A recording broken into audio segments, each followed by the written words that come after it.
Okay,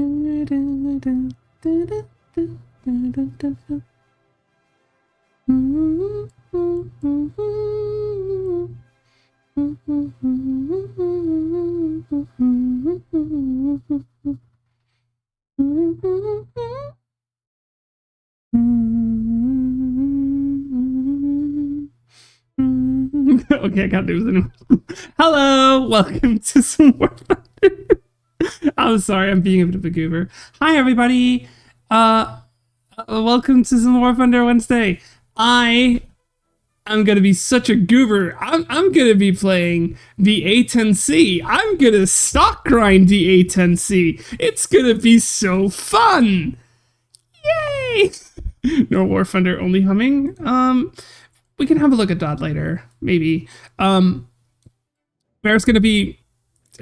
It's the exact same fucking aircraft. Like, right now, this thing and this thing is the exact same aircraft.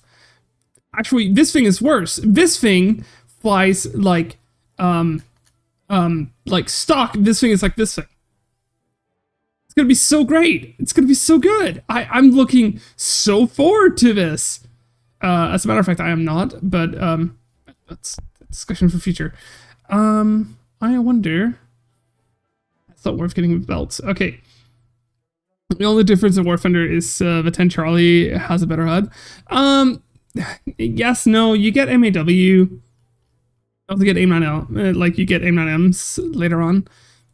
Like, you're starting out with AIM-9Ls. Start out with only 2 AIM-9Ls. And then you get the AIM-9Ms later on. Once you have the AIM-9Ms, this thing is a significantly better fighter. Although, already, it's kind of a shite fighter. Its saving grace is the fact that it gets near infinite countermeasures. And, yeah, I'm going to be using, like, this loadout, just a couple of rockets, just to, like, enhance my air-to-ground capability. So, let's go. Let's go stock grinding this thing. Better HUD, AIM-9M, MAW, better and more weapons. Exactly. This thing is just in all ways better. And you have a lightning. You have a targeting pod. You will actually be able to see things. So it's going to be great. The issue is, of course, that you are still getting a higher BR. Yeah. But to be honest, these aircraft, the missiles they have, they need to be at the higher BR. What is my minimum fuel? 26 minutes. How useful. This is going to be so awful. But let's go. I'm going to be stock grinding this thing throughout the entire day. All I'm going to be doing is playing the A10C. Unless I, imagine being the only A10 player. Not surprising.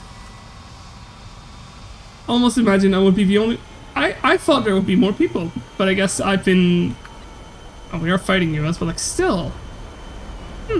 Well, I'm at 12-0. 12-3. It's gonna be fun. I don't have flares. Oh, sorry, I don't have chaff. A10 pilots have been good boys. They can treat themselves to a little blue. This is fucking beautiful. This is the kind of shit I want because I love those markers. Oh, this is so beautiful. I love this. This is what I want for Sim. Genuinely. I want to be able to do that. More aircraft. What the hell? Not know there was SPA all the way up there. I did not know that. The things you learn, eh? Oh, well, I'm going to be flying my propeller aircraft while everybody else is flying their fancy jets. This is how it feels to play the A10. I blew up Malaysia. Yeah, Rookie, that's a very, very weird thing to type into chat. But hi, Rookie-chan. It's nice to see you. Think fast chocolates and get still bottomized. Well, that's definitely a message. My chat is just as weird as I am right now. Hello everybody, welcome to some War Thunder. Oh god, this thing just doesn't turn when it doesn't have boosters. Wow! It's a piece of shit, who would have thunk?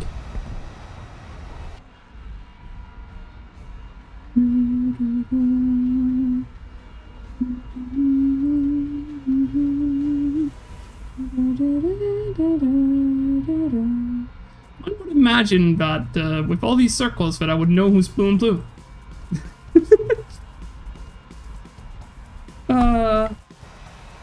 At some point in the future, I will get to the battlefield.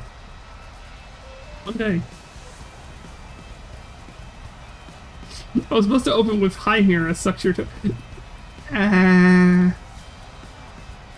Everyone, you're weird.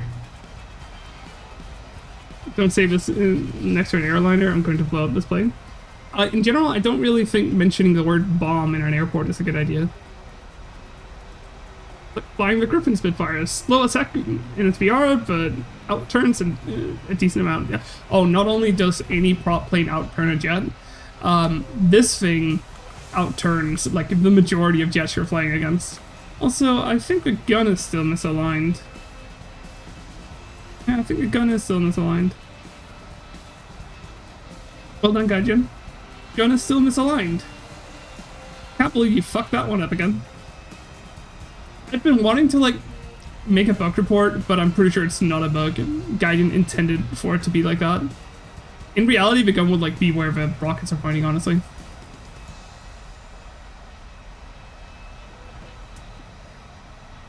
Gun should be misaligned though? Yeah, it should be.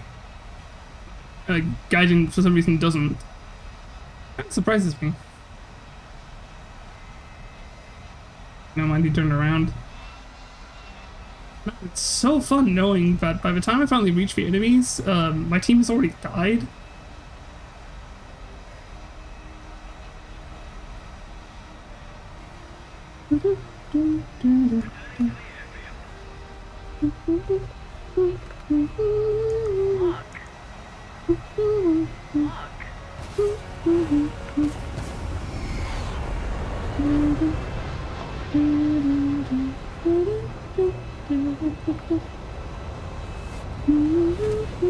Aw. Dodge. How close is for me? Also, I have my mouse in the wrong preset.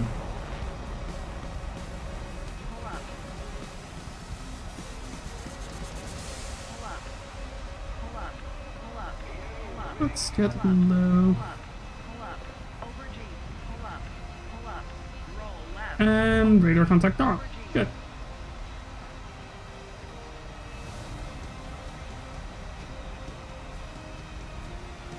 Misunderstood what I said? No, you didn't. The gun is misaligned. Hold on, I'll show it. Like, notice how the gun fires downwards? Like, it should be firing further downwards. Like, it goes in the wrong direction. I'm not sure if you can really see it. It's a little bit awkward, a little bit weird to see. But the gun should be firing, like, at a different angle than what it does. You can see it here. So, yeah. Make 23? Come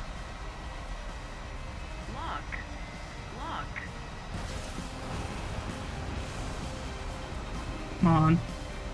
Oh, he flared. Oh, he's dead.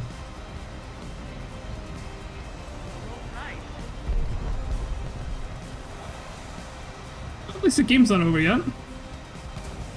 Just start dumping flares, just so that I have, like, a little bit more freedom.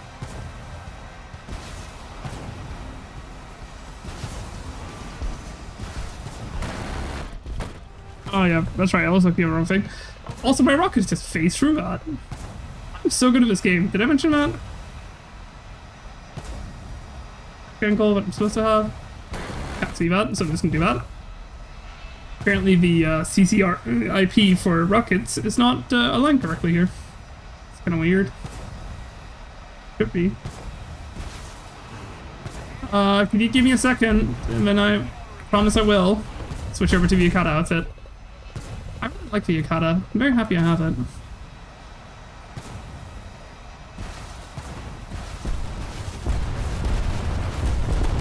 Wow. A10 just doesn't do anything. Dodge.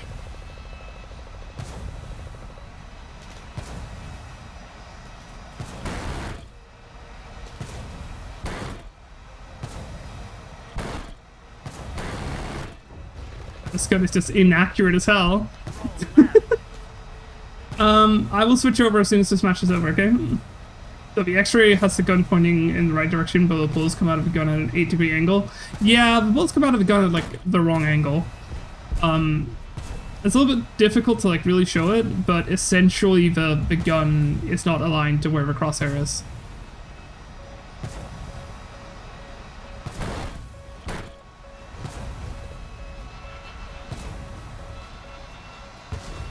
Onto me. What the fuck if I know? I feel like fuck if I know.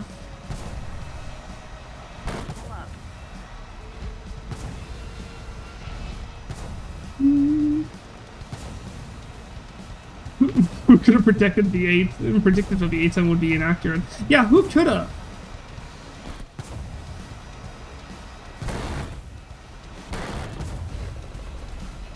Who would have thought that the 810 would not be an accurately modeled vehicle?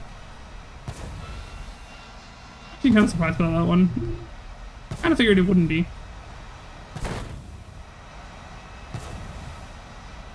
One of those Warfunder things.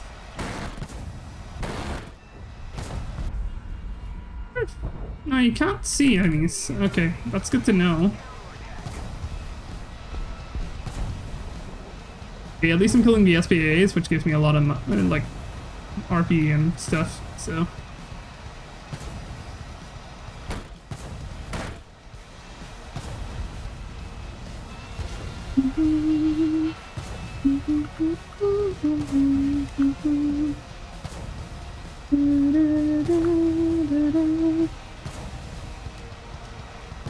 That awkward moment when you're like better than half your team because you've been shooting at ground targets. Like the majority of your team that has just died.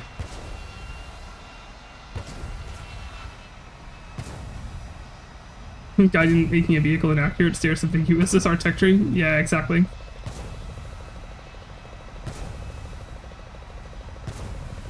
Oh, I'll lazily just fly about.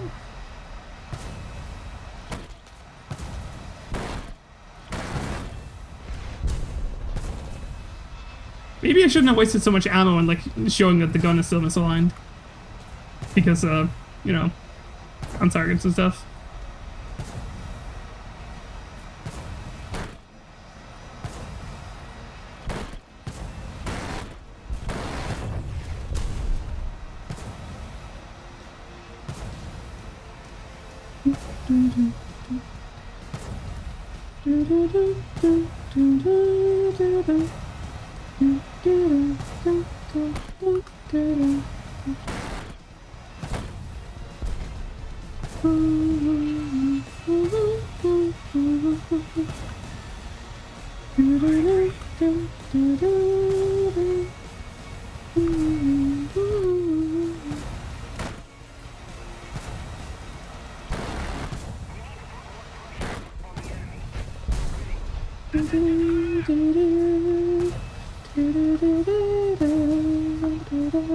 Hi Sammy, hi Danny, how are you doing?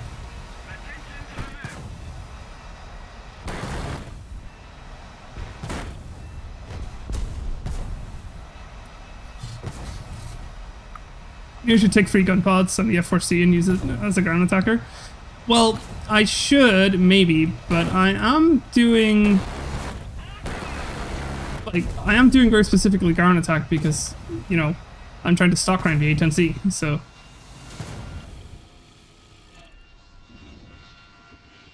That's kind of why I'm doing this.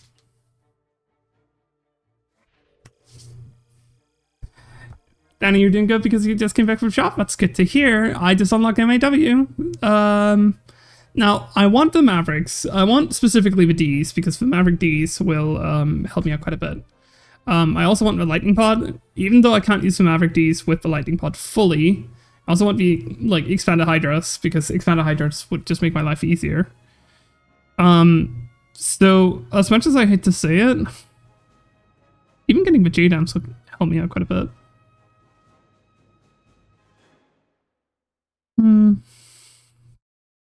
Teacher to lock with lightning. Yeah, exactly. What I'm thinking I'm gonna do is I'm gonna get the Hydras first. Out of unlocked MAW. So go and this. Because like even with the better Hydras, what I can do is I can use the triple Hydra pod like this while I'm like working on getting something better. This will give me a lot of like more ground strike capability. What the fuck is the difference between these two? Oh, these are just faster. Got it. Faster's always better. But they're also kind of slow. Yes, but you can't use 6 Mavericks with the lightning pod. Since when? Always? Okay, I'm gonna step in and voice my 2 cents about this. While Gaijin believes that you cannot use the triple rack lightning, the triple rack like AGM configuration alongside with 1 lightning pod on the wing, that is technically true. It is technically true for like the first 7 or so years of the A10C. Also, hi Steamy Snuggler, it's nice to see you.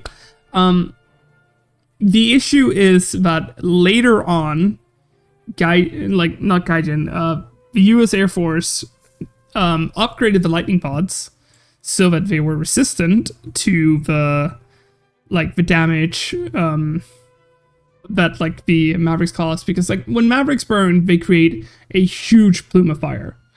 And of course they burn as soon as they leave the rail to avoid falling out of the sky, keeping, on track, etc, etc, etc.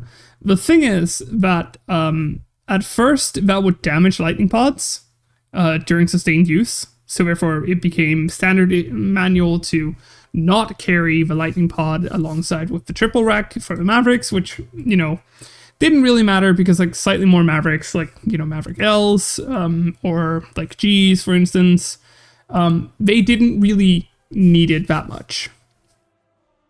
Thing is that in like roughly 2006, 2007, they revisited the lightning pod, reinforced it, made it so that it doesn't actually get destroyed when you launch a Maverick like that.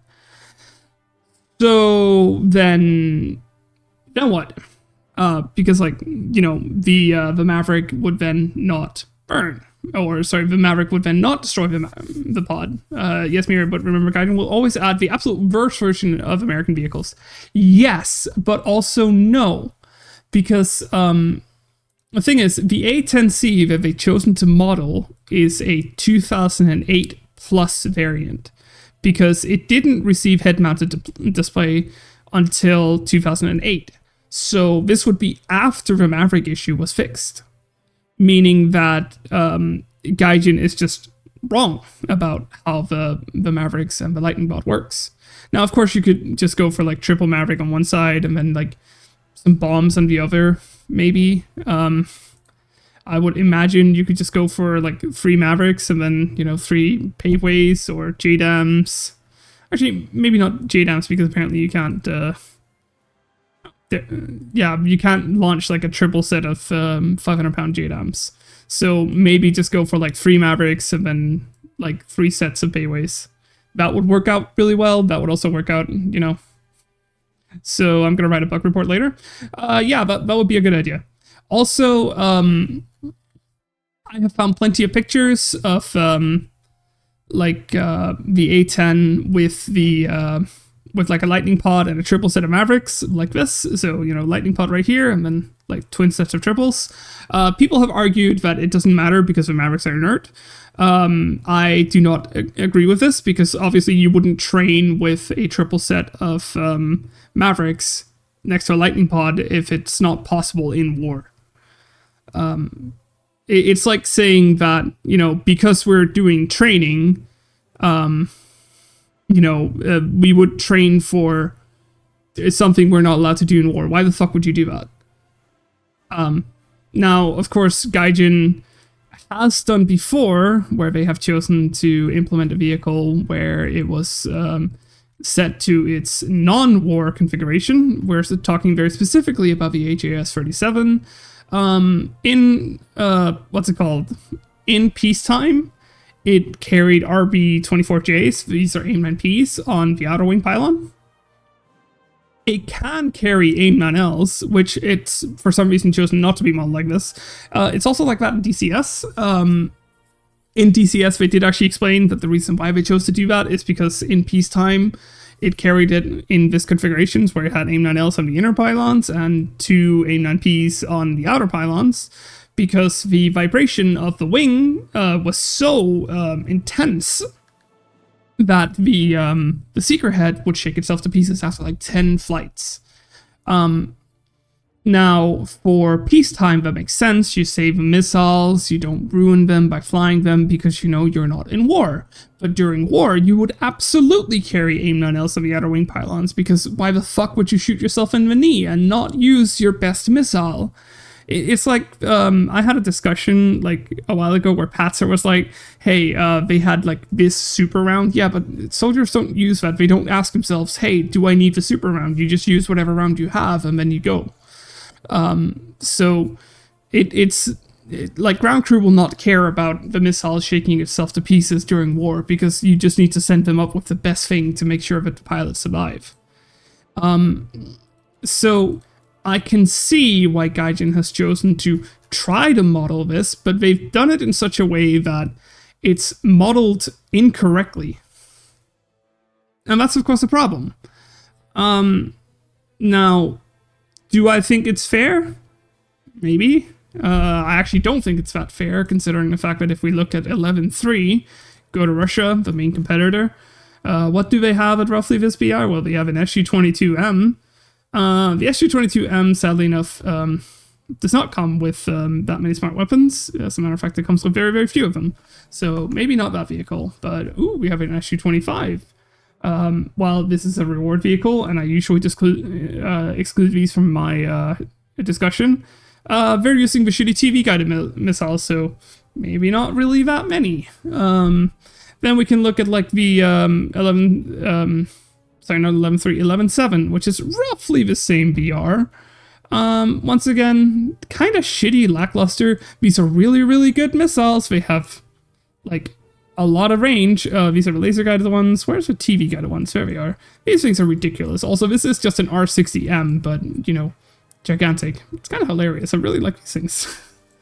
But like, you don't get, like, Russia doesn't get that many of them.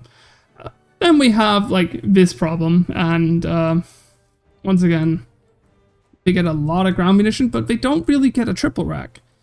They do get a really, really funny targeting pod that is gigantic, but like, also, I do get Fakirs, but Fakirs are not really worth it. So like, oh my god, this is an R60. I just noticed that.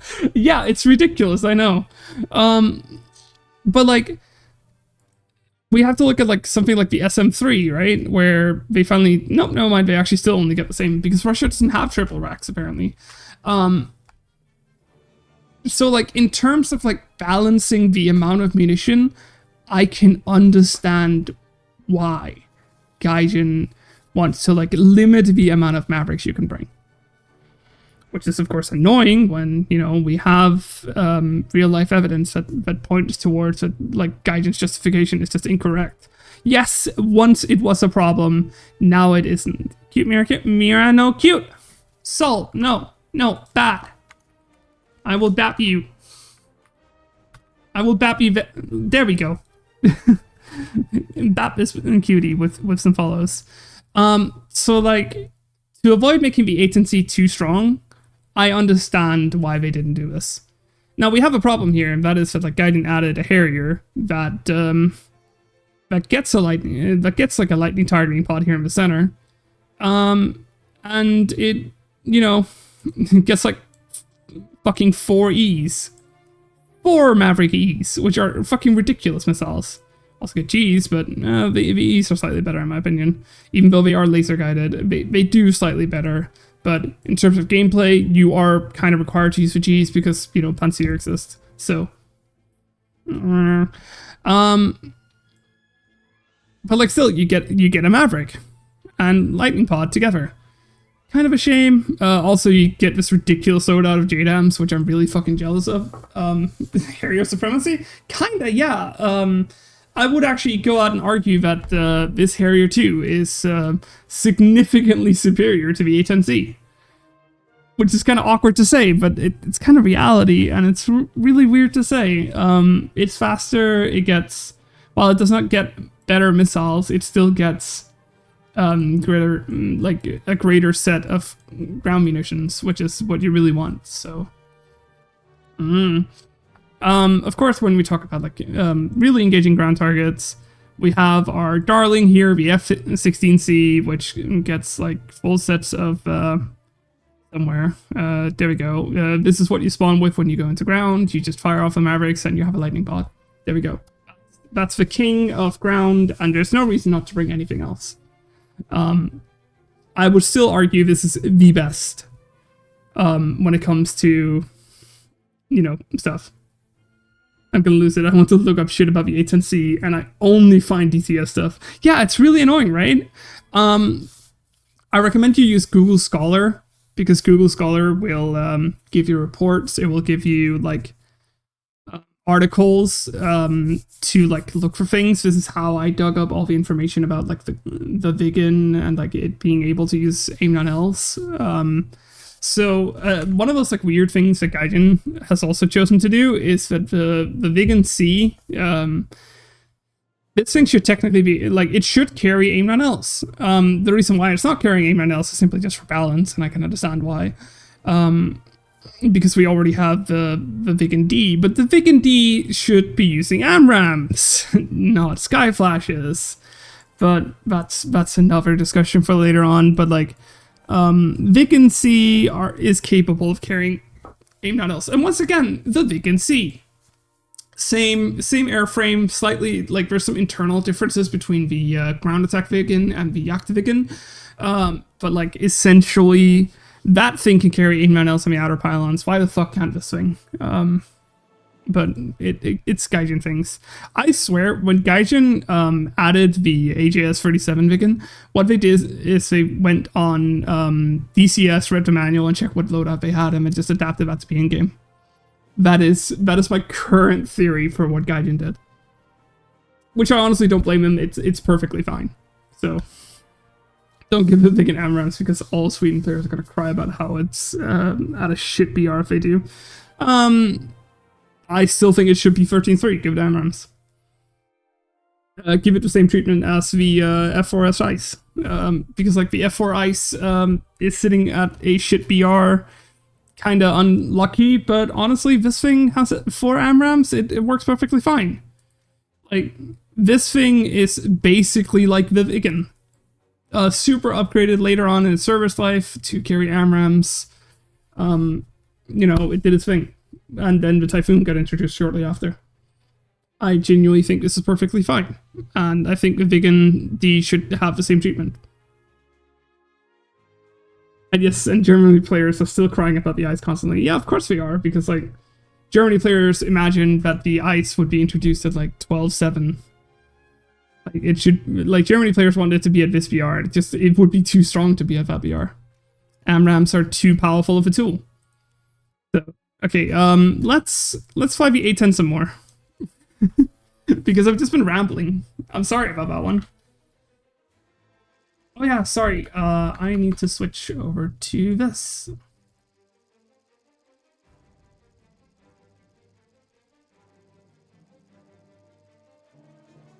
There we go. Sorry, Yaruki-chan, sorry it took so long. I got a little bit caught up in a discussion.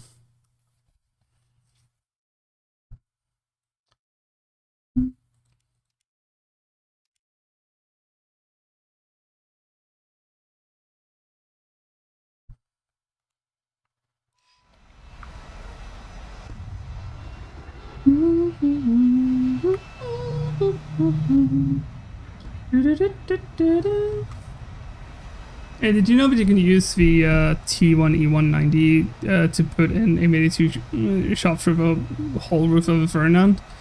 No, I did not, because I don't play it. and really had a need of it. I can imagine since it's so tall, you can just shoot down into it, but also you can just shoot straight through the frontal plate. I don't really see why you would need to worry about that. Like, Tiger Porsche frontal hull armor is somewhere around like 125 unangled. So I know the armor of the fighting compartment is thicker. It's somewhere around like 190, I think. But honestly, it doesn't really matter. I learned to kill Tiger Porsches through bullet tanks so many years ago. I always just shoot the corners of the hull. It's so much easier to kill.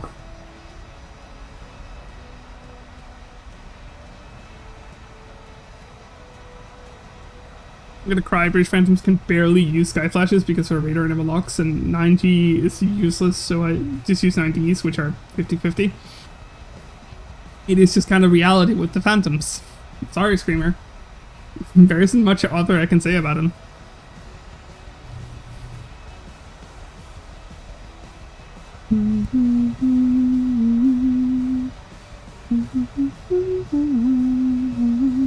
The superstructure is 200 mil and the front plate is 100 mils, so sure you can go through the whole corners, but at least the superstructure crew fully alive.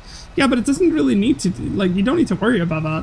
You can just, you know, disable it there, you'll kill the engine, he'll never move again. Also, you know, most of the time you have the time to just shoot the gun, so that's not really that big of a deal.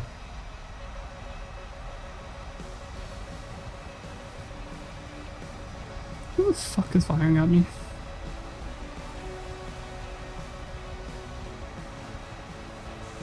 I somehow refuse to believe that I'm being fired at, but I'll notch.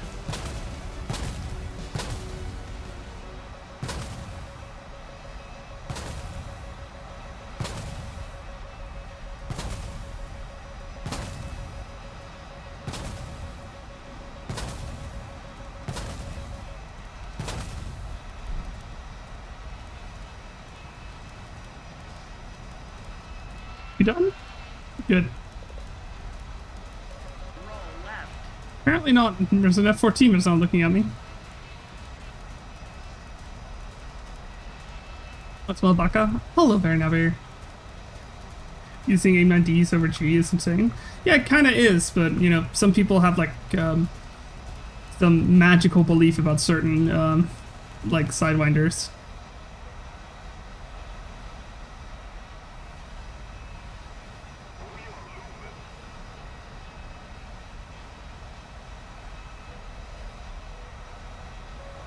There's somebody called Otto von Bismarck over there.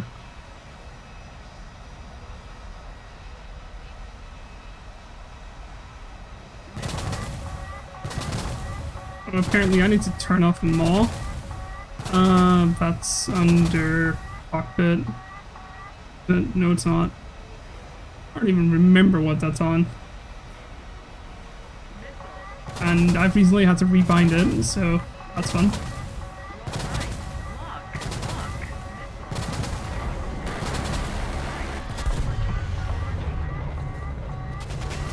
Okay, can we...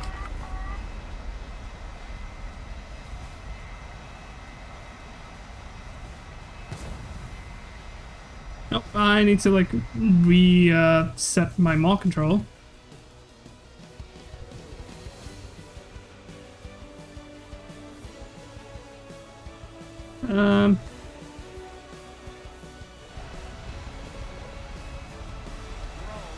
Whatever, I need to reset it later.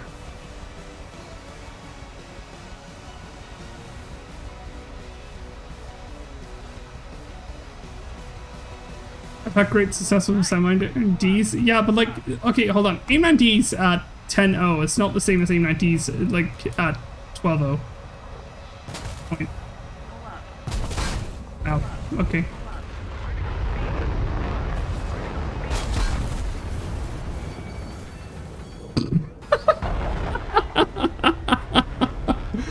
No! No, that didn't just happen. I feel bad for that Mate 21. Mate 21. HFTs are so OP.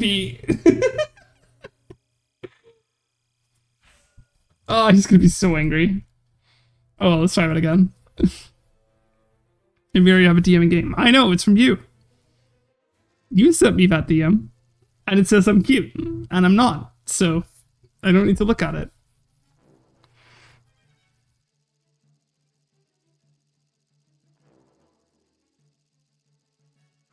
No proof? I have plenty of proof. I know it's you. I don't even need proof.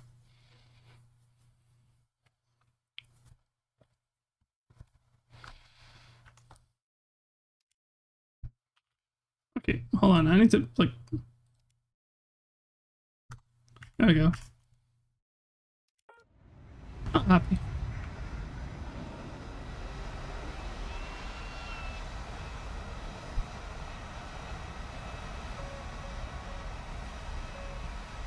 Turn a whole roof is quite funny. You can fire 90mm HE into it. Listen, you can fire almost anything into a whole roof. But Patzer... Patzer, you keep having this problem where you fail to see the forest for the trees, and it's kind of getting, like, slightly annoying. Where, like, you're so obsessed with US vehicles that you fail to realize that instead of it being a US thing, imagine it being just a general issue with something else. And, like, you're clearly not listening to me when I tell you this, but you be you. Like, I appreciate you, honey, but like, can we not just focus on American vehicles all the time?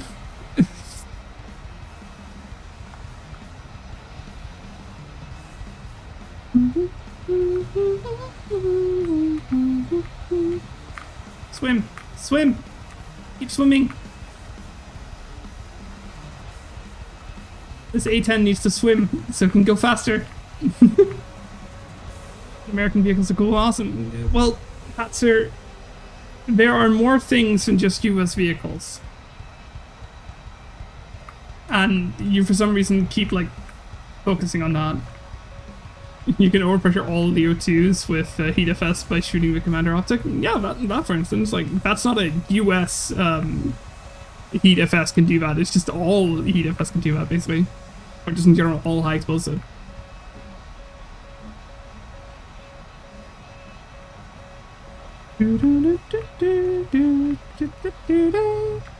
Fishy go, move, move, move.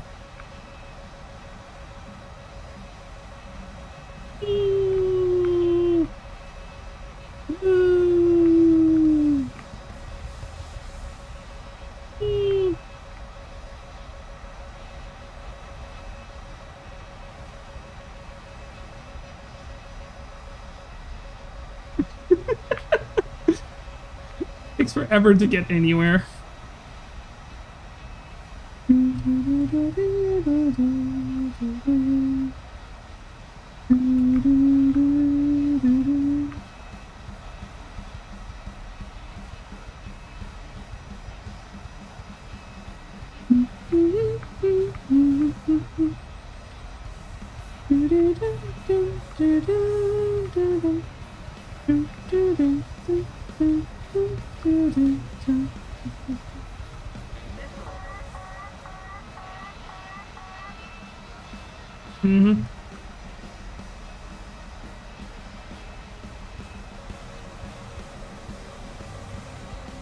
Okay, at this point, I'm starting to, like, think that somebody might actually, like, be targeting me. There are some A10s out there.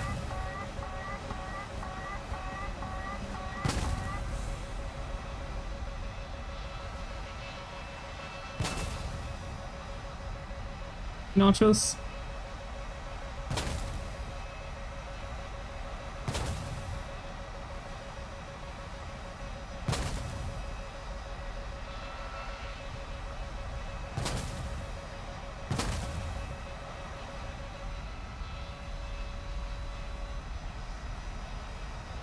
This also no longer tracking me. Oi! Get into this fight!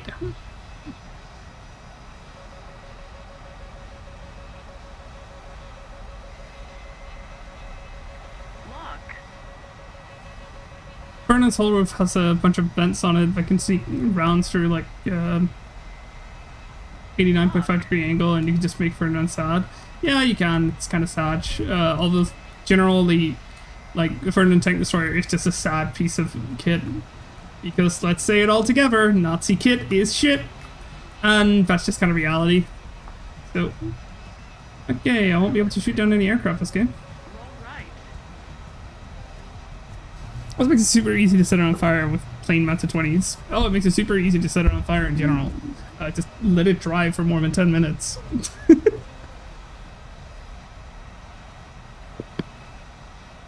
Oh, joy! Joy of joys! I got to do fuck all!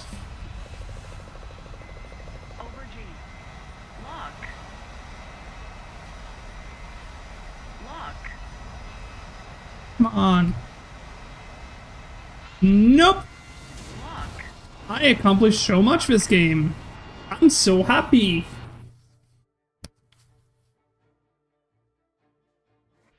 I was in a 7v1 for 6 minutes. I love props. It sounds like they kind of fucked up, honestly. That's such a good game. I did nothing.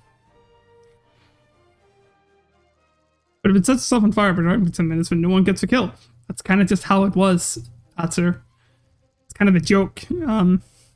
Like, Nazi kit is shit. There's a reason why, like, the best way of taking out a King Tiger, or just a Yak Tiger even, is just by letting it drive. Just ignore it. It'll break down. Just give it 10 minutes and it'll break down, because the gearbox cannot handle the absolute extreme weight of the vehicle. And that's just kind of a funny part of it.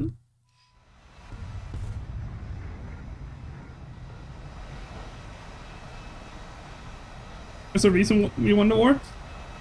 I mean, yeah, obviously. It's that, like, it's kind of obvious. The Axis were insanely stupid. They picked the wrong fight. That's why they, like, the Allies won the war.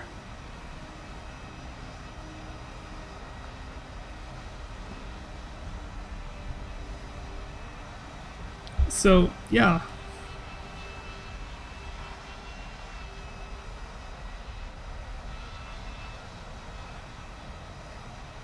ME-262 engines after 24 hours died, or sooner.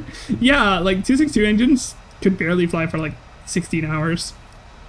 Hell, it was a miracle if they, like, the 163 could fly, like, more than one flight.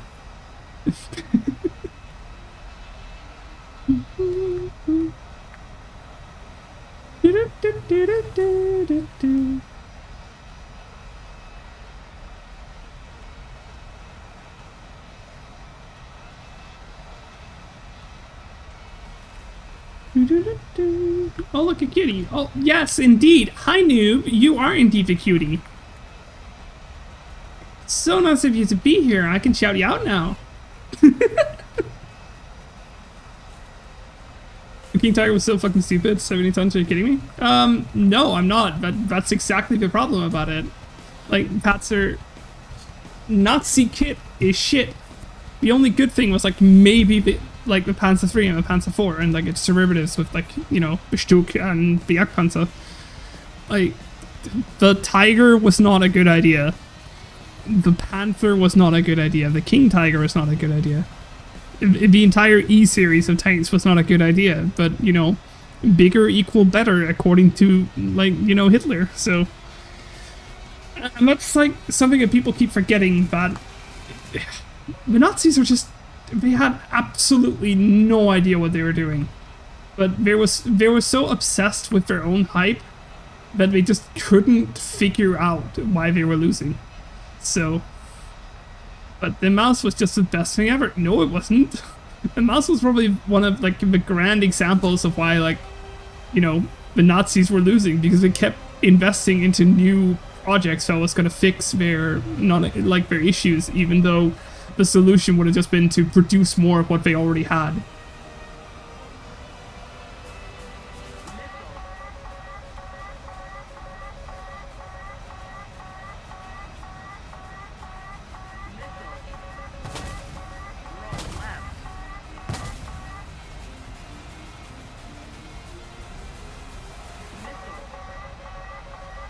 I don't think that's targeted at me.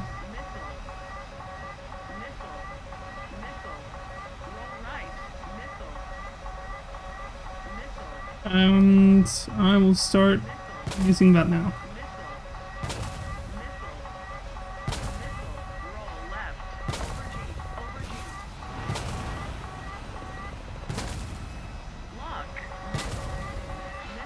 Actually hit him? Wow.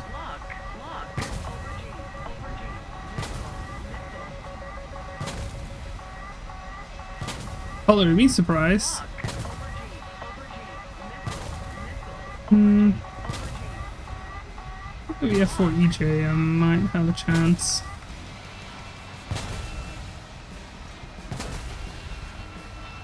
Oh, I got flares for like 10 minutes, so yeah, I think I'll be fine. I can just start going with ground targets. I got a kill! I'm so happy. Hi, Sky. Nice to see you here.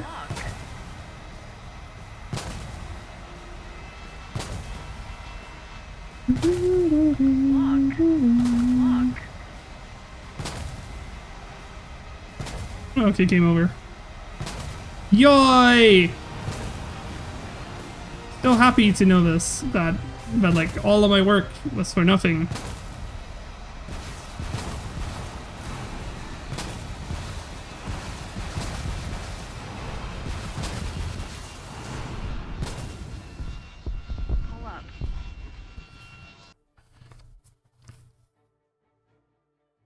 The King Tiger is so goddamn heavy. Sorry, the American tank with more frontal protection than a mouse weighs 15 tons less than it. Well, that's because they weren't frontally protected. They were protected all around. But, like, once again, Nazi kit is shit. But, like, we don't need to discuss this. We've been over this many a times. I think Rheinmetall should mass produce a mouse because it's the best tank ever. Trust me, I'm dumb. No, Rheinmetall should like keep working on their next generation MPT project, and you know, continue to produce what they're already producing. Like that would be the best solution. Man, I wish I had better, like, you know, sarcasm. I don't understand sarcasm.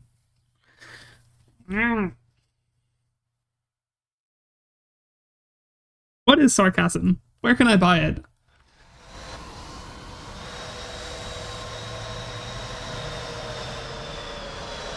Wow, I am really just the only A10 player on my team.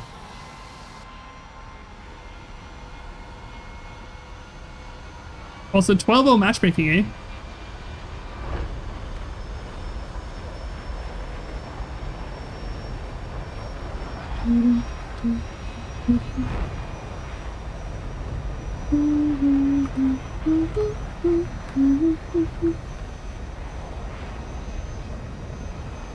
Does Rheinmetall mean you work on Artie? No, Rheinmetall is like building basically anything ground vehicle.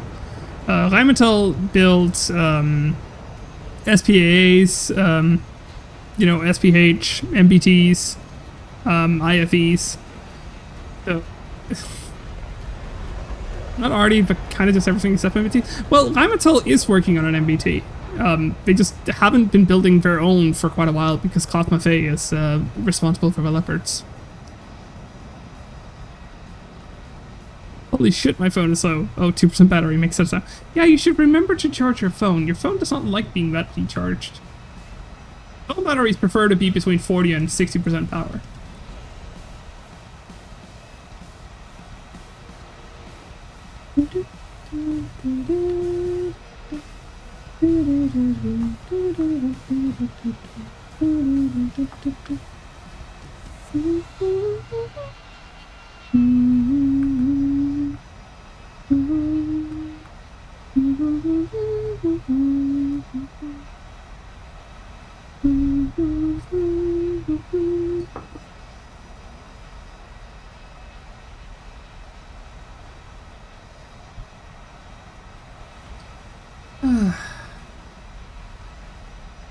Man, this thing is shite.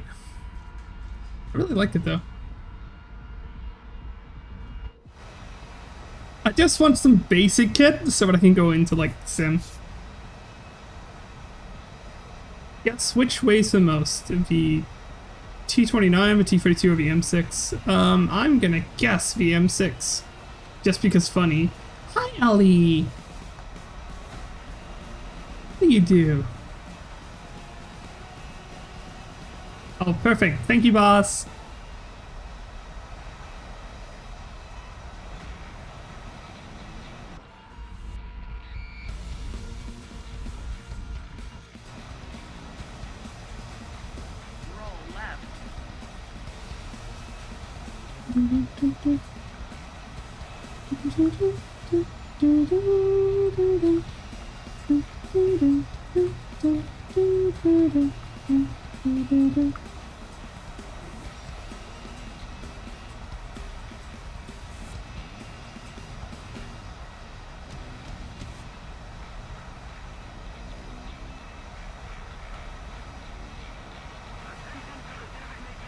Oh, it's a T29. It's what you get when you have a turret the size of a whole tank, but the M6 does way more than T32.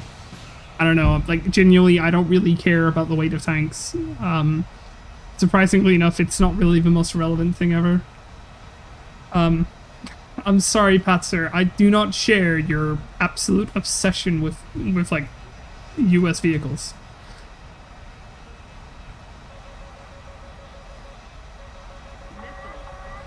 Oh, yoy. I'm being targeted. I wonder if I'll be able to stay alone. Or if I have to, like, be careful about a Phoenix coming in at me.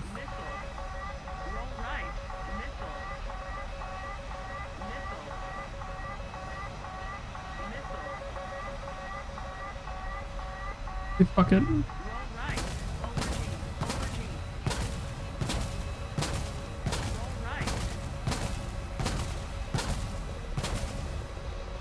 That should throw it off. It also did. Good. I will now keep flying towards the enemy because I have no way of protecting myself alone. That's not target heavy. So my team is gone. So, yoy. Mira's flying. Indeed I am. Mira's an astronaut. I believe that I'm kind of a forest researcher right now, considering how close I am to the trees.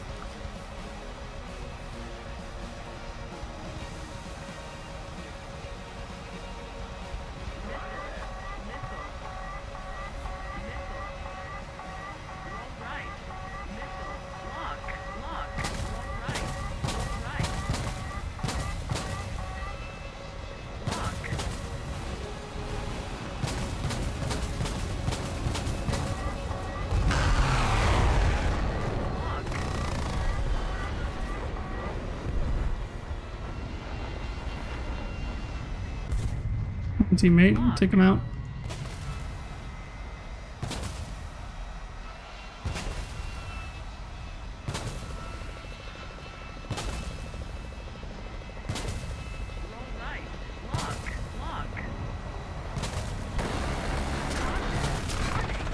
Oh, that's not good.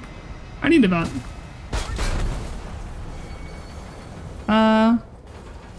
Start playing the US tree and you'll see how amazing, cool, and awesome the US tanks are. Patzer, genuinely, they're not that important to me. Like, I don't know how to tell you this, but like, you're kind of brainwashed about this, and it's no longer funny. It was cute in the beginning, but at this point you're obsessed, and I would recommend you consider looking at something else. US kits isn't necessarily that good either. But sure, we can sit here and spend about like half an hour on this. Okay, let's start out.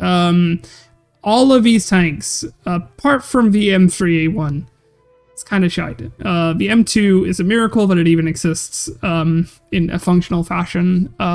You can blame the US cavalry for that one. The M8, it's just a it's a Stuart with a howitzer so that it could support, infantry. Pretty good. M22 is a piece of shit that was meant to be an airdroppable tank. Ask anybody about this. It's just a shitty tank. People use it all the time in War Thunder because it's kind of cute.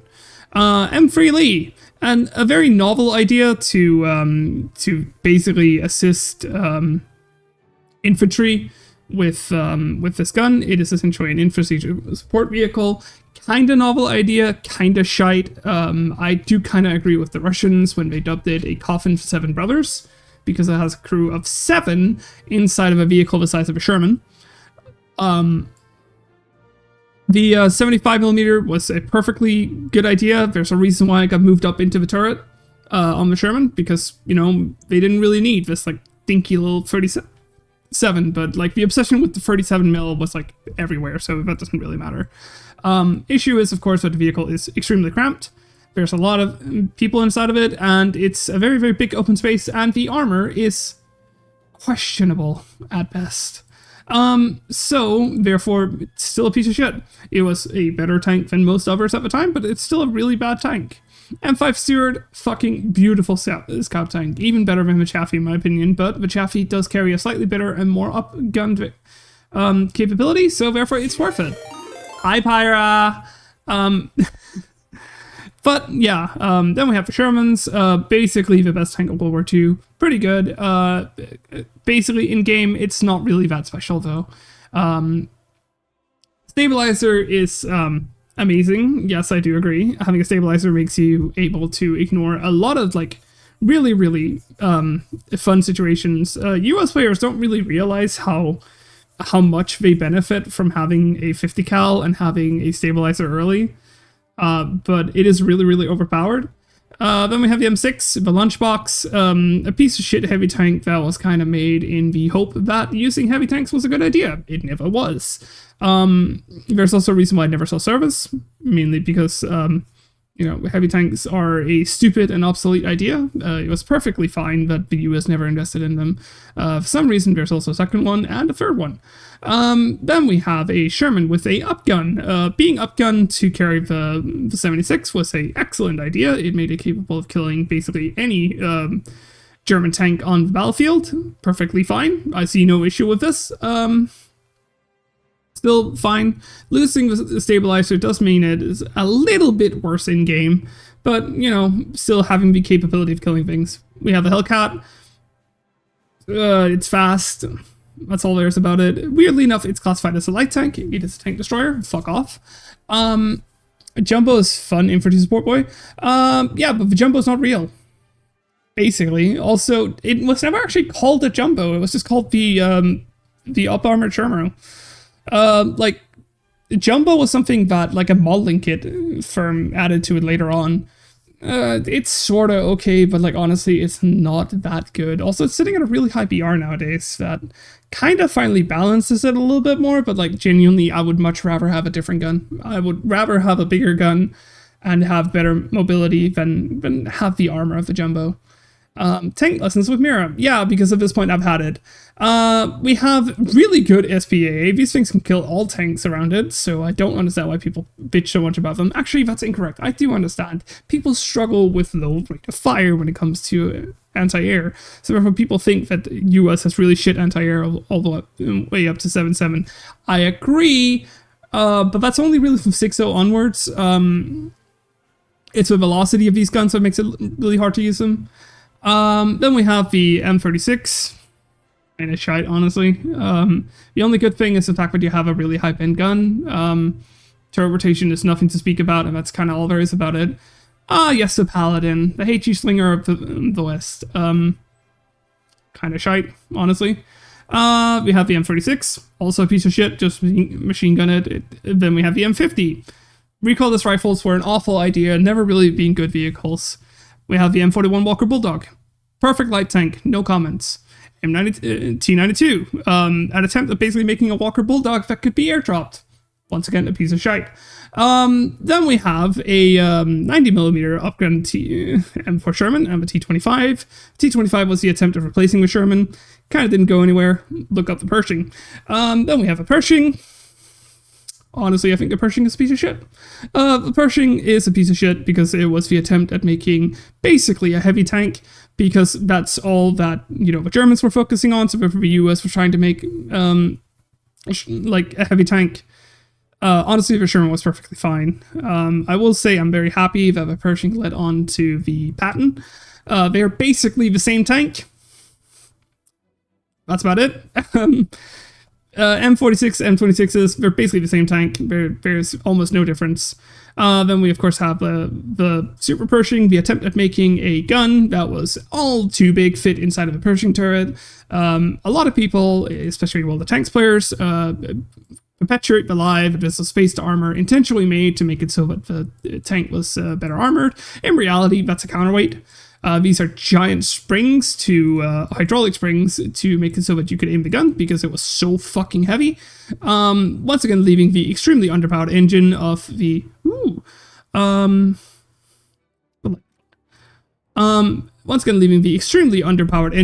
to fend for itself, making this thing struggle wherever it was driving.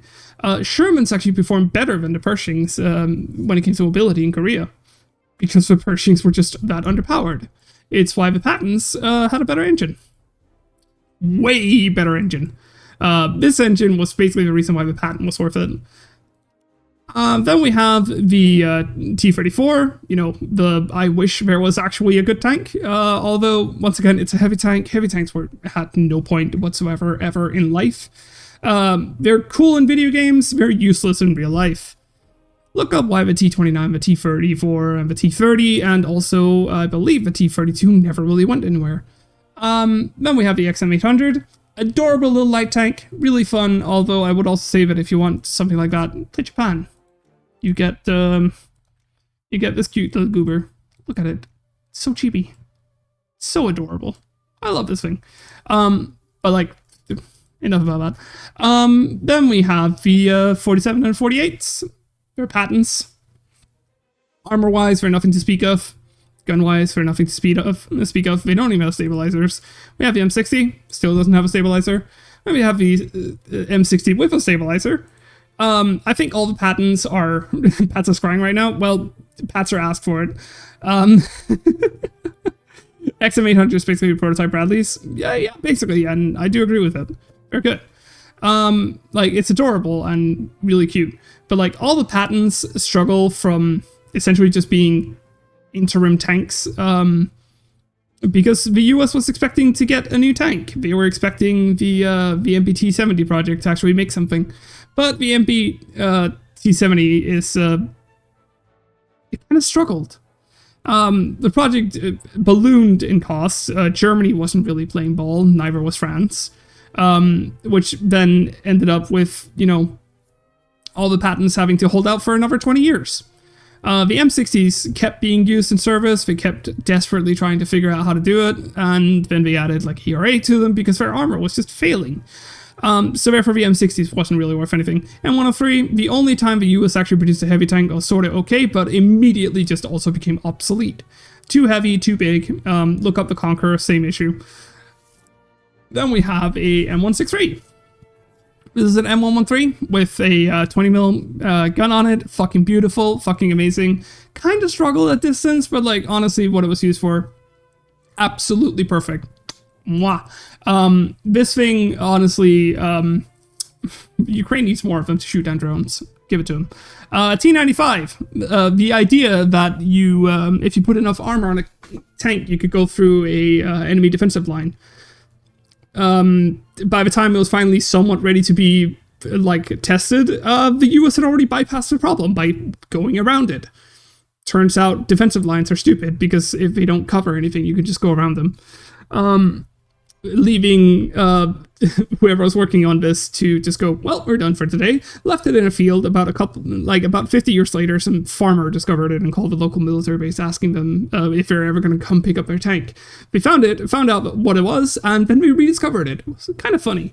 But yeah, tech tree so far has not been significant. The only advantage is early stabilizers, and that's about it.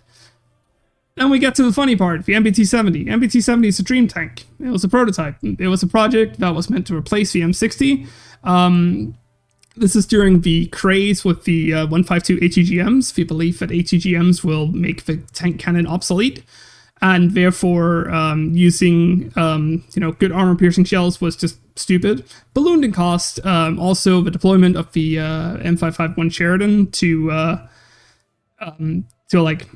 war, which once again is another attempt at airdropping a tank out of the plane. Man, the US really liked that idea.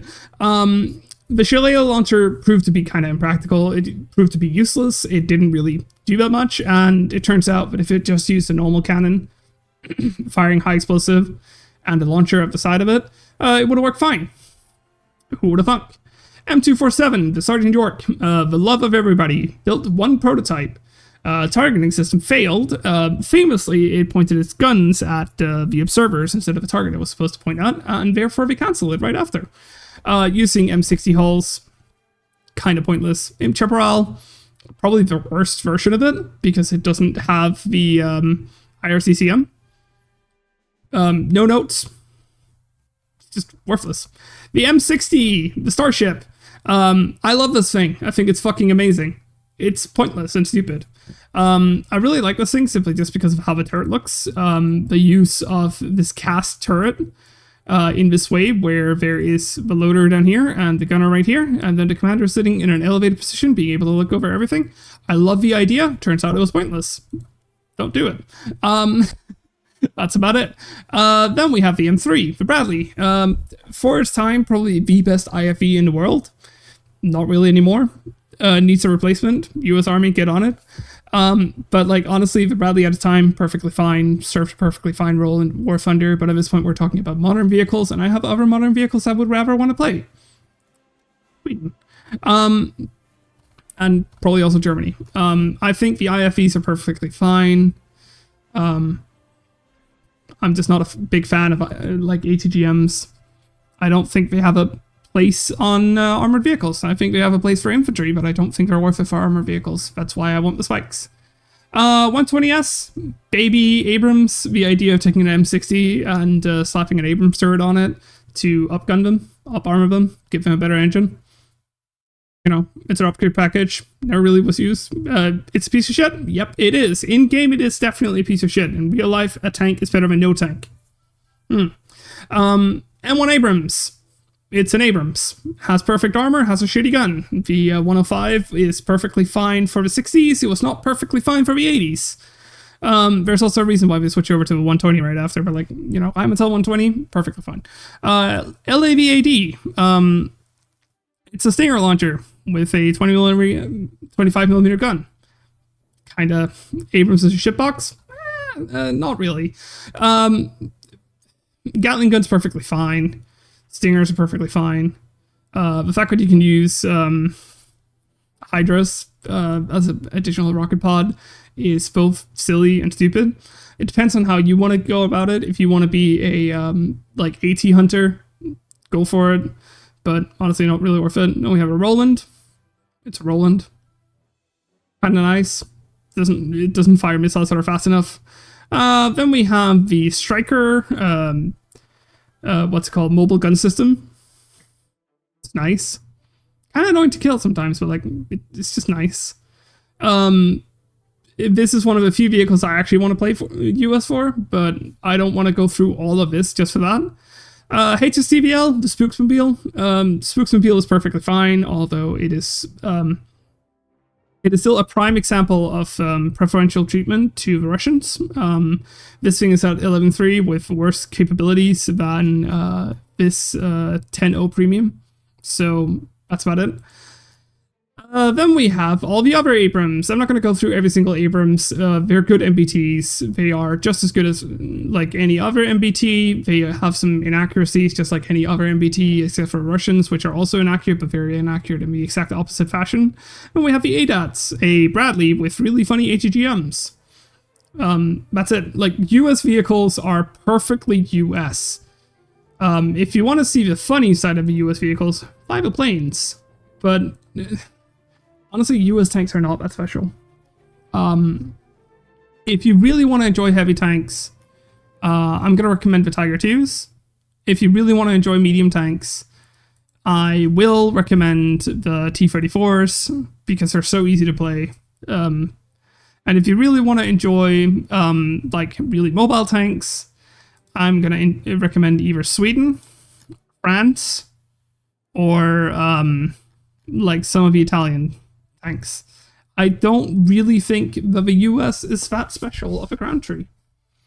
Technically, the ADATS doesn't have ATGMs. It's SAMs. It just happen to have 900mm of pen. Incorrect. They're actually ATGMs that happens to also be SAMs. That is kind of the idea. Although it depends on what perspective you see them from, these missiles were meant as both a dual-purpose ATGM and SAM at the same time. Yeah, multi-purpose ATGM. They're fucking amazing. Absolutely nothing wrong with them. Other than the fact that they kind of struggle at distance, but that's just a Warfinder issue. So yeah. So glad they made the ADATS to an AA gun. Yeah. It should stay as an AA. I understand why they made it a tank destroyer for a bit, but honestly, the missiles are a gimmick, so... From what I've read, it's mainly developed as an anti-air with the neat gimmick of 900mm chemical pen.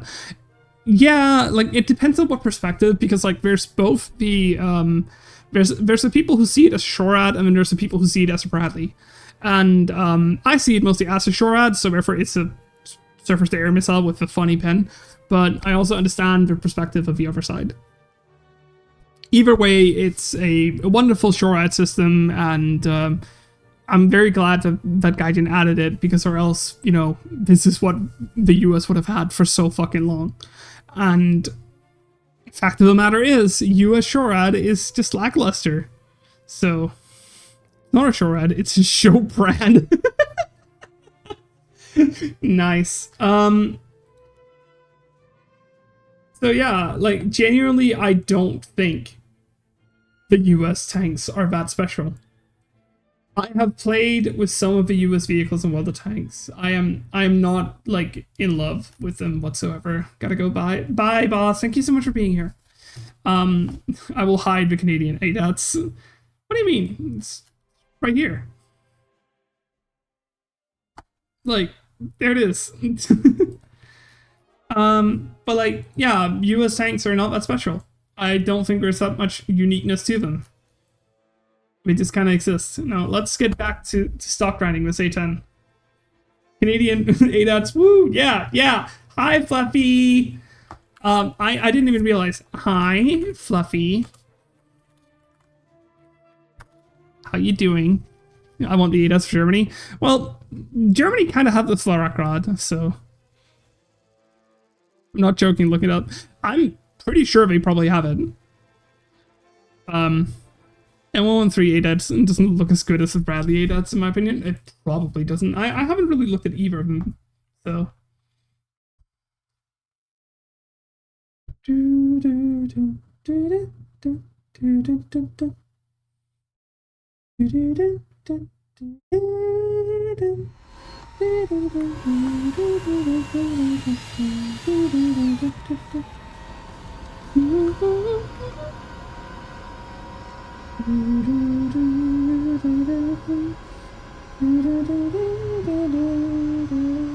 Rockride is kind of mid now because of the Roland nerf. I mean, yeah, it is. It's still good, but the Panzer is still insane. Yeah, the Panzer is just stupid. They should honestly just make it work the way it should. You know, make the missiles M-close like they are. Or sorry, not M-close, A-close. There we go. Like, the missiles should not be SAC-close. They should be Fox 1s like they are in real life. Fight me. Like, the missiles are semi-active radar homing again. Like, why the fuck are they, you know, implemented the way they are? It's stupid to me. But, you know, Gaijin do Gaijin things.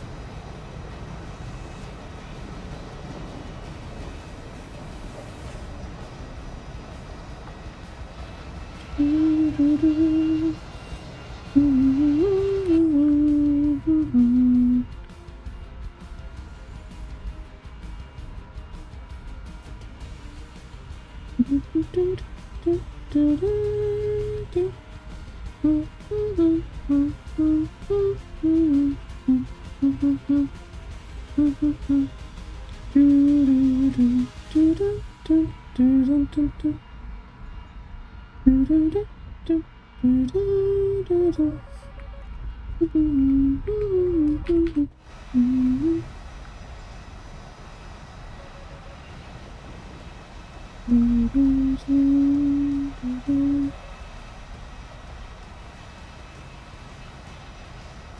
being silly. I'm talking too much. And now I'm just kind of out of things to talk about. Sorry about that. I'm just gonna continue flying. Be silly.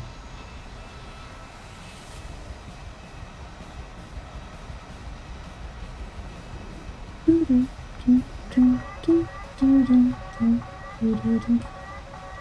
Pansia unrealistically overpowered, but Gaijin will, as usual, pander to the commies. I mean, Russia and China. Yeah.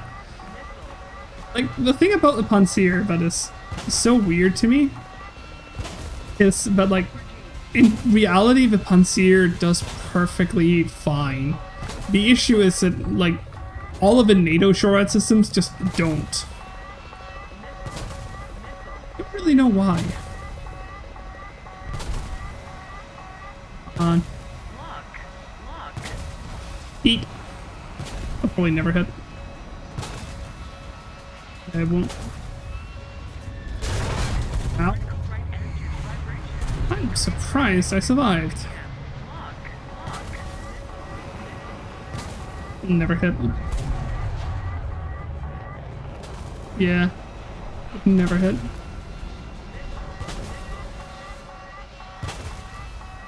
Now, I'm very, very hurt. Like, really hurt. Struggling to, like, maintain altitude hurt. See if we can, like, find something to do.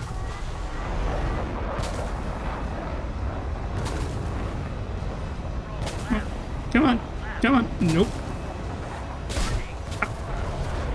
That's not good. That's very not good. There we go. I finally got shut down. There's so little you can do in stock.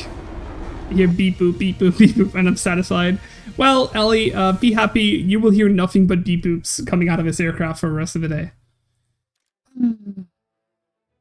It takes so long to actually get something done. Especially if I end up like being in some kind of like a rant every 5 minutes. Stock grind is so fun. Did you know?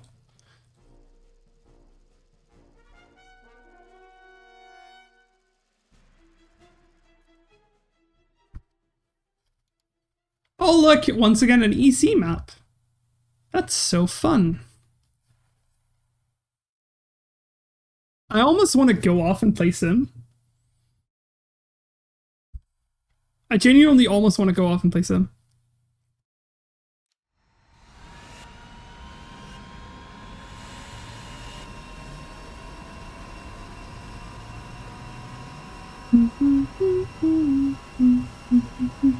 Sim, woo, yeah.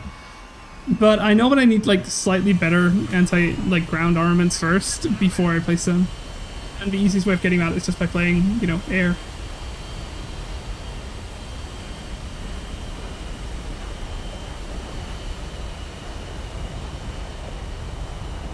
Oh, let's go.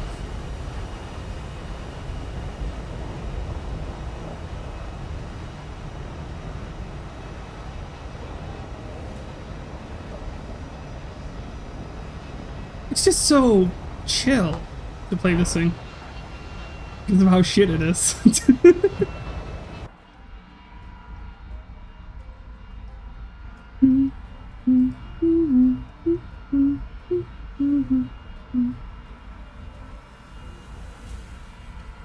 Piddle pack dispo. Piddle pack? What the fuck is a piddle pack? Nani? Why are you playing Trackmania Nation Forever? Because I can't be bothered. And while I did enjoy Trackmania Nation Forever like 10 years ago, I've never really wanted to play it again. That's why.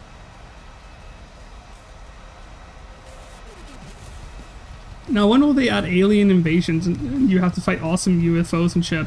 They did that for April Fools and nobody liked it, so, and that's when they did it. They did it a while ago. They tested out alien invasions and stuff. Yeah, they did.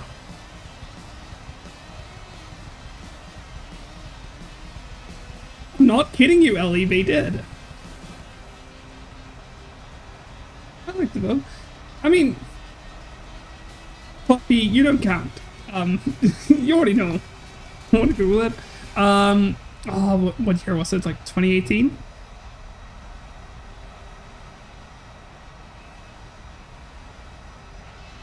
The Mad Max update this year was bad. I didn't even play it, honestly.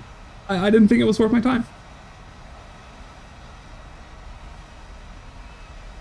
I played the last April Fools. I actually played just a little bit. Was the Future Warfare thing, and I played it for like 10 games, and then I got bored because I honestly don't think that the April Fools events are worth playing.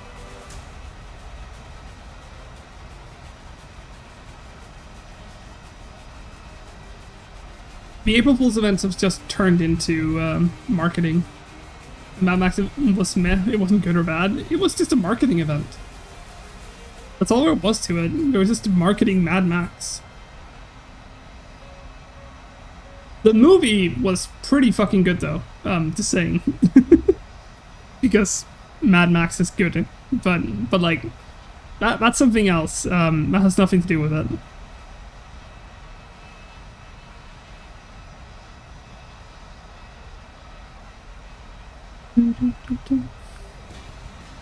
I love the UFOs. Yay! It's nice to know that you like them.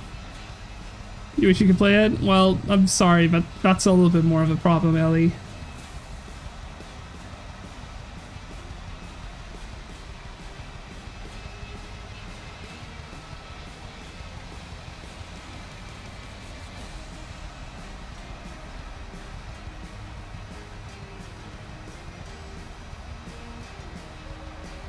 Will I actually make it to, like, combat?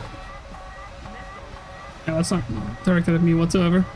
I like that Ma is this angry. Like, I see that missile, that's not directed at me, but, like... This.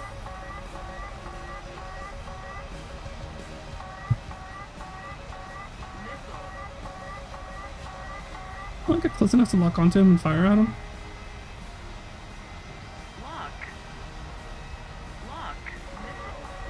What are we firing? Too far away.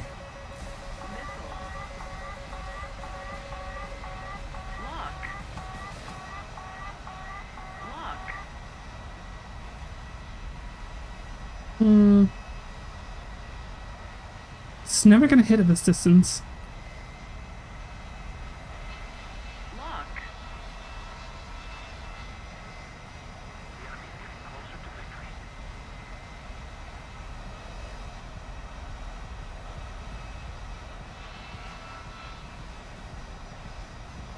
My team's gone.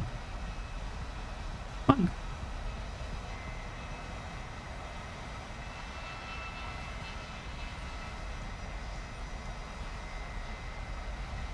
I wonder if I can get away with like shooting some of these ground targets.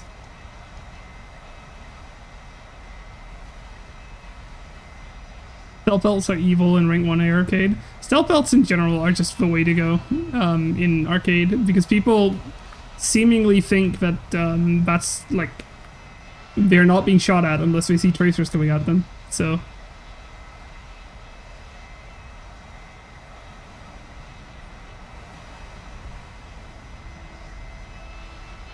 okay, well, let's do A10 things.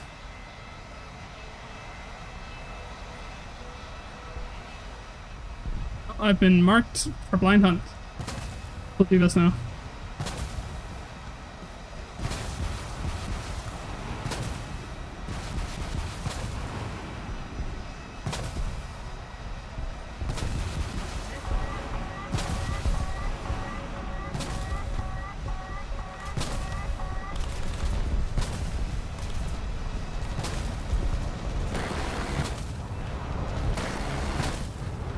I only hit one of them.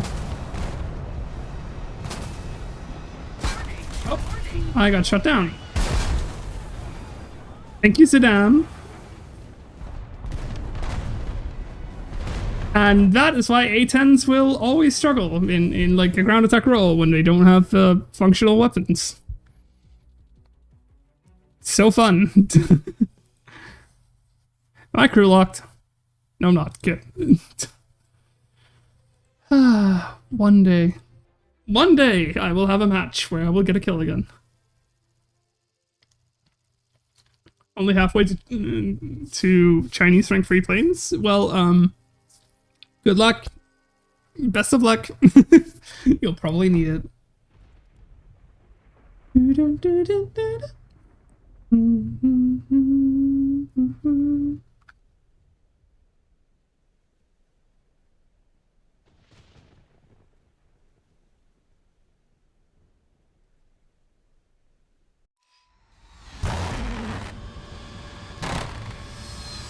Let's go! Look at all these A10s. I've been down the yard. That'd be kind of nice.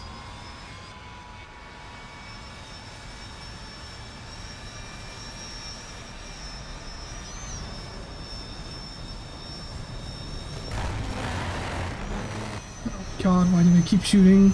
It's so dangerous. Don't do this. Ah!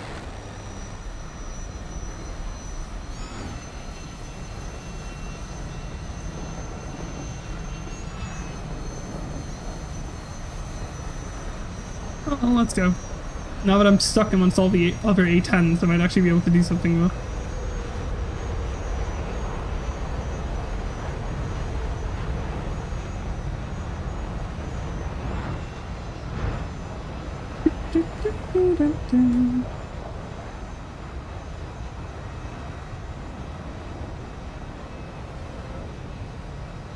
I have one rank 1 to spade and I've completed them, then I can focus purely on rank 2. But to get jets, you need to play bombers. Well, honestly, playing a singular bomber is not that bad. As long as you don't play bombers like for 5 hours straight, you'll be fine. And besides, like, if you pick out like a bomber that's not that bad, you know. So you aren't required to spade all vehicles. But you are probably required to grind all vehicles.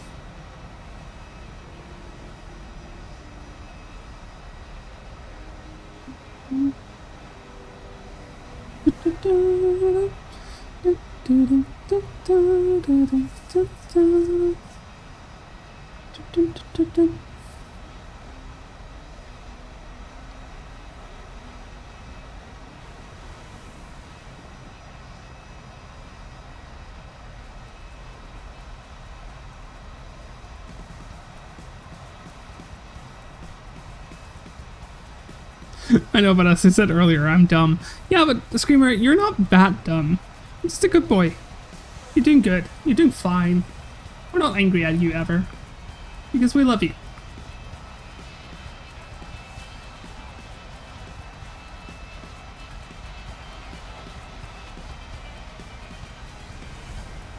Man, I wish I could do something useful. I have a couple of rockets. Hold on. The space over here. Oh, this SU-25 is kind of going for it, isn't it? Too bad. Let's see what happens. Aw. Gotch. Okay.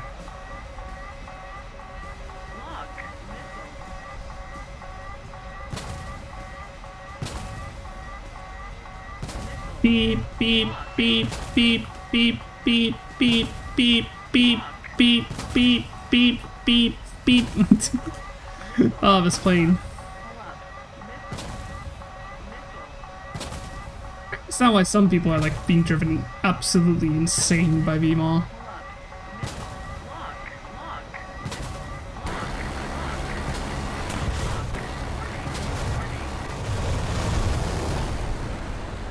Kind of surprised I actually didn't hit that. Oh, I did. Surprisingly enough, though, neither of them became my kill. I only got an assist. Satch. Well, that should at least give me some experience. Some. So, yay. Man, this thing is sad. This is so sad to play. Once I have a lightning pod, I'm gonna research the AGM 65Ds, and then I will likely go for boosters, airframe, aim on L. We know AGM 65L. I feel like I should go for APK and WS as well, but nah. Oh yeah, I can do this now. I can put on some more Hydras. There we go. Because I don't really need to worry about like the weight, because I'm not going to go faster or slower regardless of what I choose. So might as well bring on some more rockets and like have that for ground striking.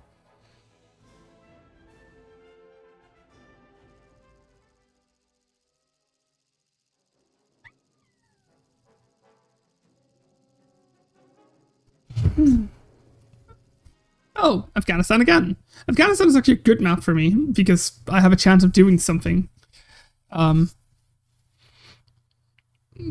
yeah, okay. See, boss said Mira cute. Now the boss is not here, but Mira not cute.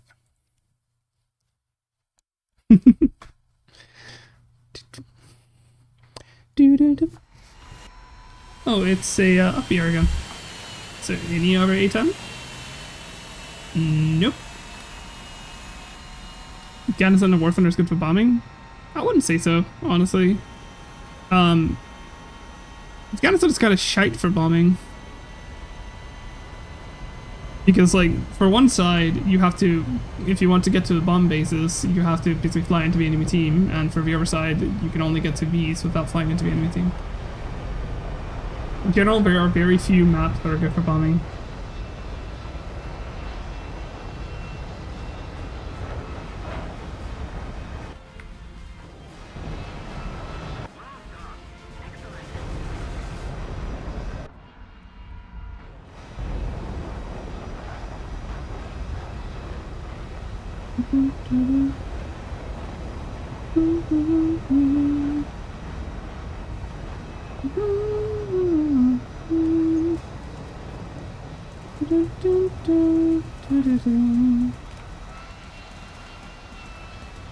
This thing is so sad to grind. I might just play Sim here in a bit. As soon as I unlock the Mavericks. Genuinely might just.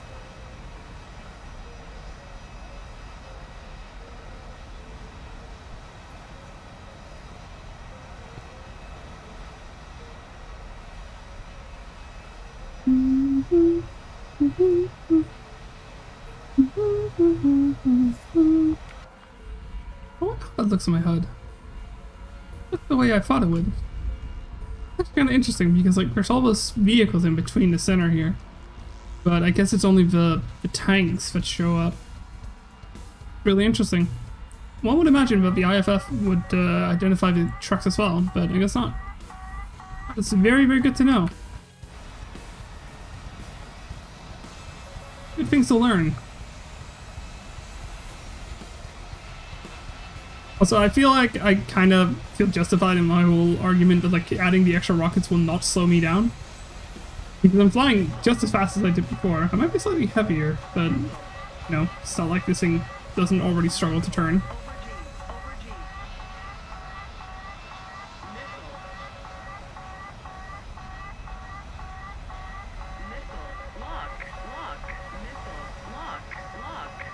This SU-24 is not worth shooting at. It's worth to start deploying flares though.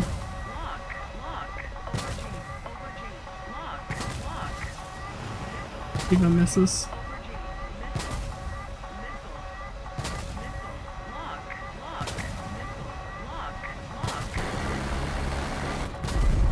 I got a crit. Dodge.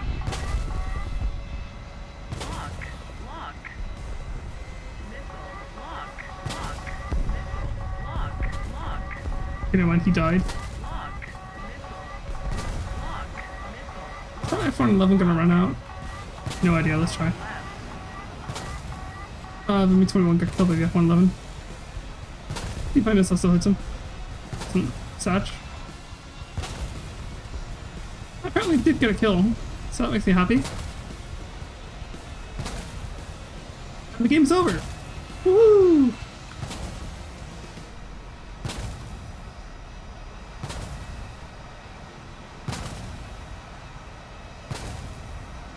Oh, let's start the funny part.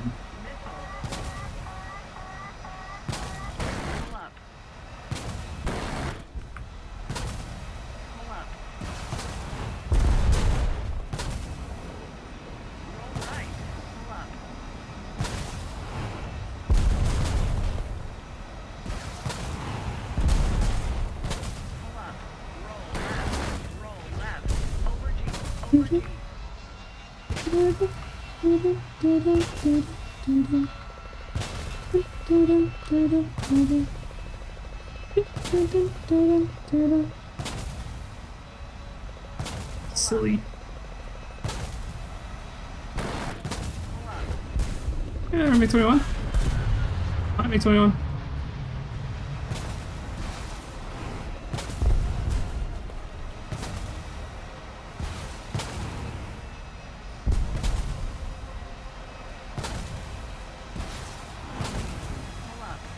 Oh, missile. And missile.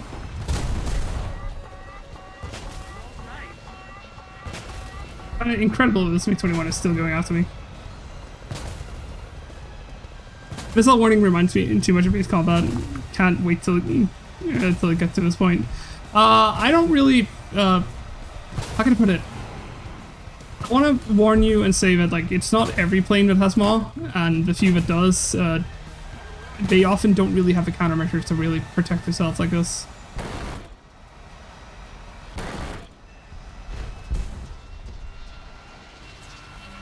I think the MiG-21 did realize that I was never going to be a threat to it, so therefore he just left me alone.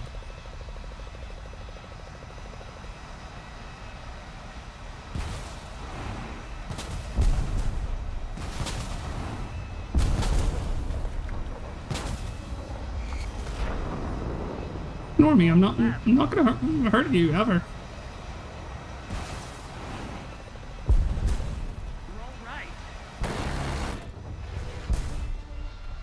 This MiG-21 is really having an identity crisis.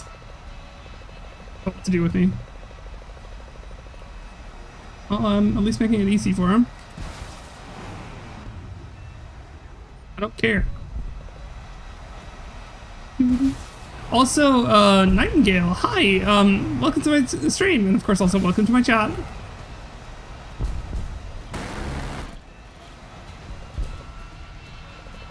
One downside of TM at Trackmania Nation Forever is that it uses arrow keys instead of WASD. Well, you know, you can just, you can just rebind it in a config file, and, I would say the only real downside to it is that the community has kind of moved on to, a new game that I forgot what it's called. I recommend that instead. It's a really good game. Anything left here? Apparently not. I've destroyed all the ground targets. But it's fair. Currently on my own grinding the Alpha line from a Japanese F-16, all because I have a skin for it. Only reason. And it's bad. It's a bad reason too. Oh no! It's not a bad reason. It's a good reason to have a goal to select your vehicles for it. The thing is that like I have my own reasons to select certain vehicles, so I really like the skin for the Japanese F-16. Really want it because of it.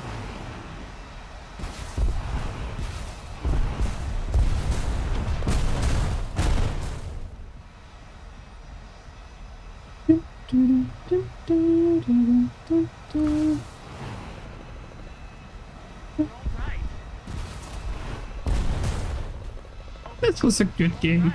I did things. I got 30 ground series.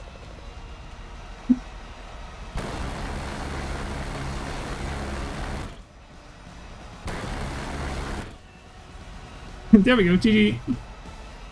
The new game is just called Trackmania. Yeah, I forgot what it's actually just called. It's just called Trackmania apparently, but you know, I watch virtual sometimes. Also, yoi, that doesn't work correctly. Ooh, I got something for that game. What? How was the crew locked? Ah, it doesn't matter. Oh, let's go again. I mean, I grinded out the bridge mainly for Lightning, Canberra, and Harrier, and now I've spaded most of it. Well, genuinely, that's good as well. Billy, Nightingale, just pick a nation and have fun with it. It's not important what you play in it. And, you know, while the Japanese F-16 might not be the best in the game, it's still, you know, it's something you can be proud of grinding. And if you're proud of it, then you're already doing better than a lot of other players, because there are some players out in War Thunder who just chooses to be like, hey, I've grinded all of this and I'm not proud of it because like I'm not happy with what I grinded. And it's just like, well, take pride in it. You played it. Oh my god, there's another A10 and he has some bombs. I'm so jealous. He's less stock than I am. Even have the A9Ms? No, he does not. He has the A9Ls. Thing is, most of the content on Trackmania is locked behind a paywall, which is totally fair. Racing games don't need to be free. But I don't want to spend money when I haven't done all of my TMN. Yeah, well, that's fine, Patzer. Like, perfectly fine. I think the way they handle the Trackmania, like the new Trackmania game, is perfectly fine as well, because it is a service game. They're constantly updating it with new content.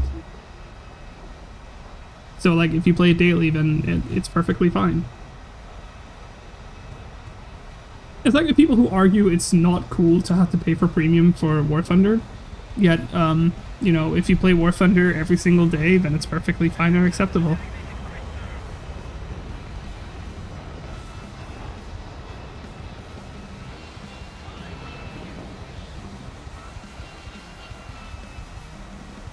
Actually half expected Gaijin to make it so that the new like nation research bonuses were locked behind premium.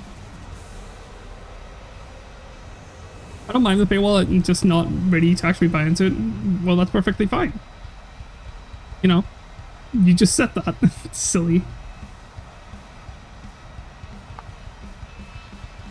God, this thing is so boring to play and realistic. I want to play the sim, honestly.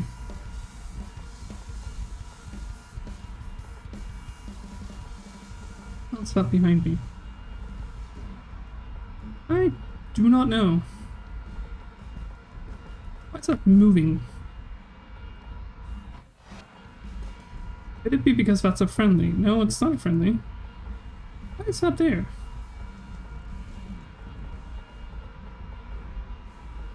Why is that there? Why are there the two spawns, like these two, stuck onto that A10? Oh, whatever. Imagine it in arcade, I guess, would be hilarious. I actually don't think it's that good in arcade. But again, there's nothing that's good in arcade, so. The thing is, if I say something I feel like there's any room for confusion in it whatsoever, I feel like I need to clarify even if the person I'm talking to knows what I mean. Well, Patzer, it's fine. I'm just going to start commenting on it so that you, like, realize what you're doing. Because, like, a lot of, like, these, like, failures we do is often subconscious and so on. It's okay if you, like, say it again, but, like, you literally just said it. There was no room to, like, there was no need to confuse anything. If anything, you made it more confusing by saying the same thing just in a different way twice. I said that it was perfectly fine, but you choose not to pay for it, and then I decided to go off on a tangent with, like, how their, like, game model for a new Trackmania game is, you know, done well. But don't worry about it.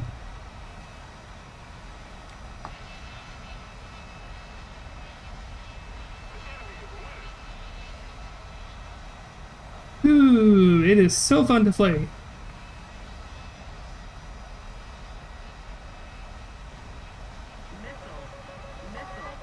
to kind of wish the A-10s could take off from the forward airfield.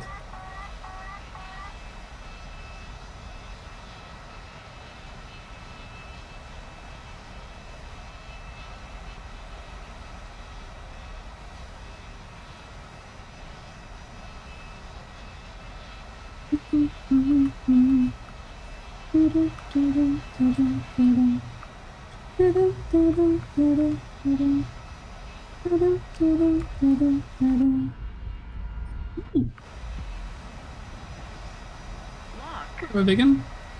He's too far away. I can't hit him at this distance. He needs to turn around. He needs to not be like 6 kilometers away. If he was 3 kilometers away, I could hit him. But I'm not fast enough to accelerate my missile to that distance.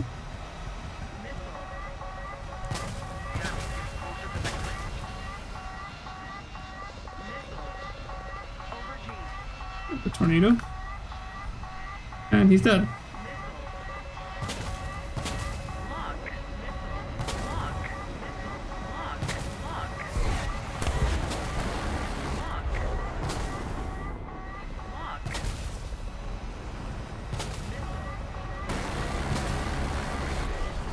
Oh, I missed such.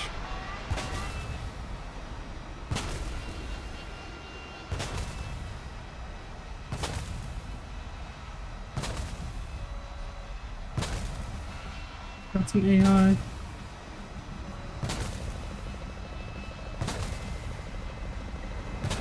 Over excess. Or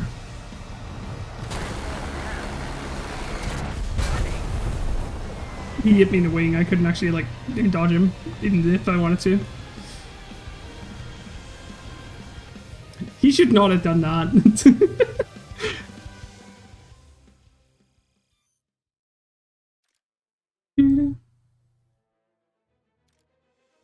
At some point, I will have a lightning pod. At some point.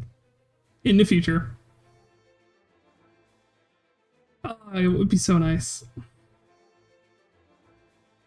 I mean, I could like get these Mavericks. Okay, let's go.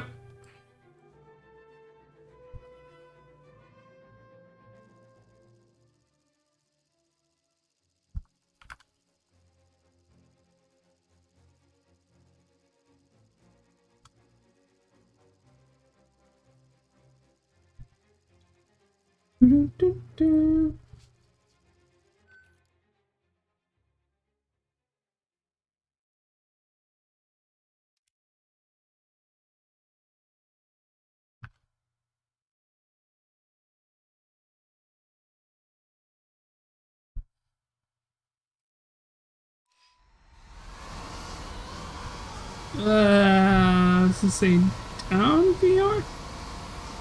I can't even tell if it's a down VR or not. I think it's a down VR. No, it's an up VR. March to F1C, so we're 12-0.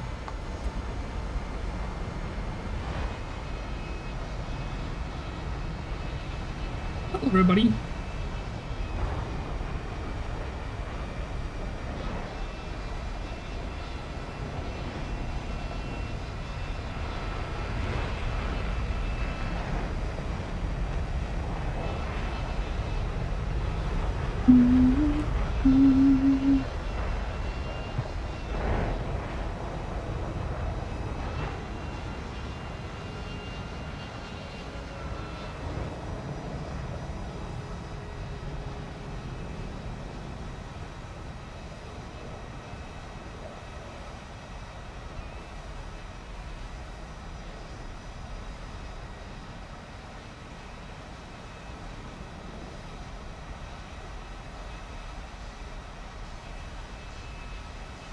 Oh, look, it's the SG-24 Fencer, a below average.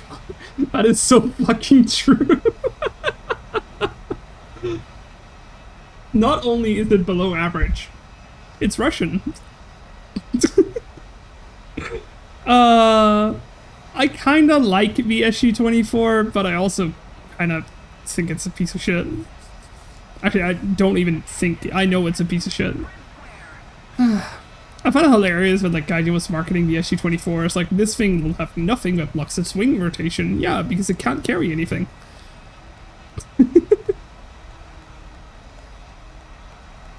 SG-24s with Storm Shadows though? Yeah, but that's a Storm Shadow. It's not really the SG-24, is it? Like, it's like saying, you know, A-10s with Mavericks. Yeah, but there are better aircraft out there carrying Mavericks. So, like, once again, what's the point?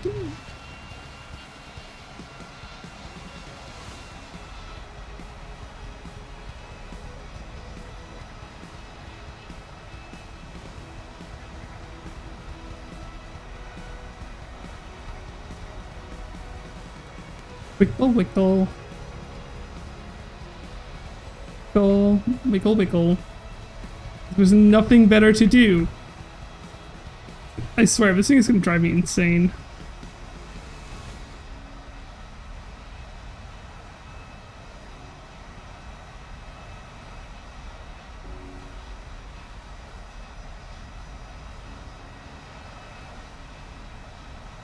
This thing is like flying, but like this thing is like playing the tog or like the mouse. By the time you finally get to the battle, the game has kind of been decided for you.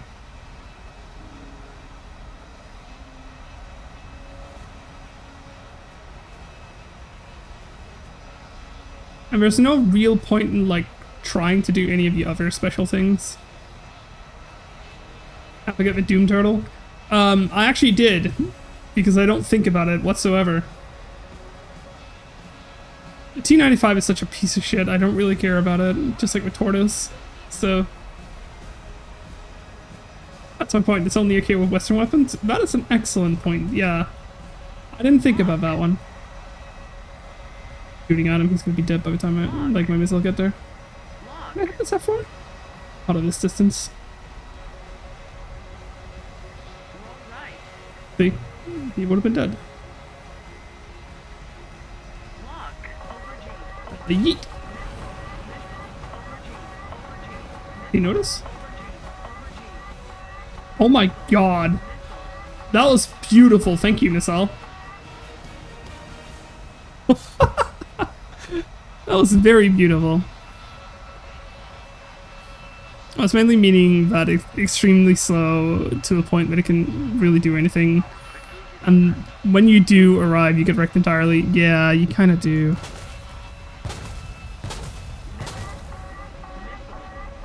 Alright, make 23. I am paying attention to you.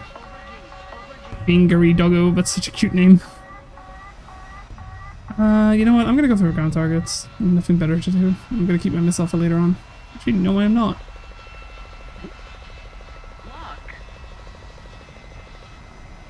Oh, he's dead. Satch.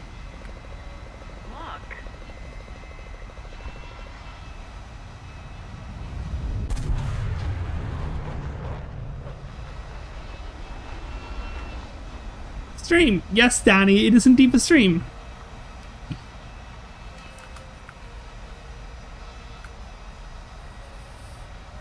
Time to shoot some ground targets, right?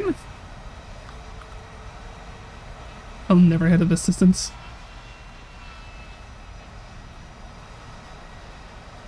Right, artillery to TAM 2. Nice. I wouldn't really call it a shitbox though. It's a better vehicle than most people think it is. Focus on me? No, we're not. Okay. Oh, what's sir? And I'm gonna kill the light pillbox with my gun.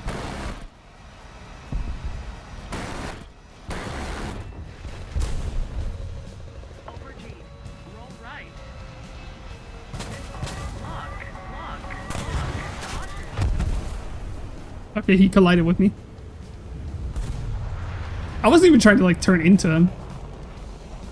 He really wanted to gun me that desperately. There are two types of planes I've killed with Sparrows. The F4C, F4S, and A-10s. I've killed so many more things with Sparrows. This depends on like what BR you're playing at.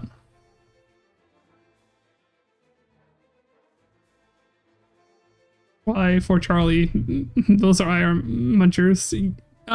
Probably because like at distance you don't really think about what you're firing your missile at, regardless of like, you know, things. Also front aspect. This is going well.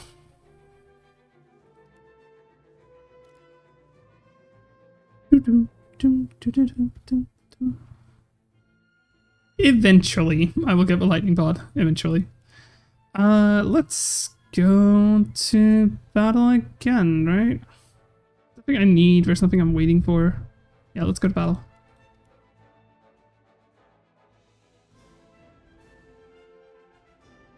Here we've got again. There are two types of planes I've killed with sparrows: the F4C, F104s, and A-tons. Yes. Fighters and attackers. Oh, do you mean something else that you seemingly failed to write? Like, you know, fighters and attackers, F4Cs and F104s. They were in the F4C? Probably not. Like, the sentence makes sense if you think of it from the perspective that I'm thinking, you know, attackers and fighters. F104s and F4Cs are fighters, and the A-10s are ground strikers. You're in the F4C? Yeah. Currently the matchmaking is US versus US. So what?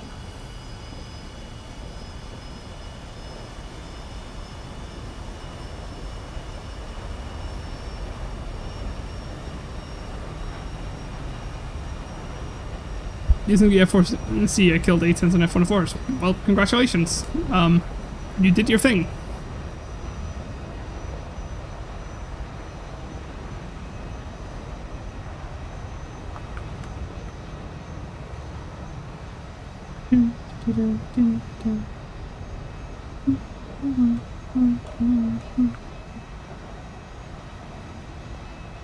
Come on, A-10, we're going out.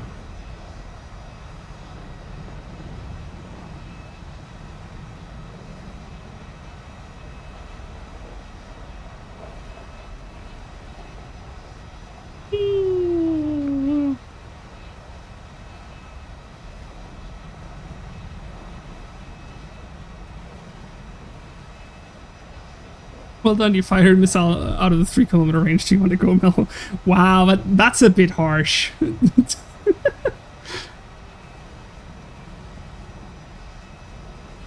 I struggle to begin with, so I can't talk much. Don't worry about it, Nightingale. I struggle as well.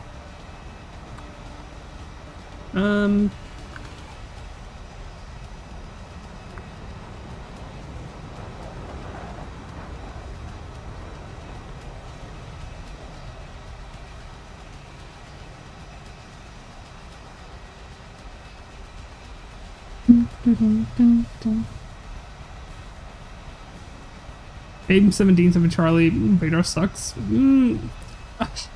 It's not the best radar, but it's not the worst either.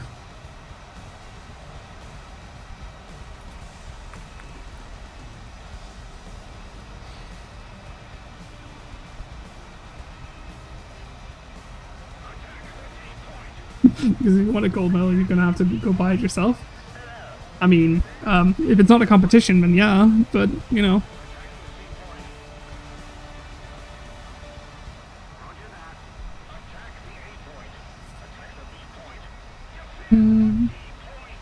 If your target is below 1 kilometer, you straight up can't lock. That's just incorrect. You can. It's just difficult. You have to be at the right angles. Like, that's just wrong.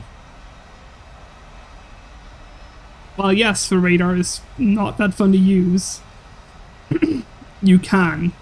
Just have to be at the right angles.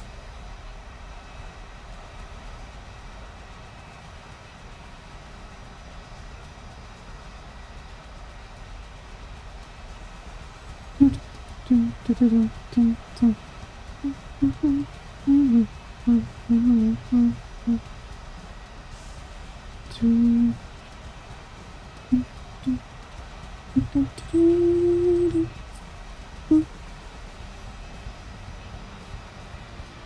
feel like I can just go AFK in the A-10.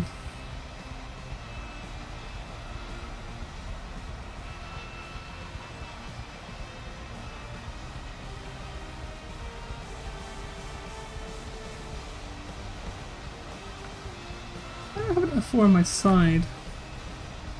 Kind of the things we wonder about, right?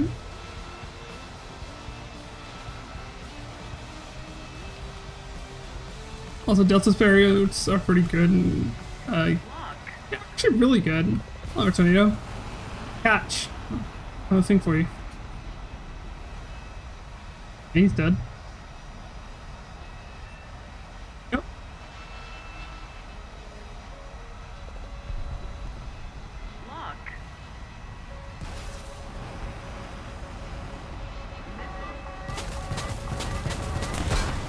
Oh, okay. Green RB. R23? Oh, R24. Okay.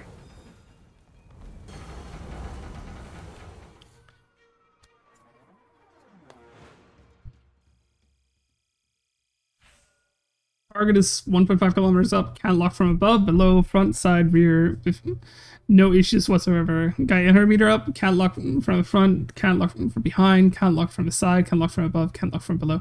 That is just incorrect, Patser. Please stop. Like, you're basically arguing moments where you're at the incorrect angle to be like reality for everything. The radar works fine, you're just kind of struggling with it. I want the Mavericks. Even though definitely getting the 500 pounds would be really, really nice. I believe that's 500 pounders. Yeah, that's 500 pounders because I don't really want the 1000. I'll say 2000. Very nice. They are nice, and carrying 2 of them would be really, really good. So having like 2 on the inner pylons, and then like 1, 2, 3, and then like Mavericks, and then Lightning Pod. That's probably the sim setup I will want. But I want the Mavericks first. So let's go.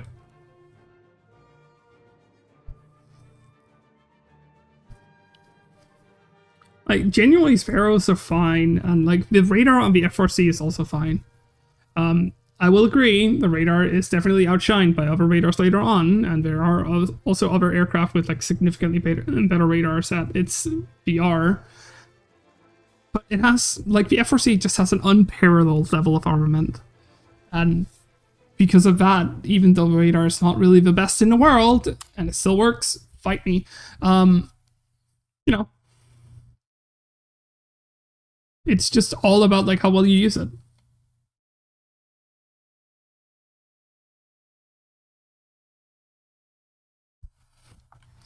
Well, let's go. Slow mode.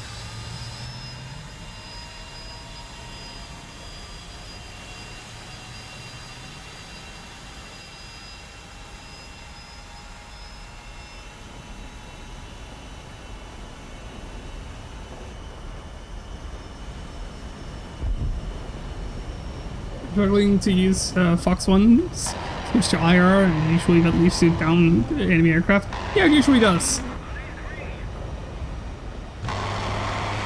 They don't really have jets, so my achievements aren't to prop planes at the moment, save for the 3 premiums I don't really use. That's understandable, honestly, Nightingale. I would probably argue I fly props more than jets right now, mainly just because I'm missing around spading a lot of aircraft. Although, I kind of promised myself that I would get the A10C, and I also promised myself that I would stock ride it on stream, and like other things. So I'm just having, you know, a wonderful time stock grinding my A10. Five new props are more enjoyable and rewarding to play. Rewarding to play, I would argue that's up to be the individual, but I would definitely say that like prop battles usually feel like you achieve more. And it's usually because the matches are longer. And because the matches are longer, you often feel like you've had to fight for your achievements. You've had to like emotionally invest yourself into a match, whereas like higher BR, the matches are shorter, you usually die earlier. So if you don't have as much time to like mentally invest yourself into the game.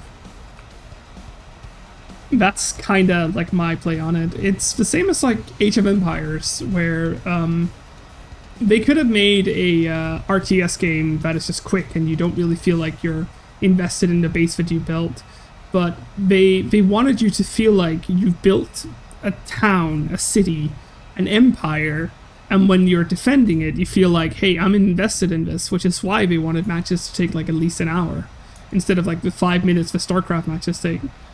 And I think that's a really, really good way of approaching it. Making players feel invested in the match means a lot more than like having a 5-minute match where you just see a win or lose at the end of that. I would rather play for like 2 hours and then have a victory at the end than play for 5 minutes and see victory. Or like have like, 20 matches in 2 hours and then see like victory and defeat like 50-50. I made achievement recently was beating a Spitfire in a dogfight with the A6M5 entirely because he went for someone else because we kept turning and not getting behind each other. Yeah, that's kind of the issue. You're waiting for like a third party to show up when you're just locked in a turn. One circling is kind of sad because like whoever's doing a one circle, well, whoever turns better wins. Especially once you've like run out of energy and you're both just like sitting there being like, well, this is my life now.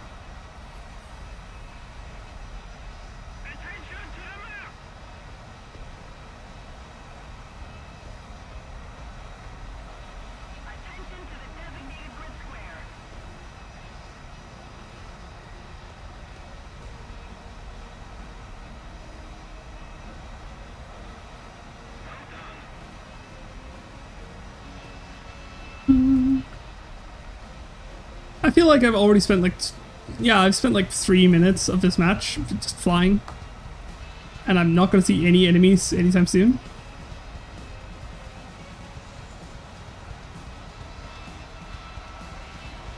I think that might also be why the A10C doesn't see it. Like, I don't really see that many other players playing this thing.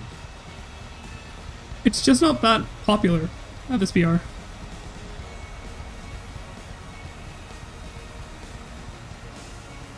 Can't believe the only one who would rather use A-Mentees than A-Minis. That's because the E's are better. I know they are more susceptible to being flared, but like if people flare, then fire another. Or consider not shooting at people with flares. They're perfectly fine.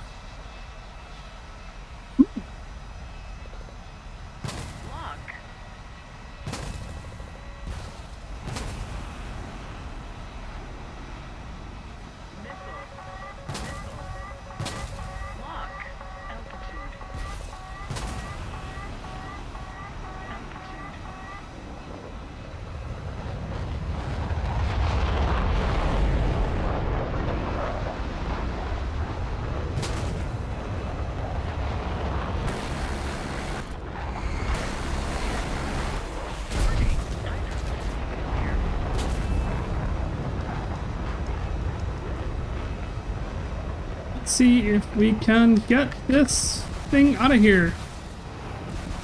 I'm gonna kill myself here. Satch. I got trickened, but at least I got a kill first, so woo!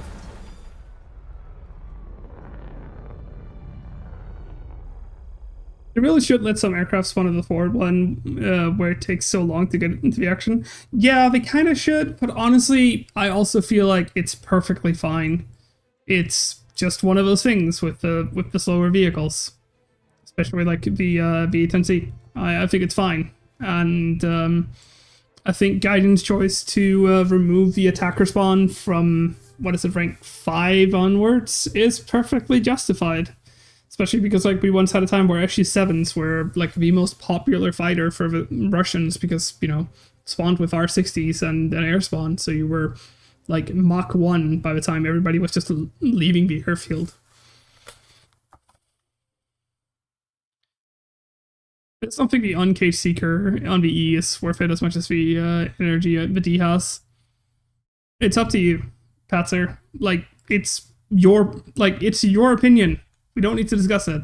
Like, we don't need to have an argument about it because like you clearly don't value my opinion. So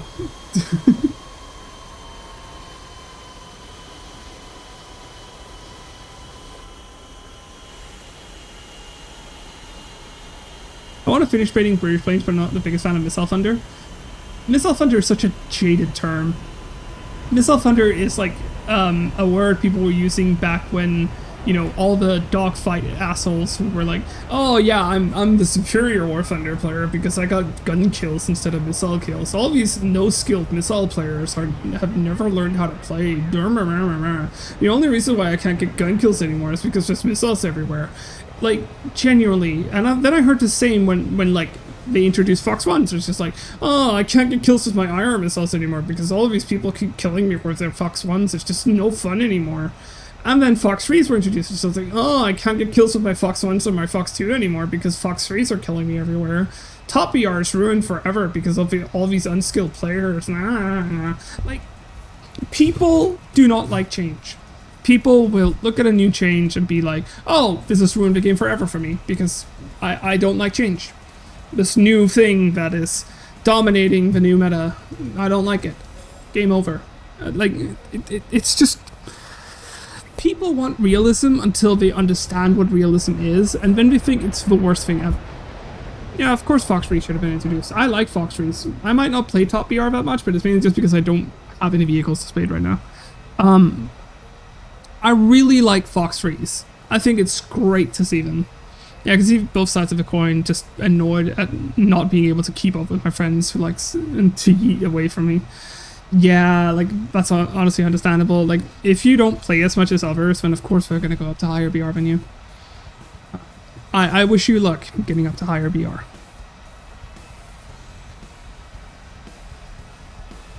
But like, the thing is that people use Missile Thunder as cope to argue that the game was ruined. It was such a disingenuous argument. It was like people who got angry when they introduced, like, darts. I was like, oh, ground BR is now darts everywhere. What happened to my APHE? I can't play the game anymore. Heat FS is everywhere. It's just like, get good. The game changed. Apparently you didn't. And like, people can't just see technology for what technology is in this game. And I've never seen a more bitchy community that continues to argue for progress, but as soon as progress arrives, it's just the worst thing ever. I don't mind things being added, but I'm tired of constantly dying to Fox 3s and Phantom. Now that is understandable, although you aren't. Like, you're being killed, well, yeah, you kind of are. You're being killed by most likely F-14s all the time. But like, that's just kind of reality. Like, Phoenixes are so easy to, like, avoid getting killed by. I find it hilarious that people keep arguing they're overpowered. It's just, use the right tools. You know, notch. Learn to notch. Use your chaff correctly. Not just, you know, dumping it and then hoping for the thing. But like, turn away. Because like getting killed by F-15s and SU-27s. If you get killed by Fox 3s from F-15s and SU-27s, then you're not playing the British Phantoms correctly. Because then you're very much over-BRing them. They're not seeing Fox 3s from anything else than the F-14. That's just fact. Yes, the F-15C, the F-15A should not be 13-0. But that's like a Gaijin issue. I can't fix that for you. But like, you're just being killed by Phoenixes if you're being killed by Fox 3s. And you better learn to notch because that's just kind of reality. I am kind of getting jaded on the whole, like, it's only Gaijin's fault. It's also the fault of the players, especially with Phoenixes. Because players just keep being like, oh yeah, but you know, I keep getting killed by all of these things. But you're not. You're not defending against them. Flying low does not fix everything for you anymore. Thank fuck that's a reality.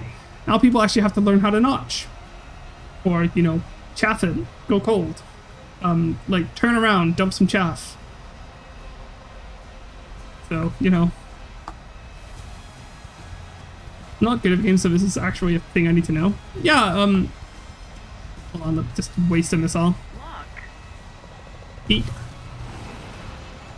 The thing is that, like, players kind of fail to understand how, like, how vehicles and like missiles work, and they just keep going, well, what if I just, you know, fire my phoenixes? Well, that's fine, but they fire them at such a long distance away that they're kind of pointless. Which is honestly kind of funny. Okay, let's set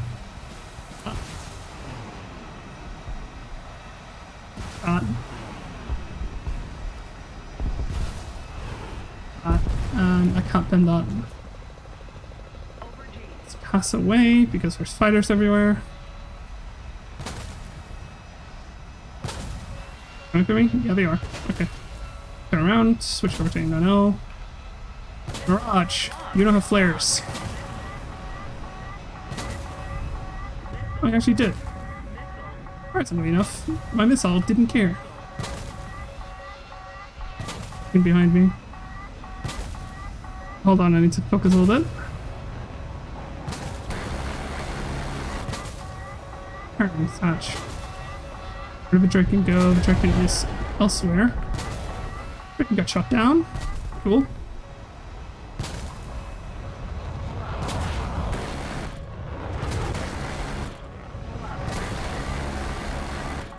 I can't aim. Or shit.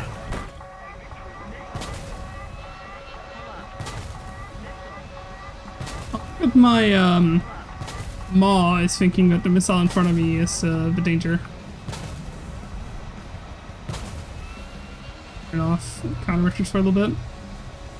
Yeah, he's not going to be happy with me, and I'm not going to be happy with him, so I'm just going to ignore him. Well, Fox 3, so that's the issue. Fox 1 and Fox 2 is fine to dodge. No, Fox 3s are perfectly fine. People just need to learn to dodge them.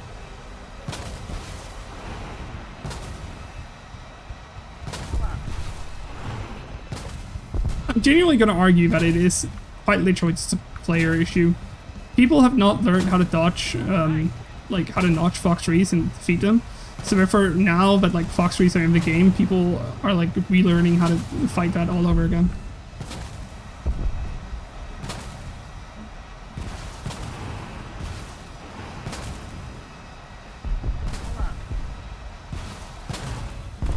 Oh, okay.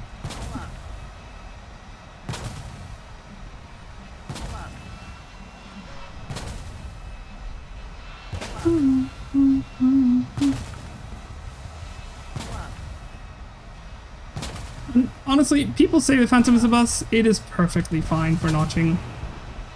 Because you need to notch your missile early, not late. Common misconception again.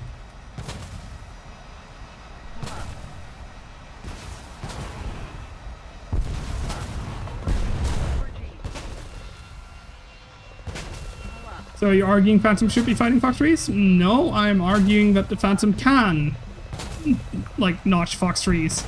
Just like any other aircraft can. If you have an RWR that's somewhat specific, you can notch.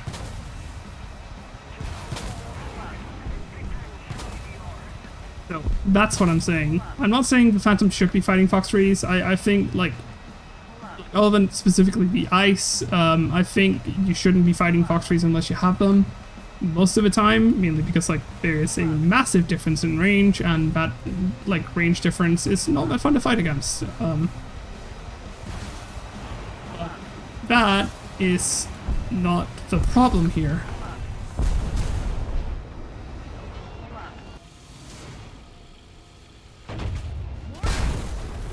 Thank you. About to notch AMRAAM Delta in my biplane. True. Hey, notch a meteor in my biplane. I'm getting close. I'm getting quite close.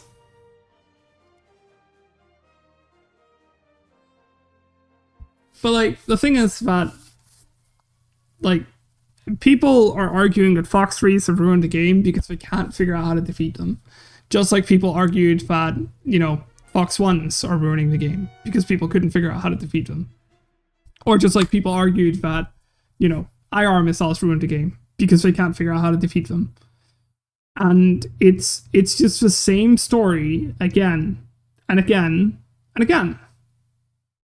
Like, people argued the bombers ruined the game back when they were like, you know, super durable and had somewhat good guns.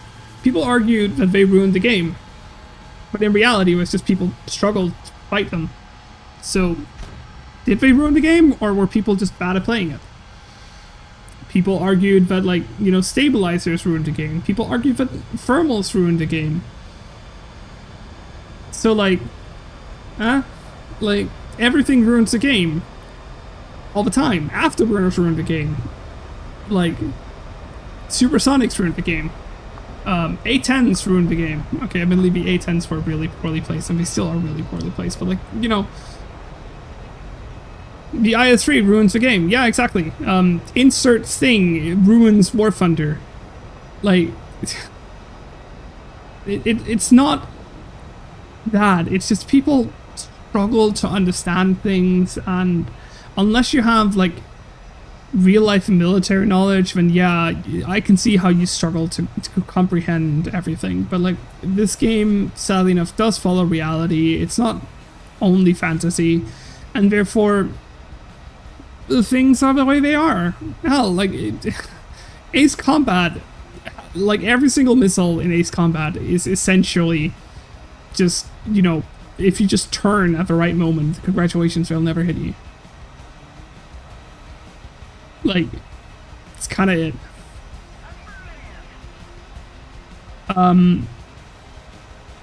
So, like, there's no way of defending it, because, like, ultimately the issue is that people fail to comprehend reality. And yeah, I'm not a teacher. I'm like some pleb who streams themselves playing video games. Yay. Also, Nightingale, I completely forgot to say it earlier. I don't know, it was like 23 minutes ago. No, not even 23, 43 minutes ago. Thank you for following me. I was kind of busy being Engie. But yeah, War Thunder community is just amazingly incapable of comprehending things. And then they use that as an excuse for everything. And I've just heard from so many people that there are so many issues, yet the issue is just themselves not understanding it. Engie? I wasn't really Engie, I was just pretending. So the thing is that there will always be someone who will complain about something. Do I complain about getting third-partied? Yes. Do you know it's only a game? Why you have to be mad? Yes. Yeah, exactly. Like, of course, War Thunder is Engie? Nah, War Thunder is not Engie. But, like, yeah, complain about getting third party, but then be like, oh well, that's kind of how just the game is. Don't get angry about it. Like, there's no point to be mad about it. If you want to be mad about something, make a bug report. Like, go out, study the thing, and then make a bug report about it. I have genuinely recently considered collecting arming distance data for every single HEGM in the game, and then sending it into Gaijin as like a bug report, because it's getting kinda annoying to me that, like, BMPs, for instance, can fire their ATGMs at like 10 meters distance and like still kill you. That's just not how it works. They have 100 meters of arming distance. Like, what do you want from me? Make it realistic, you know? Gaijin prides themselves on their realism. Do it. Pure realism. Pure prop.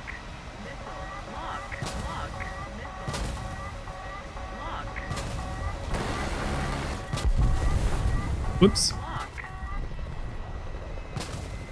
I have nothing to lose. Don't do that shit with me.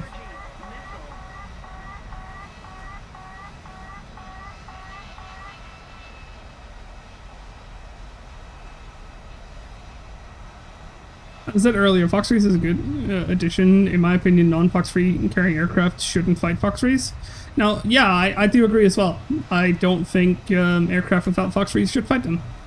But I also realize that creating that BR gap will result in the same issue that ground is currently having. So, realism, Gaijin, sure. Microsoft Flight Sim is arcade game. Microsoft Flight Sim is an arcade game. Microsoft Flight Sim barely, like, models anything.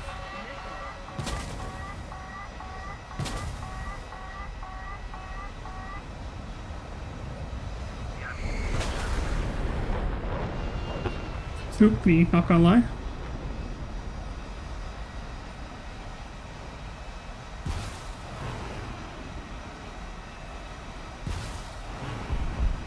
There we go.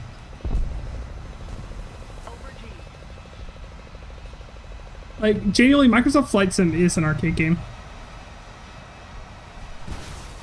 Because there is no simulator that is truly a simulator anymore.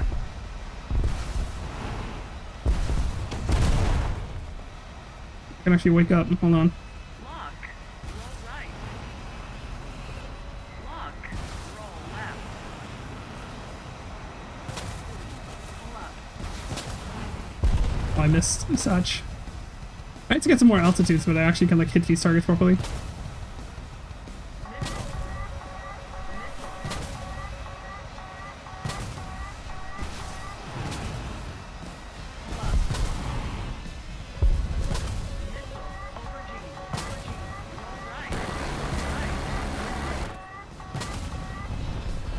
The sound what he was thinking.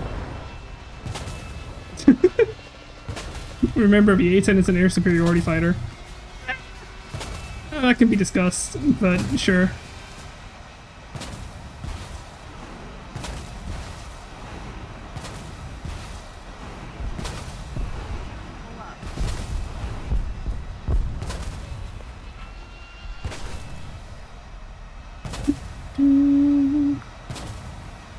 Climbing up to 8K, so my Phantom 2 can fly at higher speeds. I mean, that is worth your while. Definitely do that. Although consider the dangers of doing it as well. I'm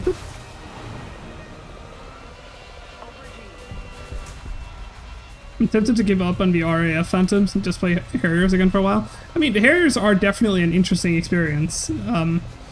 I don't really enjoy them too much, but I can understand why other people would. So. Vehicles.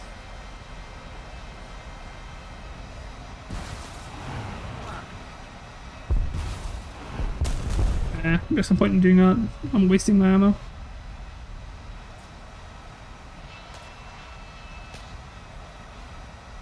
There's one fighter left.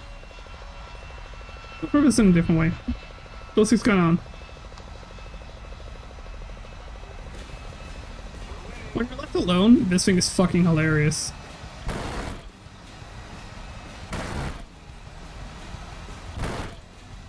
Wow. Go.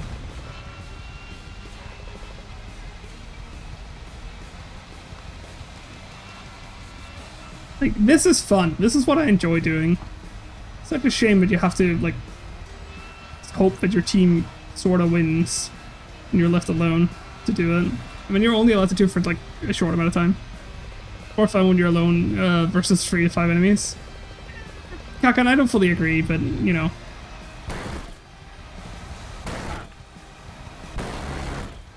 Could we, you know.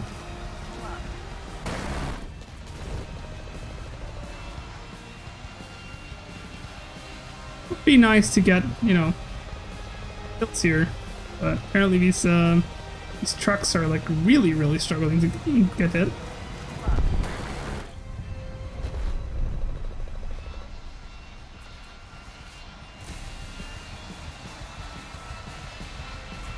It would appear that we're only like 2 people left. 3.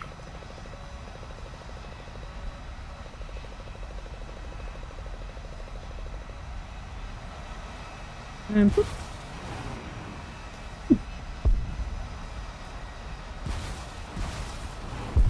Aww. Hatch.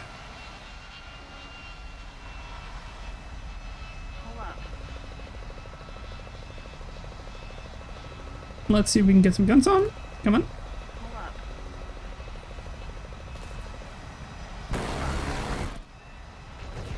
There we go.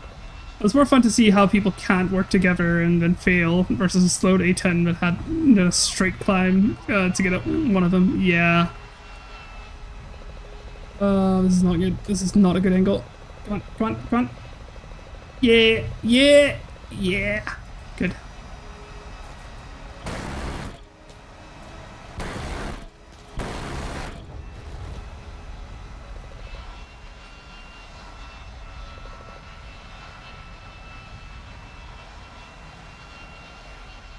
Okay, last target. Unlimited burr, basically.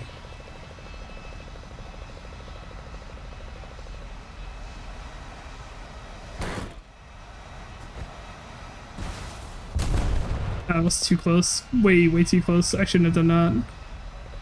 I really fucked that up. I got so greedy. I had enough of, like, just failing to kill him.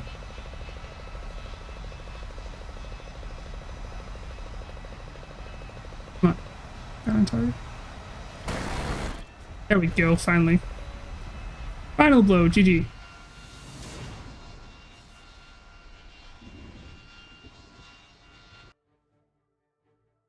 I still wish the overversion could have the gun pots like the premium one. I don't think the gun pots are worth it.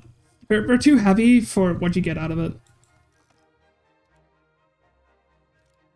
Yay! Unlock the lightning pod and the AGMs.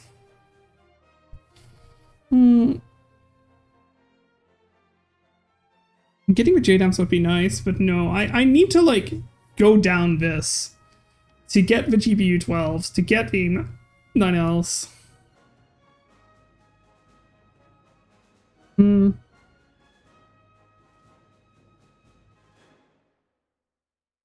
I think I'm gonna get the boosters first.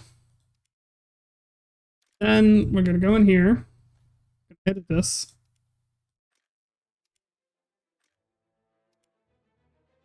Like, it should honestly be able to do this. This is just incorrect, but like, you know, Gaijin does Gaijin things. I'm gonna save this just as like a preset, honestly, and then I'm gonna create one.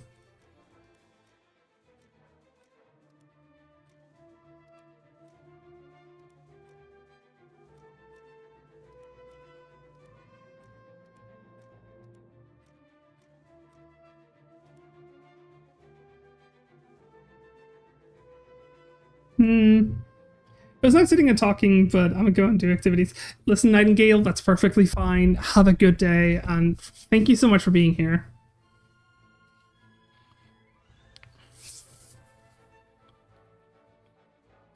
Another thing I dislike is when there's clouds on the ground so you can't see the cliffs coming closer and closer to your face. Honestly, just, you know, respect the clouds, you know. No problem, YouTube. Well, thank you. Have a wonderful day. Would you recommend 4 sidewinders, 4 sparrows, and a gun, or the same missiles, same gun with 6 1,000 pound bombs? Hold on. When it comes to that, okay, that's under control. What I would suggest is something like this. This is what I would do. And then, of course, adding the sparrows when you have it. That is what I would do. Works better.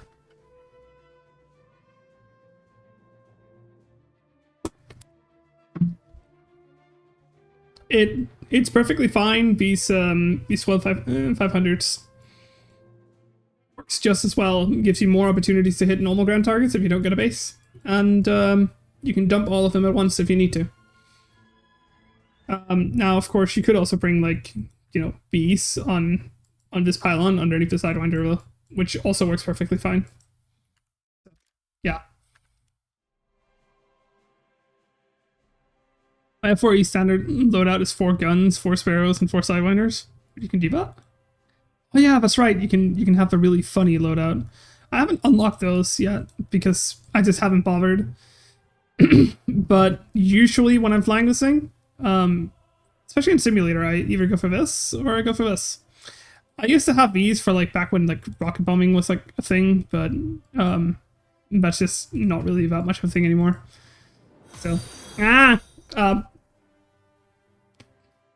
Senseless Morion, I think.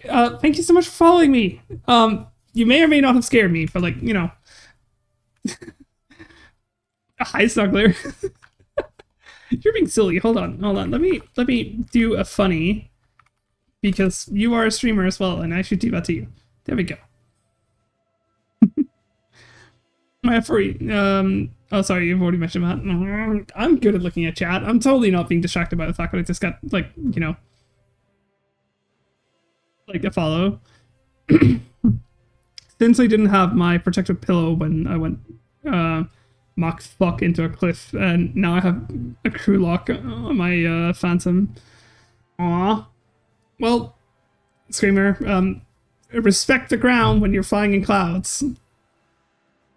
Which I have the additional gun pods for the for Charlie. That'll be super funny. They were really funny back in the day because they removed the tracers from it. Like genuinely really funny. So yeah, you could do that.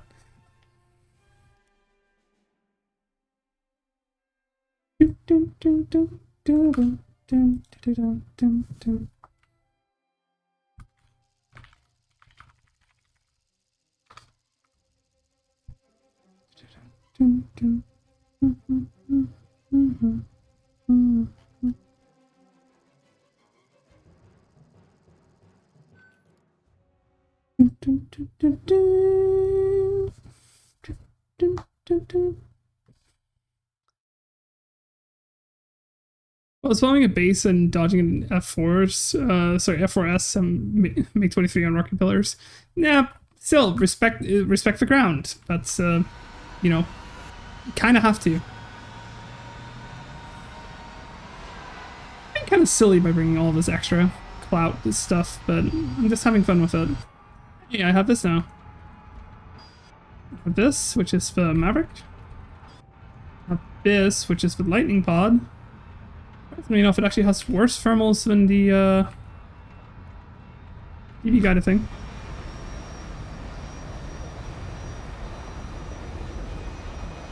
F4s and F4S are two different things. Oh yeah, they're actually no, they're not. F4s are just not exclusively F4S. That's kind of how you need to look at it.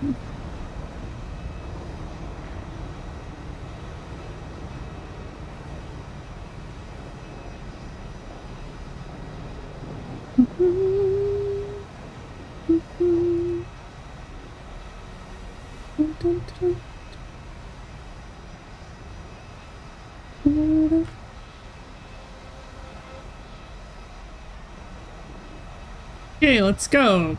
Ground pounding loadout? Yeah, by the time you get to the fight, most of the fight is over anyways, and honestly, this thing flies like shit anyways. I can handle the fact that it's weighed down.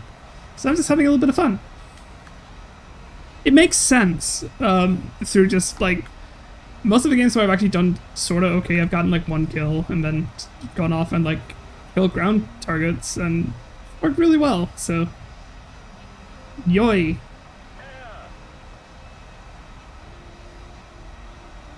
Meanwhile, I'm just gonna vibe and exist because there's nothing better for me to do.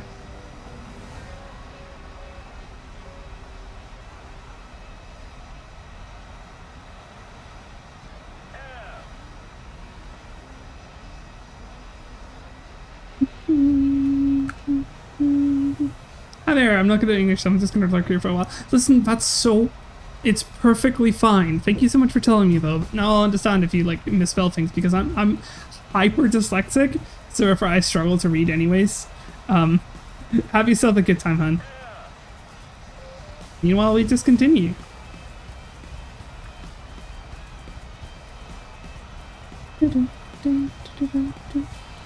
Why am I just humming Wii music to myself? I've been doing that all day.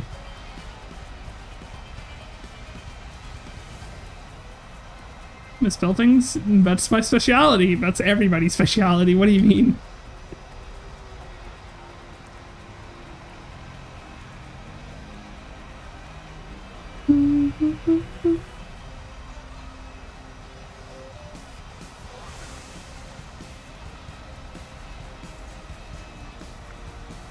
I take max fuel in Phantoms. That's perfectly fine, honestly. I usually bring like near max fuel anyways on anything with like really high intensity afterburners. Mainly because I prefer not to worry about it. It's so much easier when you don't have to worry about it. Like, some people pick like limited fuel and then they have to like struggle to survive once they start running out of fuel. Looks like my team lost this game. Satch. Field Satch.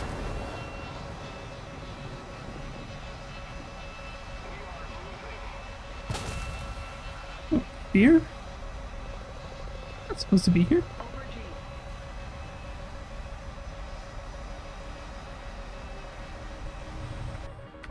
Oh, I actually wondered.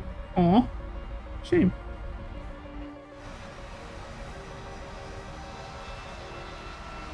Oh, looky, looky, an F4S. Lock. Might not notice. Oh, they might not notice? Didn't notice. Missed. Yeah, I definitely missed. Lock. Missile. Lock. Lock. Here we go.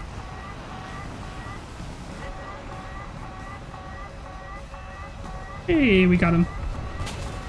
I need to be careful.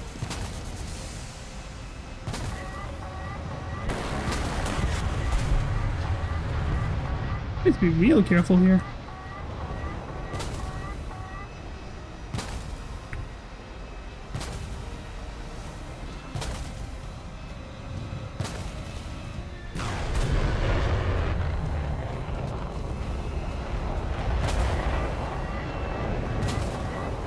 Come on.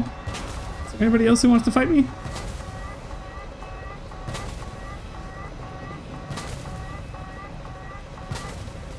I really want to get rid of these Mavericks.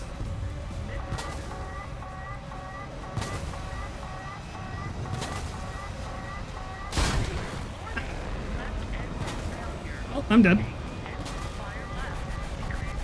Yeah. Well, that's kind of what happens when your team loses like that. So. Coming in after winner usually take 30 to 35 mils of fuel. If it's EC, I might take 40 min. I just take max anyways, because usually I stay alive. And honestly, I don't think about like getting that optimal performance out of my aircraft. Like the majority of the time, it's not because like the majority of the time when I'm fighting something, it's not because I need like that optimal performance. Because you don't. You definitely do not. You know what? Let's actually switch over to this loadout, just for now. Go.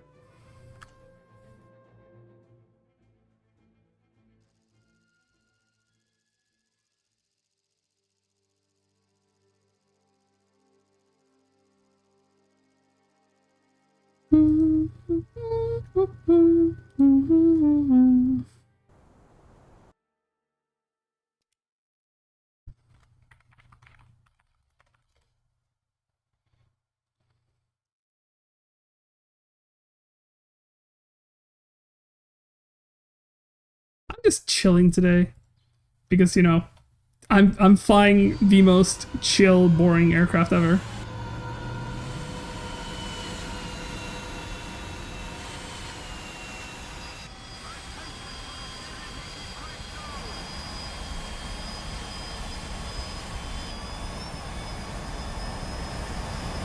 It turns out 20mm stealth pills can make quicker grip than MiG-21 in a head-on. Indeed it can. It very much indeed can.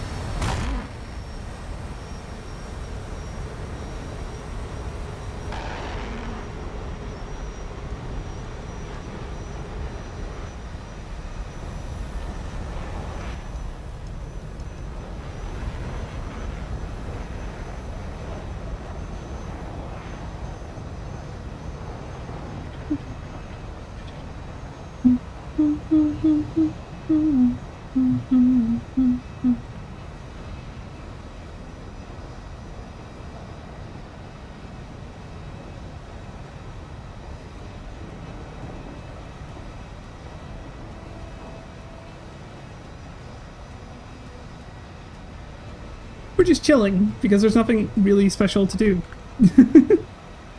Whatsoever. That's silly.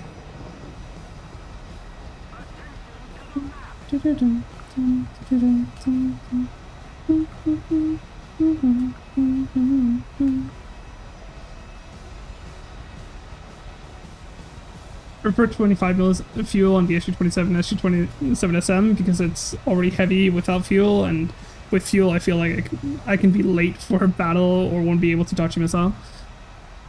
Honestly, if you can't dodge a missile at top BR, it's not because you're heavy, it's because, you know, you're too close. You need to like try to stay further away from targets. So dogfighting in general doesn't really work. It's a major misconception that like the SU-27 is hyper maneuverable as well. I usually fire a Skyflash on an F-14, but my dumbass didn't see the F-16. Yeah, but that happens quite a lot. Like, people tend to, like, fire off their weapons and then, like, suddenly go, oh no, enemy!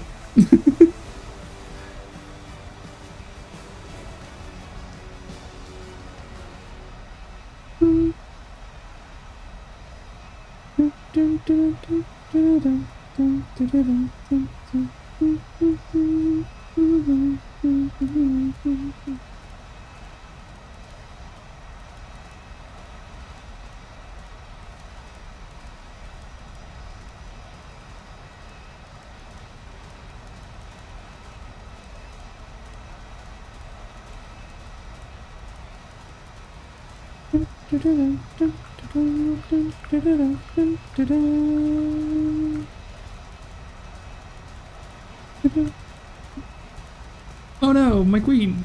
What do you mean? Oh, you're once again doing a reference. You probably are. I'm literally just sitting here looking at chat, waiting for it to move, because currently there's nothing in the game for me to, like, look at. Which is kind of sad, but it's also kind of just reality right now. I'm just doing nothing. Make a reference? Never. Oh, shut up. You always make references.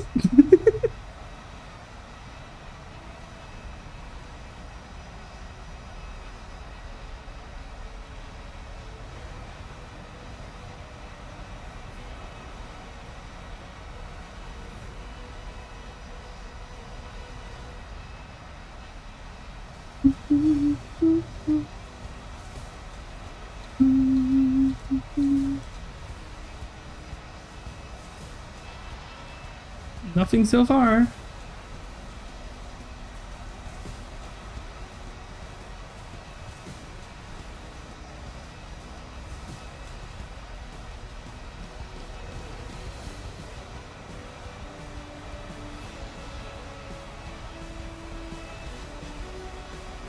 Still nothing. This game is gonna go on forever. Sarcasm, yeah, I know.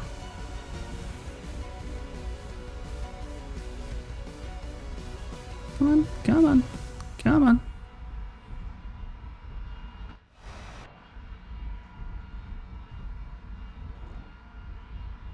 Come on, come on. Find a target.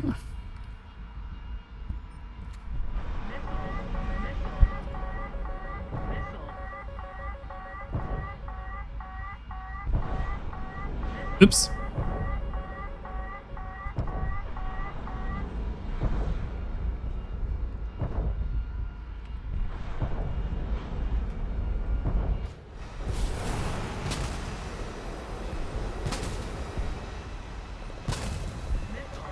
Apparently I'm gonna have to fire these first. Or not. I had nothing better to do. I got so bored, I just focused like on like a little bit of training with the Mavericks. I really need to like take this game a little bit more seriously, don't I? There we go. We got new boosters. We can now turn. I'm gonna get the APKWS because those are gonna be important. Let's go. Well, I got the SU-27 not long ago, and then maybe a week later, the added Fox Reese. My face at that moment was like, oh shit. My most used plane before the MiG was the MiG-23, and then it was the MiG-9, so I'm kind of learning from the very beginning again. Well, the MiG-9 is a piece of shit that barely could turn to begin with, and same with the MiG-23, so don't worry about it. Like, honestly though, it's not about the aircraft, it's about the missile. And it's always been about the missile.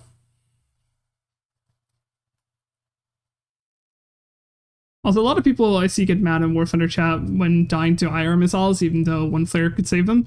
I mean, yeah, like, one flare usually will save them, but like the thing is that people just get angry at everything because people just think that like they are the most important, they are the main character. I accepted a while ago I'm not the main character, I will never be the main character, and I actually honestly don't want to be the main character. Being a main character is such a stupid idea. Self-absorbed idea. Like, I'm streaming on Twitch not for the attention, but just to make it so that somebody has a nice day.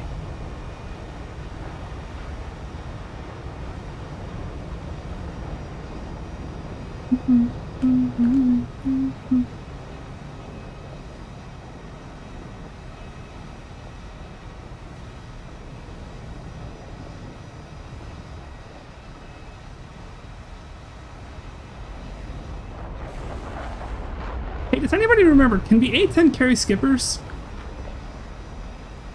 Because I swear they can carry skippers. And it would be really funny.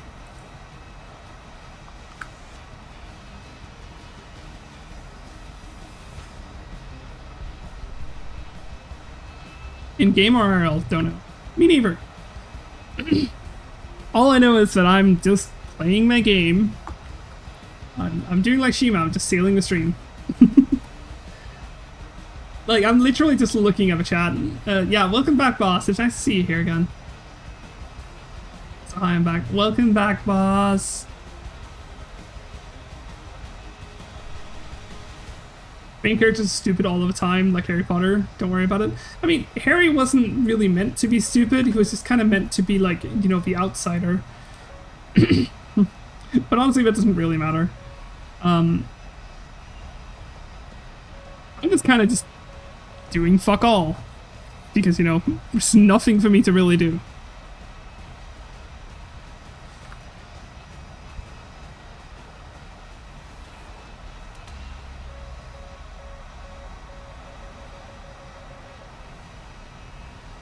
I'm pretty sure this F-14 has not fired at me. There's no point for him to fire at me. And I think that missile is not meant for me.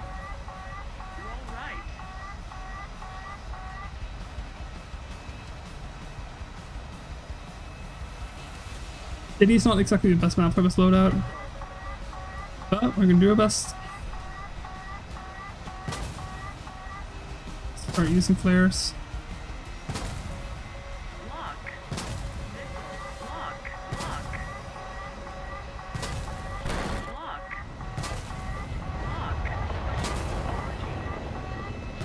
Let me 2 or 3. I'm gonna do that, and then I'm gonna ignore you. That hits, I'm gonna be so mystified. Nah, he flared good.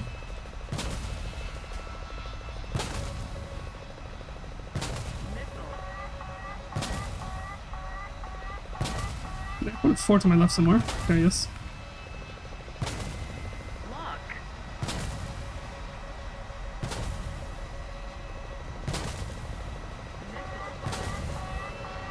He's gonna flare. Of course he is.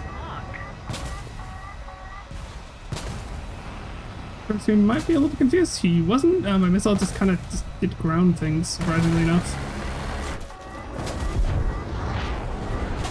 Oh, I got to finish off? Really? Sag.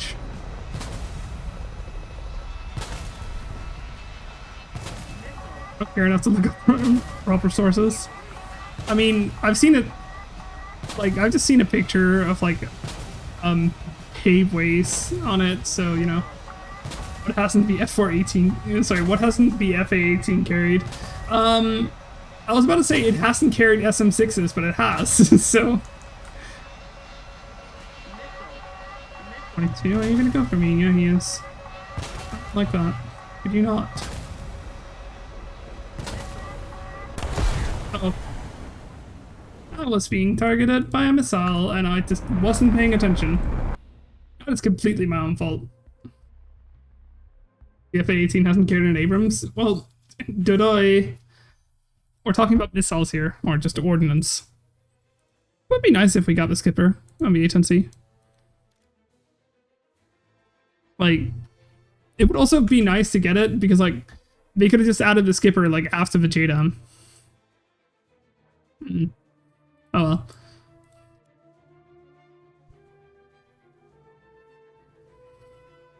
It hasn't carried a minimum 2. They're not exactly missiles. They're like giant fucking space rockets. Like, come on. It hasn't carried an ICBM. Well, that is a minimum 2. Minimum are ICBMs, so. They have carried nukes though. Plenty of times as well.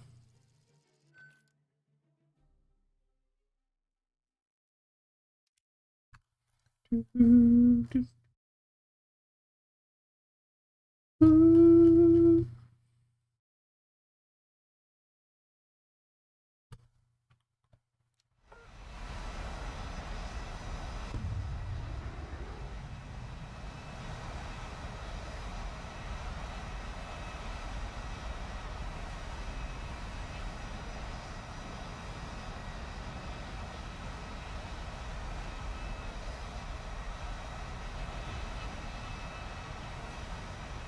be fair, the Hornet has a surface-to-air missile as a weapon system. Yeah, as I said, the SM-6.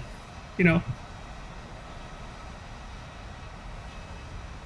The thing is that, you know, it depends on which Hornet we're talking about, because, like, the Super Hornet has carried significantly more than the normal Hornet has, so... I can't wait for, like, Gaijin to add the normal Hornet, and then people be like, oh, but it could carry this of the Super Hornet. Completely failing to realize that, like, they are two very different generations of aircraft. Oh, Mira, the Hornet hasn't carried an SF-6 with Super with it. Yeah, exactly. But it's exactly kind of the point I was trying to make. At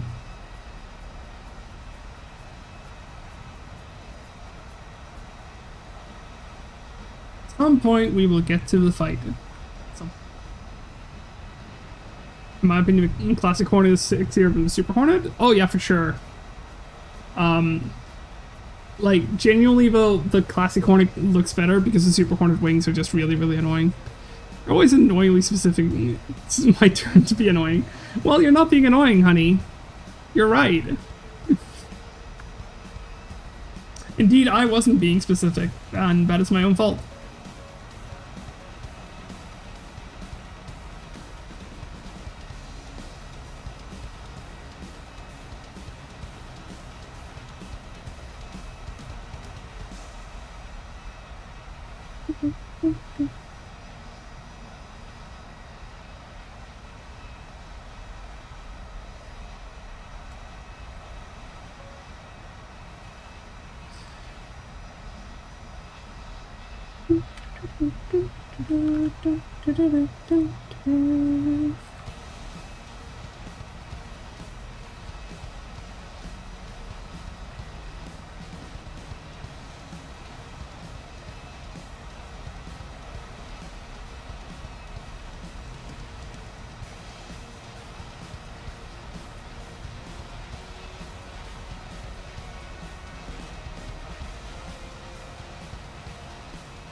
What's your favorite planes in Air Realistic? Sorry if you already answered and I didn't hear.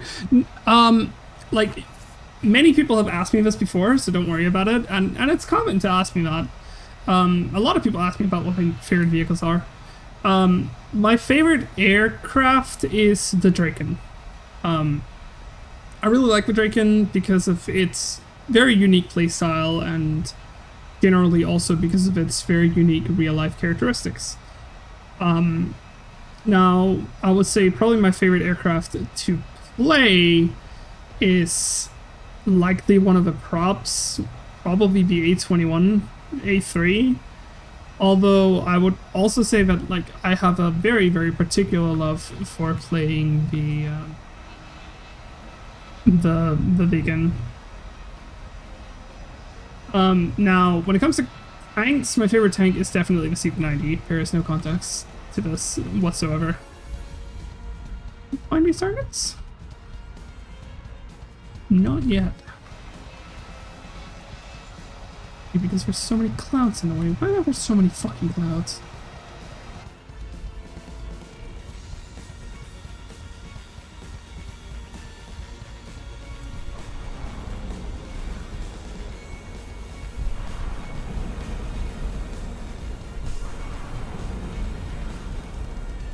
This is gonna be a fucking miracle if they all hit.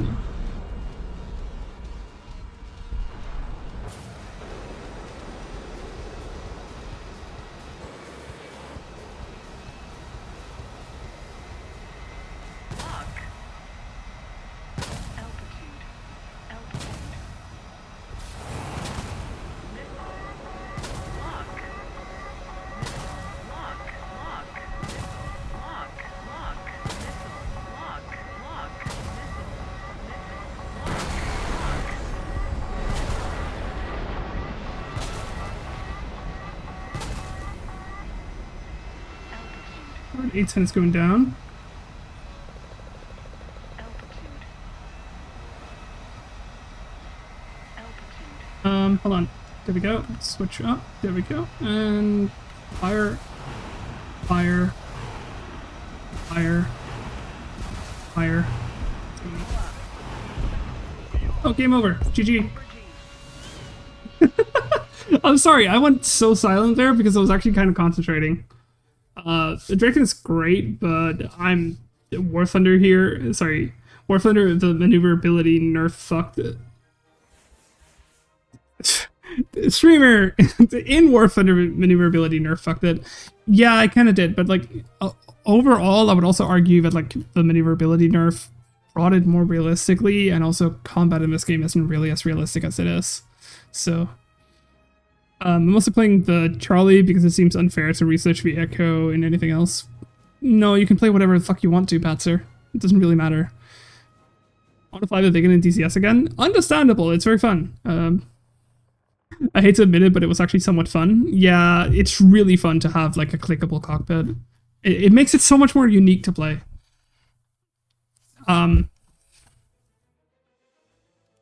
But yeah, like genuinely don't worry about it like asking me about like my my favorite vehicles. I really like the Draken. It was definitely the thing that made me push to get to top BR. Like getting this thing back when it was released was so fun. So I know no one else is gonna judge me, but I will, which is what matters here. Yeah, that's very, very true. Mira, you know this Prime hydration garbage? I have heard about this thing called Prime. Yes, what about it?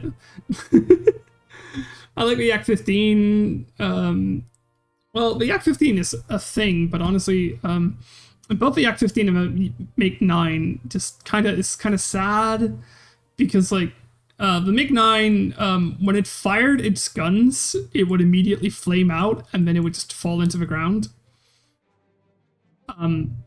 And that's kind of weird that isn't modeled in the game, but like firing with 37mm cannon, the amount of like exhaust gases that came out, went into the engine immediately and then flamed it out, is unbelievable.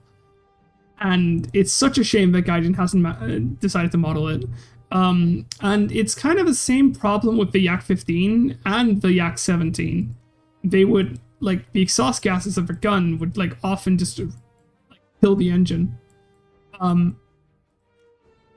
Weirdly enough, they also haven't modeled the Yak 17 and the Yak 15 and, you know, the Yak 15P, that the wings would fall off all the time. But, you know.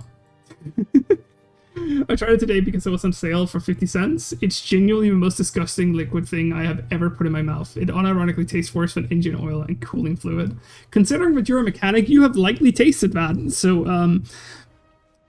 I can understand why you hate it. I killed a Crusader with a Sparrow. Congratulations. That's kinda common. But yeah, I like these Mavericks. They were fun to use. I think I'm gonna keep till like this loadout. I might switch over to some bombs instead of a rocket, so. Like I might switch over to like the JDAMs, which would be fun. But no, for now I'm gonna keep this loadout. This loadout is really, really good for air realistic. Oh well. To battle. The Crusader has RWR and plenty of countermeasures. Patzer, that doesn't matter, honestly.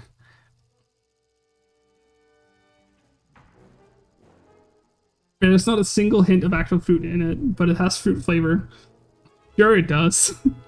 Prime genuinely just sounded like a scam to me. It was like some major YouTubers and influencers went together and made their own like energy drink company.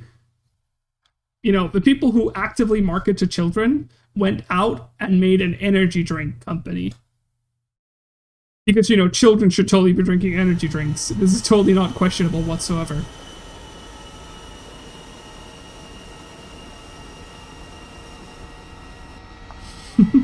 Well, it's not an energy drink? Oh, I've been told it was, but I guess not. So it's even worse. It's just it's a shitty soft drink. Well, I wish that it wasn't like, you know, it wasn't wasted money. Or is she 24?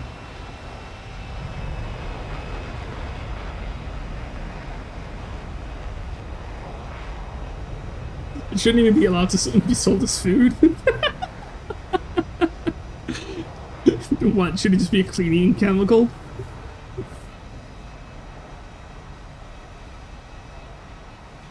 Influencers making a product? I'm not interested. Maybe with clothing, but that's usually overpriced as heck.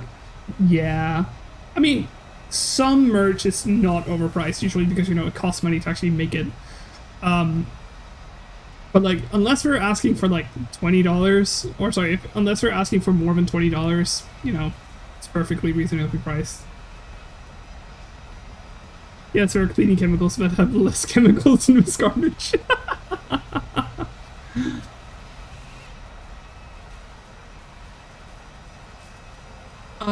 All the Crusader has to do is press Alt-E at the same time, and boom, a radar stops tracking the plane, and starts tracking a piece of whatever floating in the sky. Yeah, but you tracking it and your missile tracking it is two very different things, Batser. Like, unless your seeker head is, you know, like, not a TW seeker head, then it doesn't really matter. But like, you know, the thing is that some players don't play perfectly, Patzer. You don't need to justify things, and you don't need to like be like, oh my god, I got so lucky, all he had to do was just to do this one thing. The missile falls whatever radar's illuminating. Yeah, but the radar isn't a laser beam. Radar is more like a spotlight. Unless your radar, you know, if the missile is within like 5, nah, not 5, more like 3 kilometers, it will still track the plane because that's how big the radar seeker is. Like, there's a reason why I keep getting like pings about missiles flying towards me and like pings about radar tracking, even though it's definitely not me being tracked, because the like radar beam is not a laser pointer. It's a major misconception.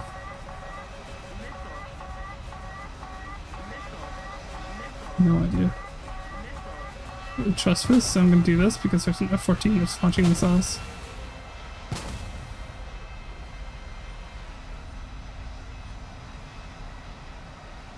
But like, Patzer, genuinely look up how to like the missiles work, because you clearly don't know. It's okay, but like, I'm starting to be kind of done explaining things to you.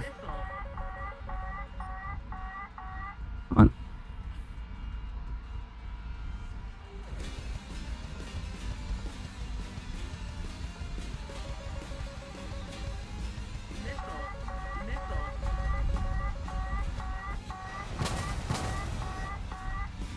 Let me get some Mavericks in.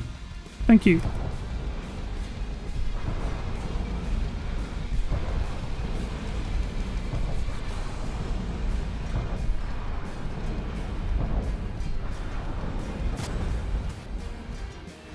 I hit the bridge so many times.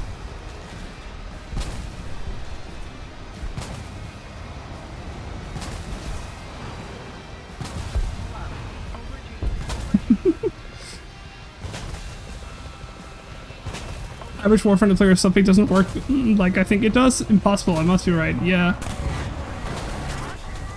Oh, look. I don't have the fire extinguisher. I don't have the fire extinguisher.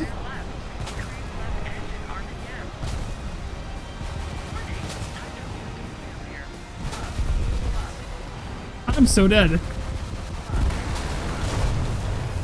Oh well. I got 1 kill. I got a couple of ground kills. I'm happy.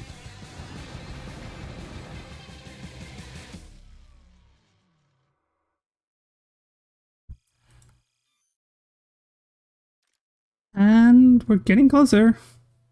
I don't want these laser guided rockets now. Just because I'm curious about how they work. Though I kind of want to keep the Mavericks as well. The Mavericks are funny. You can see it clear in the replay in Warfighter. It shows the size of view when it locks to targets. I think it's very graphic. Yeah, it's really, really good. Using the replays to see how like radar actually works is a really, really good way of understanding it. Also love how EFS takes forever to come into effect in game. No, that's kind of the way, like, the speed it works at. It's perfectly fine. I just didn't have the fire extinguisher. I haven't researched it yet. Oh, hey, I unlocked it. Aim Nanos first. Kind of want to get the Aim Nanos first. Also kind of want to get the Lightnings. I'm going to get the Aim Nanos first. Screw it. It would be so much better.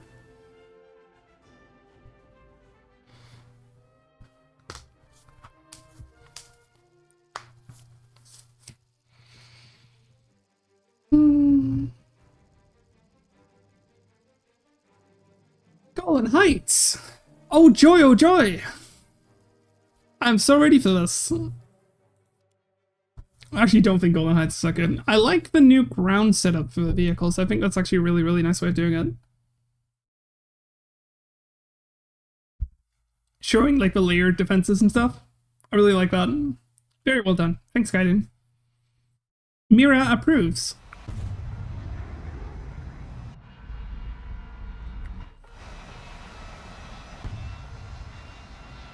I'm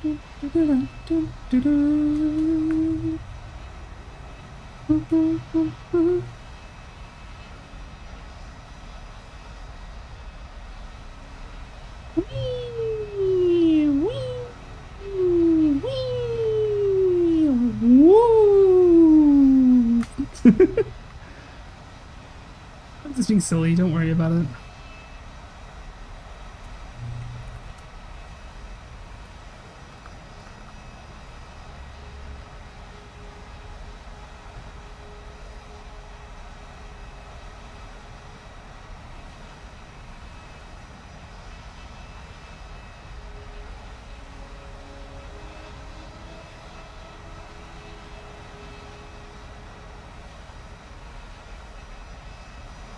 Can I get one of these? Not yet. Really not. Minimally VR, way out of my range. What is my range on my Mavericks? 20 kilometers. And what mode do you play most often? Realistic. I dabble with sim, but I mostly play realistic. Like, realistic is realistically the only game mode that strikes the perfect balance between arcade and realism. I'm sorry, this game is not realistic anymore. Sim in VR is a whole new game. Yeah, it is, although I often don't really play it in VR because realistic air ground, both. I play everything, basically, as long as it's realistic mode. And then I dabble with air sim. But I also very firmly hold on to the opinion that you should not be like there's a lot of like sim VR players who are like, oh, you have to have VR to play sim, you have to have a HOTAS to be able to play sim properly, and I just don't believe in the gatekeeping. So I mostly play sim on mouse and keyboard, on my one screen right in front of me. I would like to play sim with VR more, but honestly, my VR headset is just not set up correctly, and my computer is not powerful enough to run it. So, for now, I am just existing. You're close enough to fire these Mavericks yet?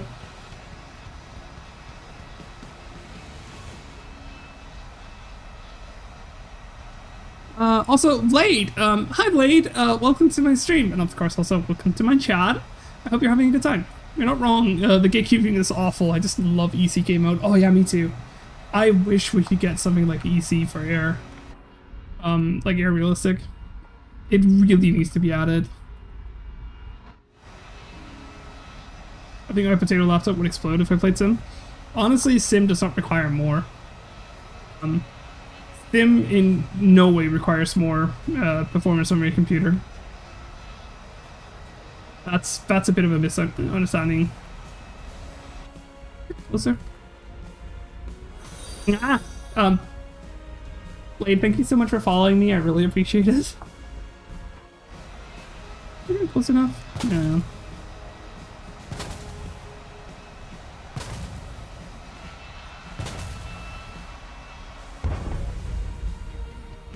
I want to fire off these Mavericks.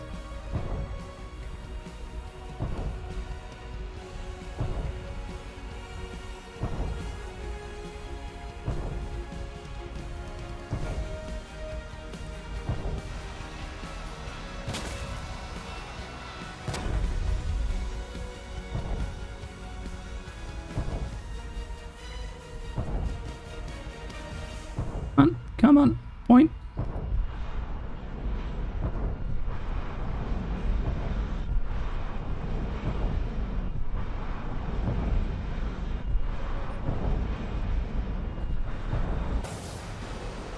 Okay, that's that done.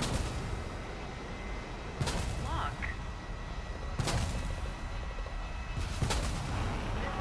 Do it. Lock. Oh, I missed such. Oh, I missed one of the targets. Such.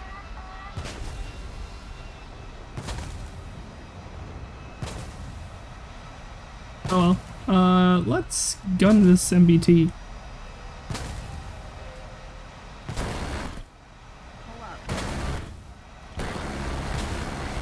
There we go. You should burn to death.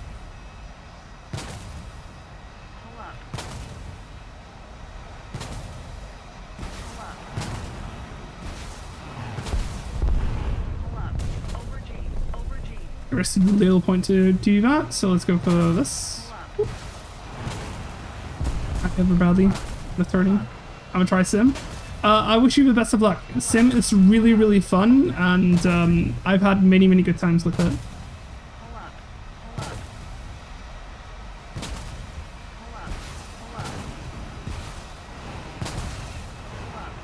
Here, these M109s are resistant. It's the last one. Oh well. We're getting a lot of ground kills.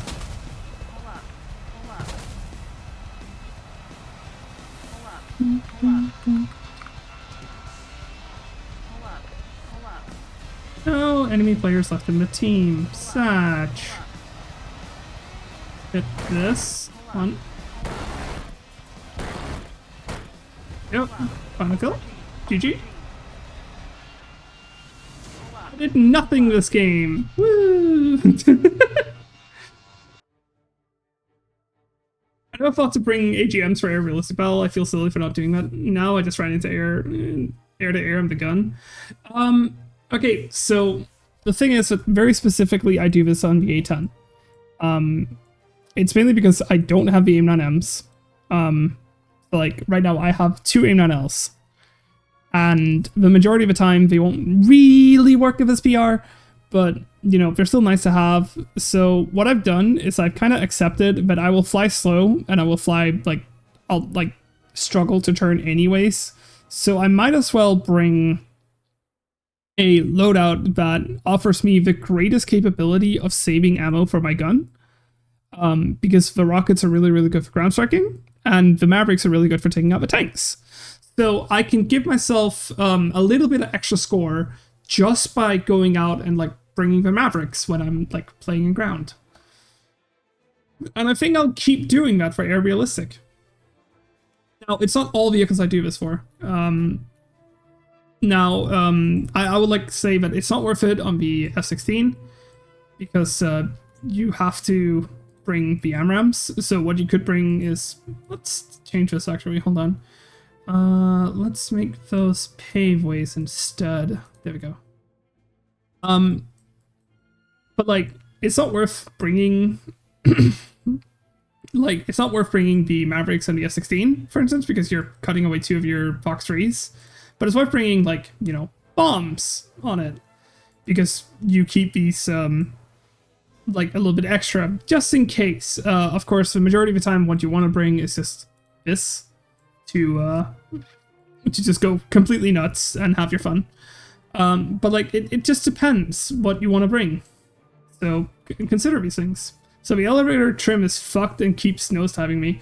Are you using a jet or are you using a prop plane? Because if you're using a prop, there is, I believe T is a default keybind for auto trim.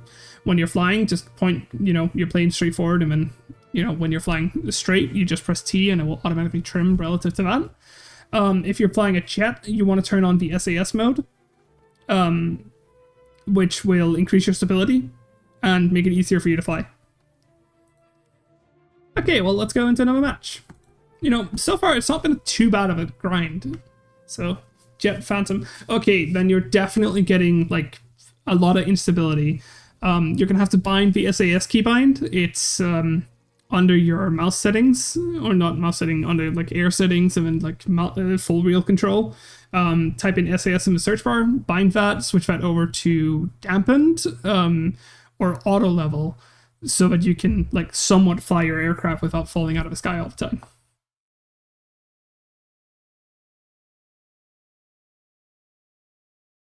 Aren't all just the easiest BR range to get into Sim? I would argue the easiest BR range to get into Sim is between 10.0 and 12.0. I would probably argue that. That's mainly because you get radar, so you can find other targets easier, and you get the SS mode, which makes it so that you can fly very dampened, very slowly. And also at 10.7, there's a lot of F111 pilots and SU-22 pilots that just do like brainless bombing, and they're really fun to shoot down.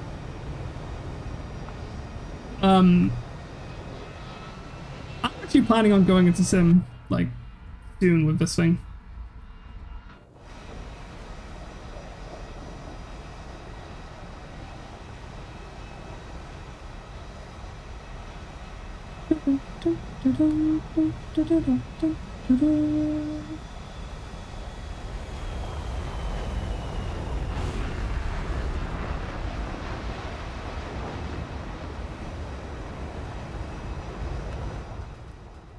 Oh, hold on.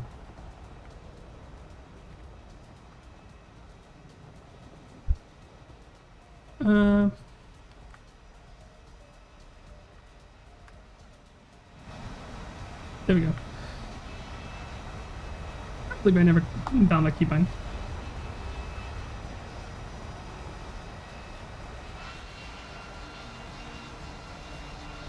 Did my plane wiggle a little bit there? Oh, it does. Imagine that. The plane wiggles a little bit because of turbulence. I actually saw that one coming. Oh, this is so beautiful. This is why I want to play it in Sim. Genuinely, I love this.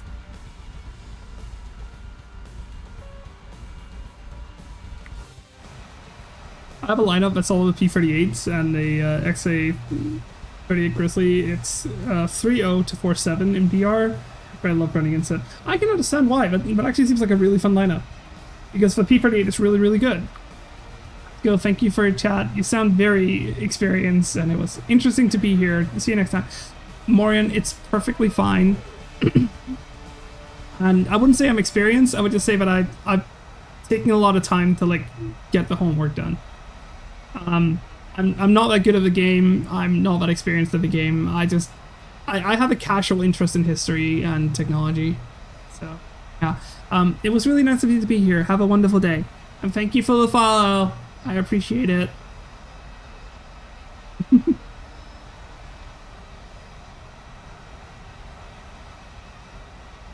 And we continue playing. Sailing the stream, eh?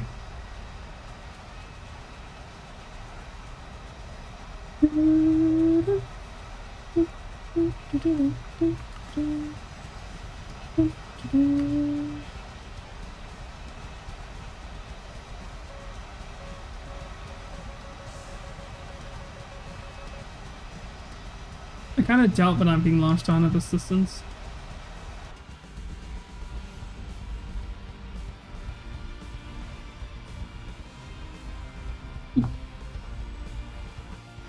Within range. I can convince my Mavericks to fire at this distance.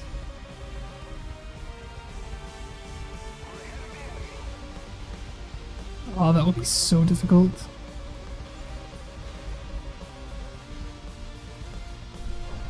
One.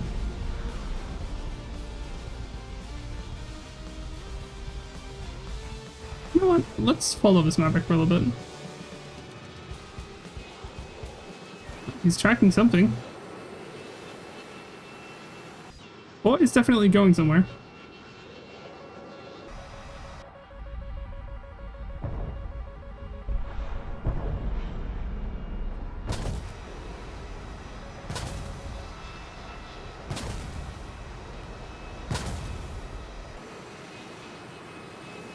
Doing its thing. She has military flavored autism, that's why she does. Wow, way to call me out.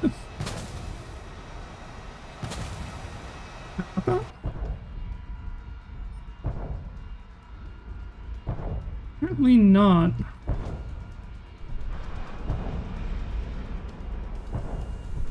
Yeah, I can.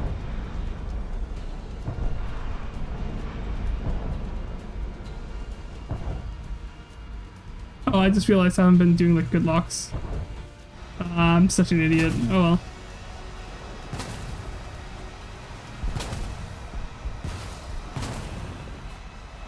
Oh, haven't I missed that? Satch. I'm being such a bad player right now. Fucking around.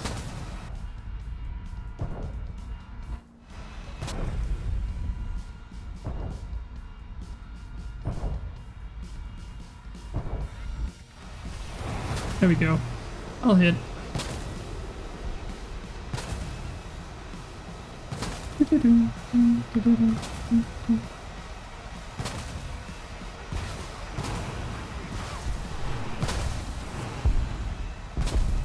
Oh, I missed the first one. Sag. Love you. I love you too, boss. I appreciate you because you're my friend.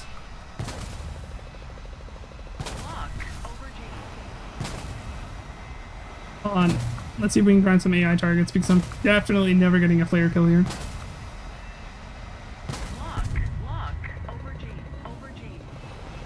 Yep. I am so good at this game. Totally.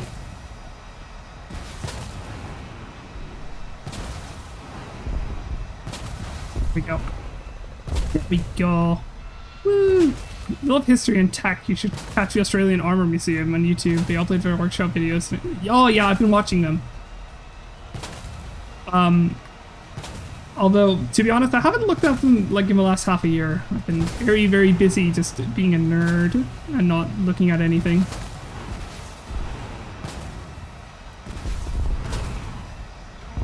And whoop. Oh, I'm so happy. I still haven't used my gun on any of the ground targets, which is kind of why I'm like using this system of like just the rockets and the AGMs, because like the more I can avoid using my gun, the better. Missed.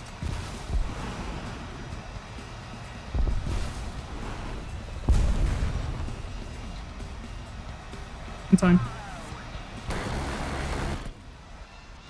Oh, game over. GG. I flew into that ground. Don't worry about it. There's nothing wrong with this whatsoever. Hey. 5K for a mediocre performance.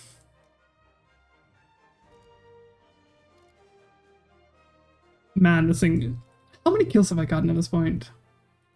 Service record.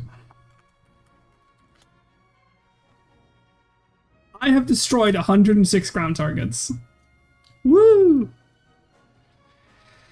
Have I been have I been doing good? Probably not, but honestly, I think this is such a good loadout because like you're gonna be slow regardless. The inclusion of this loadout does not matter. Genuinely, that doesn't matter.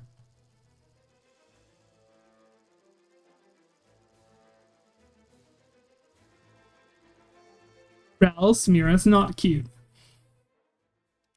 Mira has never been cute. Mira will never be cute. Deal with it.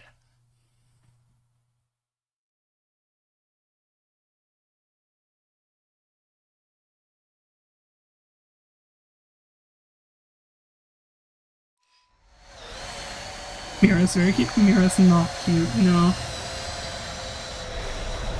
Because there's nothing cute about me whatsoever.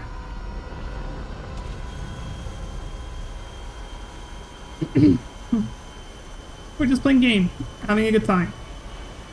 And that's the most important part about it.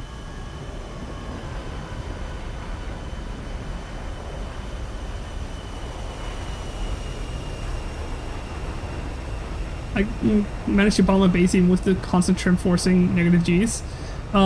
Once again, consider using the SAS or like press T for auto trim, Screamer. It's okay. You're doing great. I'm really proud of you. Like, learning to bomb a base for the first time is actually really, really difficult, especially in Sim. And if you're playing a jet, then you're going really fast and it's even harder for you to like hit the right target. So you should be proud of yourself. You're doing great. I am proud of you.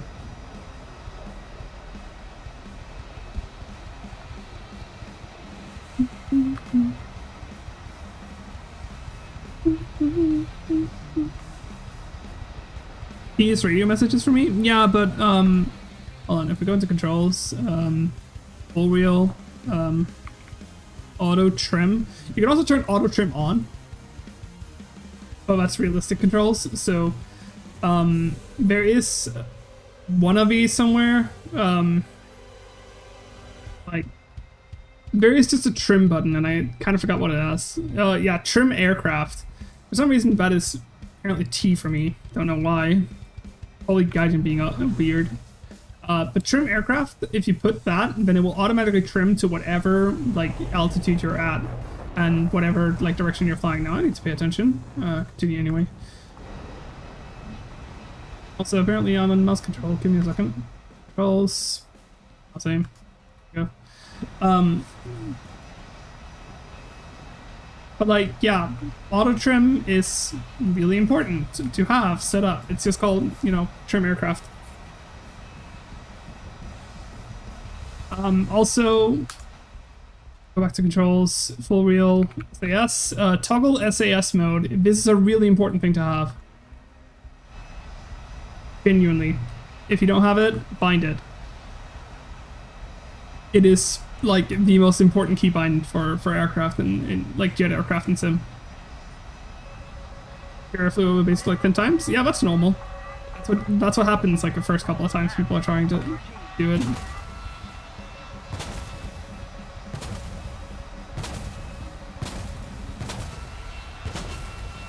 It would appear my team lost.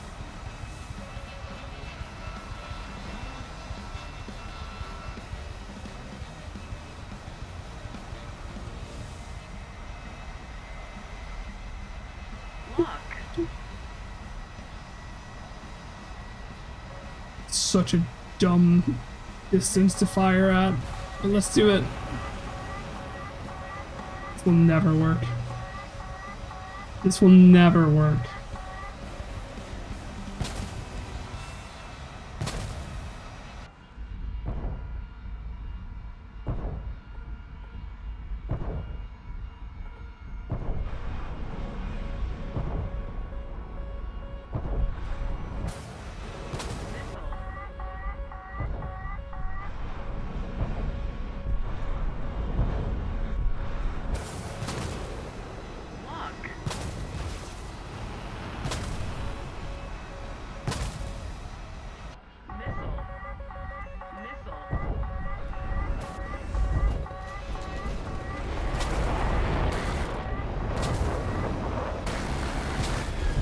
Got a kill.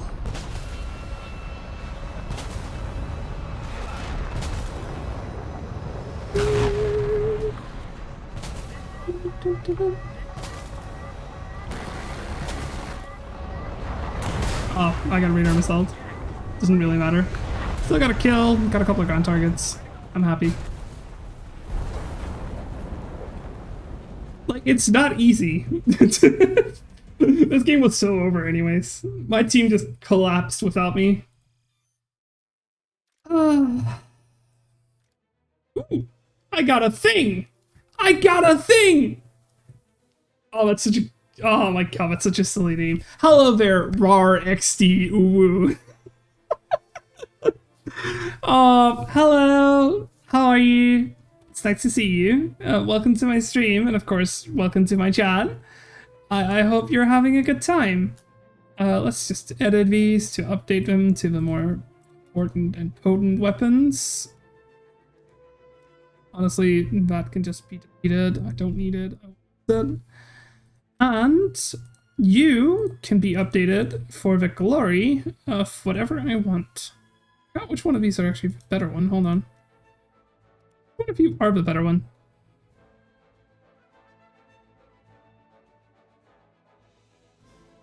Arguably these. Right? No. Yeah, I'm gonna use the yellow ones because I'm not 100% sure which ones are actually better. I know these are like B, and B is always better than A, but that's just the ones I'm gonna be using because they have higher explosive mass. Okay, how are you? I am doing pretty well. Absolutely base name, super based. They're laser guided? Yeah, I know. I'm just gonna like add these. Because I kind of want to try them out at some point. But right now I'm not gonna like mess with them too much. I'm gonna continue to use this. But that's another problem for future me. We're working on getting the payways because payways are super useful. So yeah. Yeah, let's go. Have a little bit of fun.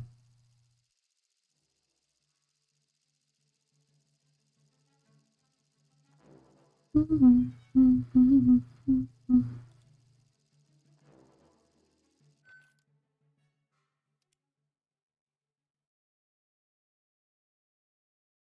we're once again on city. Joy. Same procedure as last time.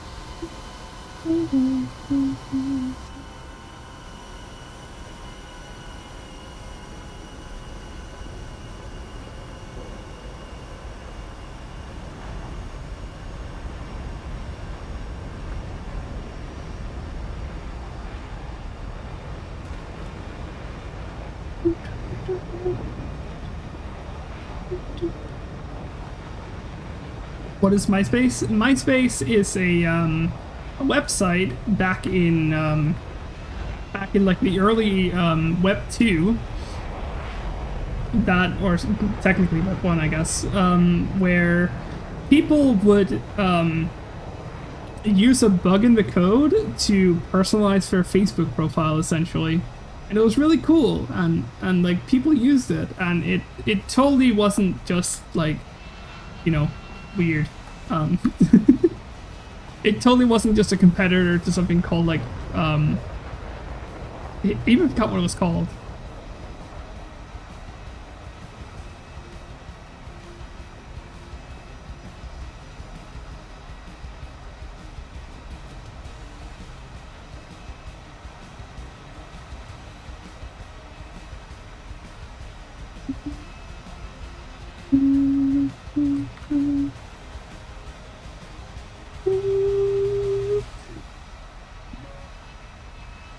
MSM? Oh my god, not Microsoft Messenger.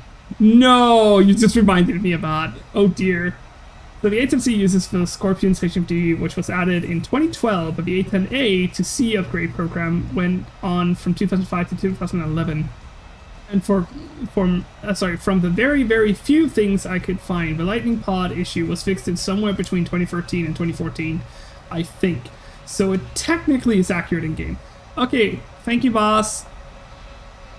Because like I've been told that like the issue was fixed in like 2008. So, oh, I was paying attention. I totally wasn't just, you know, sitting in my own mind. Oh my god.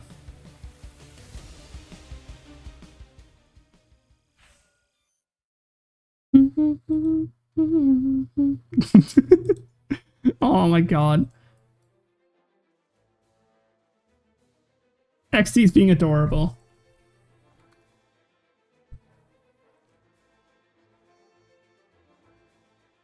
Super adorable.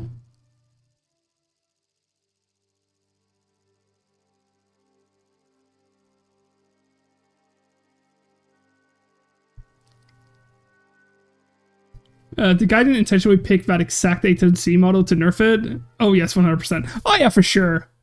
Honestly, like, it's...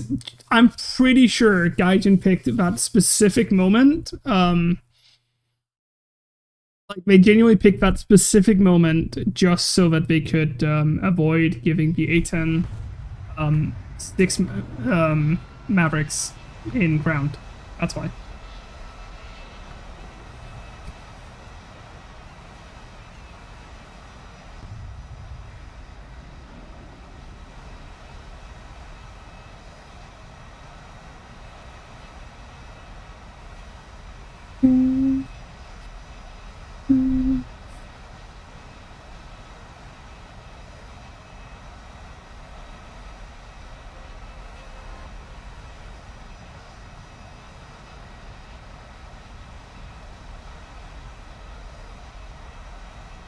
You could have 4 Mavericks, like 3 on one side and 1 on the other side with a lightning pod.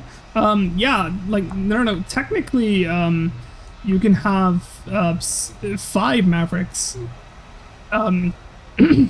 Because, like, the only issue is, see my mouse here? This Maverick right here is too close to a lightning pod if it was here.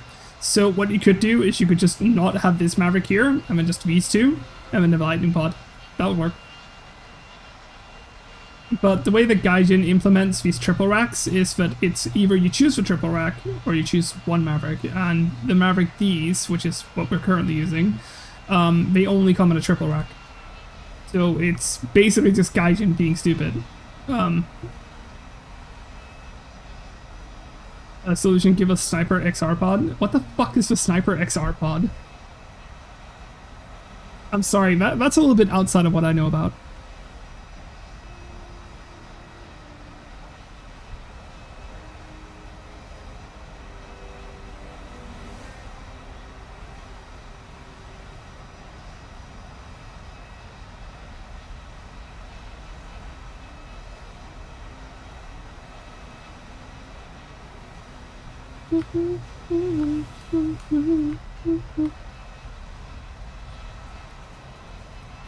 I really feel like I should rename, or sorry, I shouldn't rename it. I should switch over to just chatting category because, like, basically I'm just sitting here chatting with chat, and, like, I'm not even playing right now. I'm literally looking at chat and, like, other things on the side more than I'm actually playing the game. Like, because, hey, am I playing War Thunder? Yeah, like, every, like, 5 minutes I have, like, 10 minutes, sorry, I have, like, 2 minutes of fun. The rest of the time I'm just sitting here existing.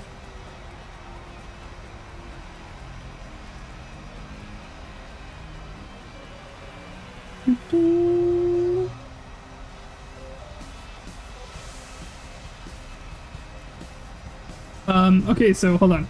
Hyper XR is the most modern targeting pod for A10, F16, etc. It's a similar image quality and zoom with lightning, but from like double the range. Oh, my guy has said the Cypher XR is too advanced for to add in yet.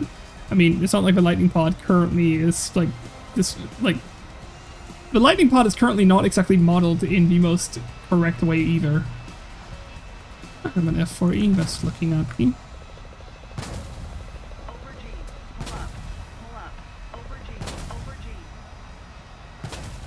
Where did he go? Where did he go? Where did he go?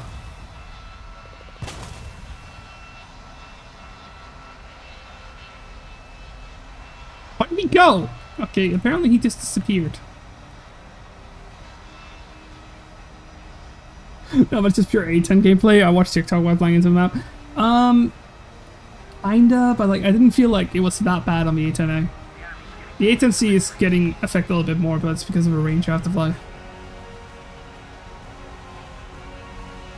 Apparently, if you lock a ground target with your pod and an air target with your radar and launch Fox 3, it will go for a ground target. Nani? Seems funny.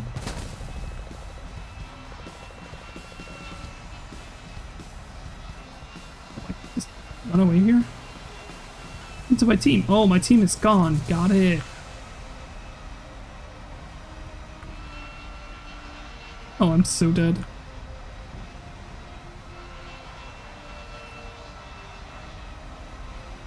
I should be within range on targets, but they are behind a hill. No, you don't. You didn't see me. Oh. Look at Jade. Bye. Air to surface AMRAM. I'm gonna go test that. Good idea. Time to go for round 2 of Sim, and hopefully I don't get flat spin. Well, Screamer, as I said before, it takes time to practice, and, you know, you're doing good. It turns out that MiG-21, the sure gets 60 self rounds from a Vulcan into its wing, it tends to go spinning. No shit, Patzer. Patzer, you're not really telling fun facts, you're just kind of stating the obvious. Well done.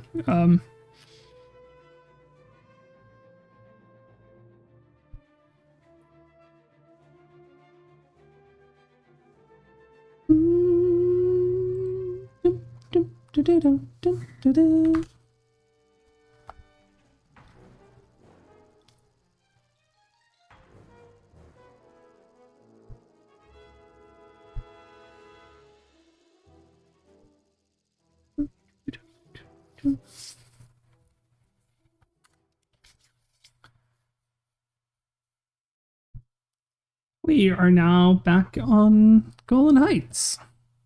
Air spawn.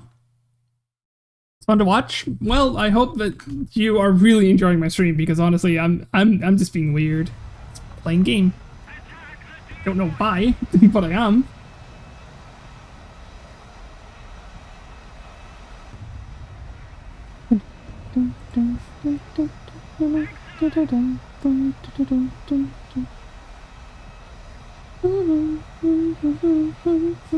Game? Yes, indeed, this is a video game.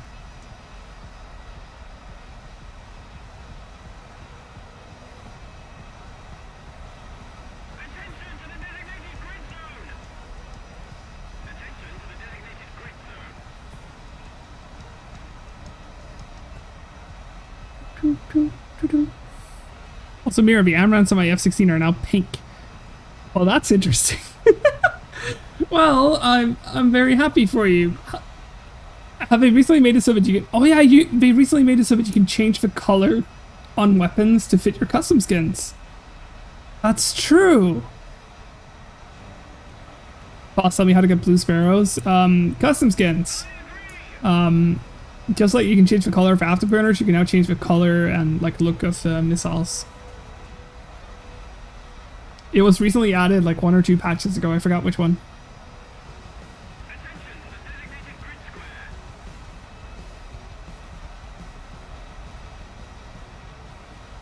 And we're just going to continue to vibe.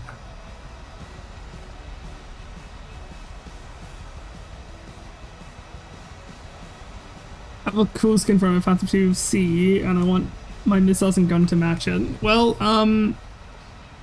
it's part of the custom skin things. You might actually be able to just find it on War Thunder Live.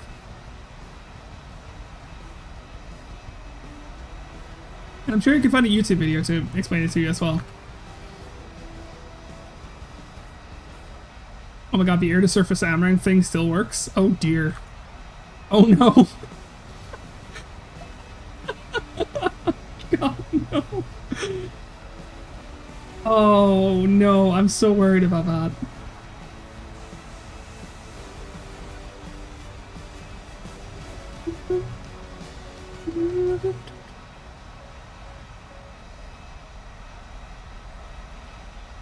How much explosive mass does an AMRAM have? Like 3 kilograms? I don't really remember. Is it 6 or 3? It's something. It's the same as a Sparrow, essentially. The warhead has kind of been unchanged for years. Oh look, my team lost.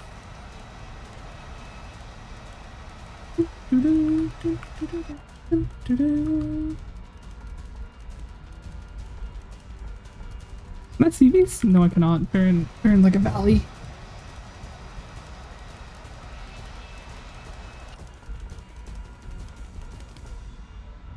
Can't log onto that yet.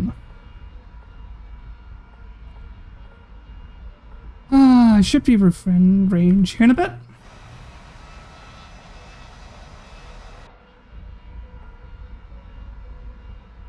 Barrow gets 9 kilograms, methinks, TNT equivalency because it's some cool explosive.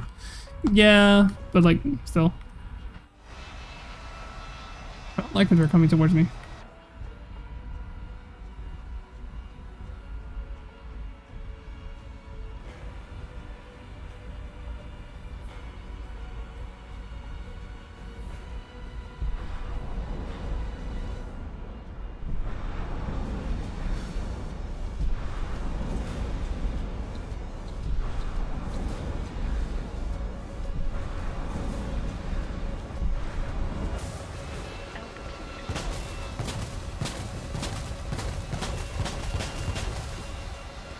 Yeah, I know how to dodge Fox 1s.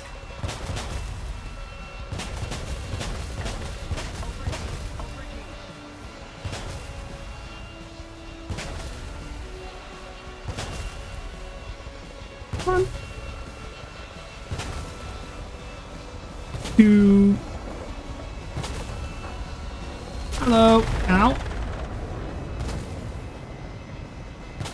What are you doing? What are you doing? Come on, come on. Damn it. I would have fired him, but apparently my missile went somewhere else. So, Satch. Okay. Well, I got 2 of them. Really? Only 2? Oh, whatever. Didn't really matter if this game was over when our team, like, kind of collapsed right in front of us. Such a shame. A major shame. Mira cute and adorable. Mira's not cute, Rouse. I can keep going. I think. I hope.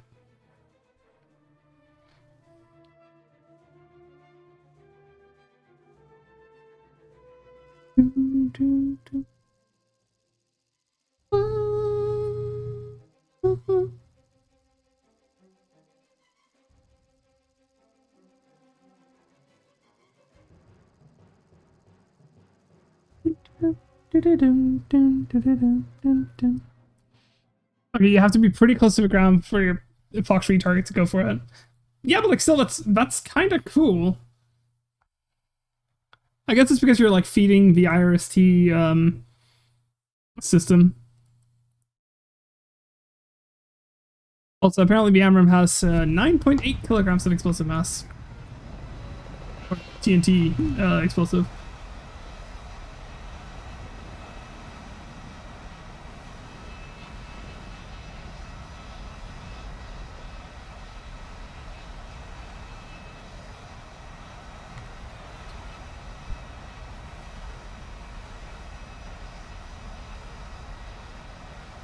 So that can destroy a tank pretty easily if it hits. If it hits, yeah, usually.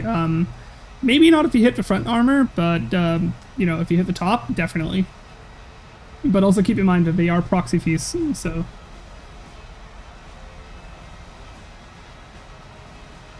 can someone explain why Weapon Select blocks Bomb Series? Because Weapon Select does block Bomb Series. What you use is you use... So if you look up here, right next to my Hydras, see how it now says 2? It's because I'm using Ripple Fire mode. That's how it works with like Weapon Select. I like to, you can switch between 2, 4, 8, 16, or Continuous. Continuous is kind of pointless. You just want to like use 16 if you want to do that. I usually have my rockets at like 4, maybe 8, depending on like what I'm doing. Ripple Fire is really important. It's really useful. And it's really practical. So, well, the US has tested AIM-9 X against tanks, even somewhat successful. So I'd imagine an AMRAAM could easily destroy one. Oh yeah, for sure. I mean, I would argue that like a what's it called? Language. What is the thing called?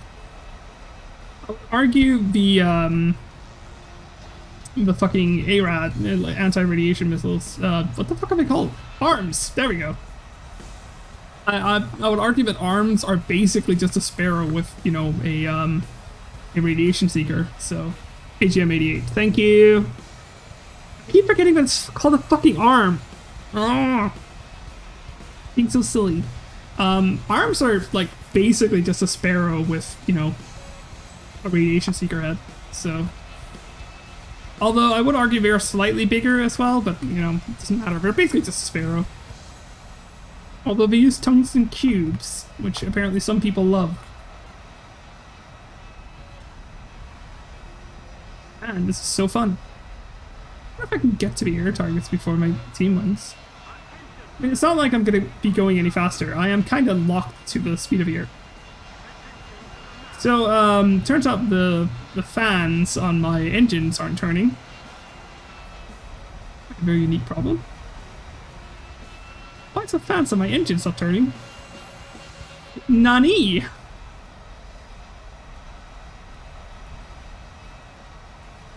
House will probably never be added to War Thunder? Probably not. And honestly, I think that's for the better.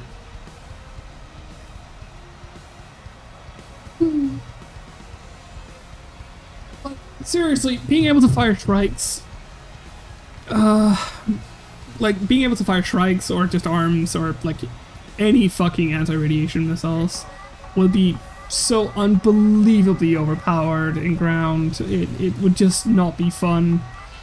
Unless we get like MRAD, and MRAD doesn't really exist in like the same capacity as SHORAD, so because MRADs is usually batteries, whereas like SHORAD is more, you know, individual vehicles. So therefore, even then, I just don't think we should add arms. And in air, they're kind of pointless because all you do is just, you know, you fire them off and then, you know, you basically get a kill because players will, oh, hello there, AMX. Hello there. Lock. Let's see how that works. Lock. Oh, the H-24 noticed. Missile. Missile. Lock. Lock. Missile.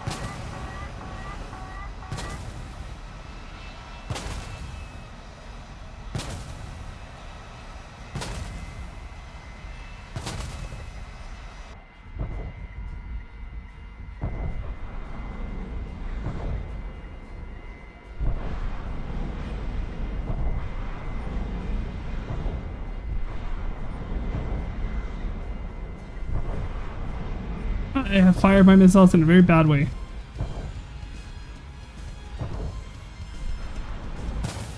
Doesn't really matter though.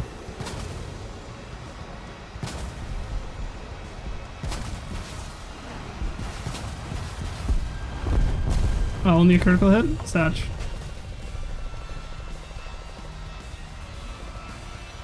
Doesn't really matter, I've had a good game. I can't do that, it's such an awful angle. Yeah, let's go that way. That might work. It only took 4 flyovers to destroy the bombing base this time. Hey, you're getting better, Screamer! I'm so proud of you.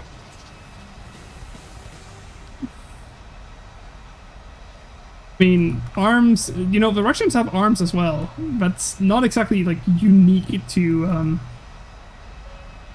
like, NATO.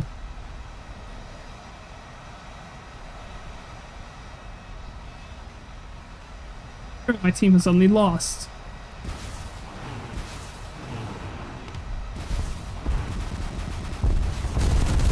Wow. 120S just didn't care. Doesn't matter. Let's defeat this out. Is there an F4S over here somewhere? Apparently not.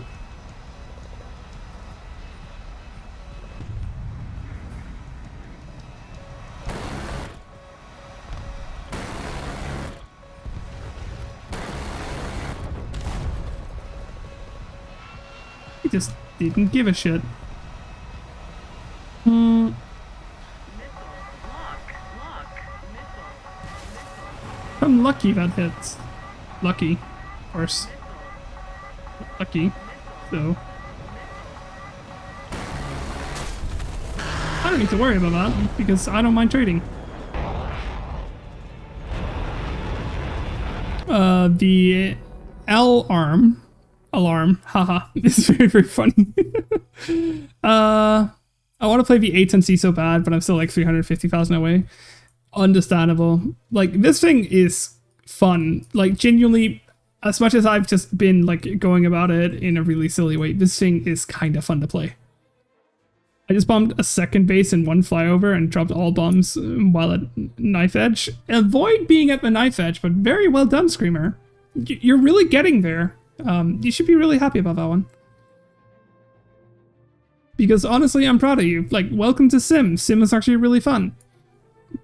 Now, I know you're bringing bombs, but you are in a Phantom. Remember, but you can use your, you know, your radar and your missiles. Billy Cozy, hi! Welcome to my stream. Is it worth getting the F20? No, it's not. It's not worth getting. It's at too high of a BR relative to what you gain out of playing it. In general, it's not really worth getting any high BR premium. And I know that sounds a little bit weird, especially considering the fact that I have some like mid BR premiums. Like also some like high BR vehicles. But yeah, like it's not worth getting all these high BR premiums. I would say like if you really wanted something like the F20, get the MiG-21.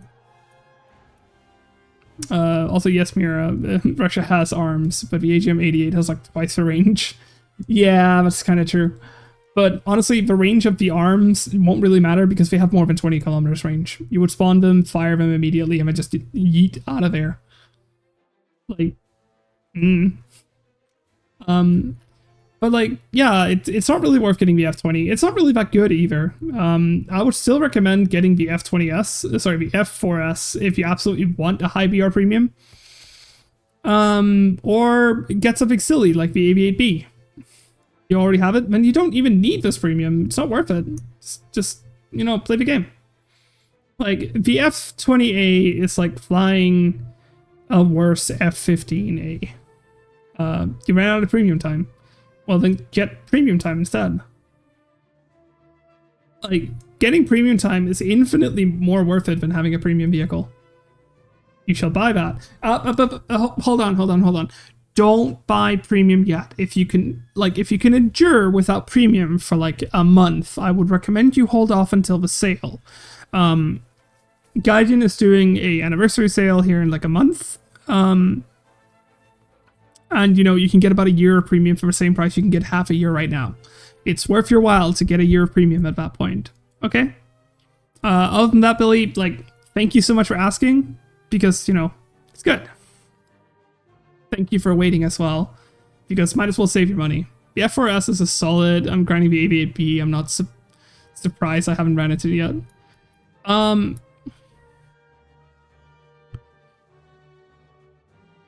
mean, you know, it's worth grinding with it because, you know, it's a Phantom with full stop radar. So, yay!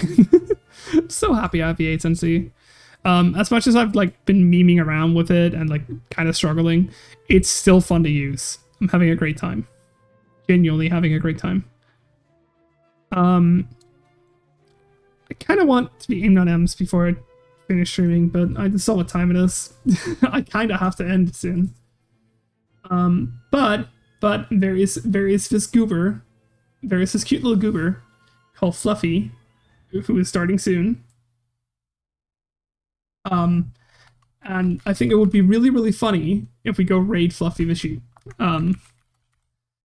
Because, you know, Fluffy just started streaming, and I just noticed what time it is, so I'm gonna stop streaming. And yeah, it would be really funny. So let's go kickstart the stream. Yeah, I just want to say thank you so much for watching, though. Thank you so much for hanging out with me. Silly J8B didn't flare my AIM.D. I'm happy. Yay! Yeah, usually people don't really know they're under attack in Sim, so that's always kind of funny.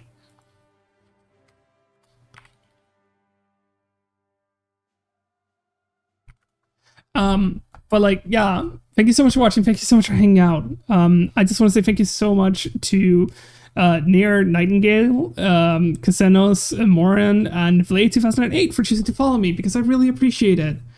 Huge shout out to you guys because you help me grow as a streamer.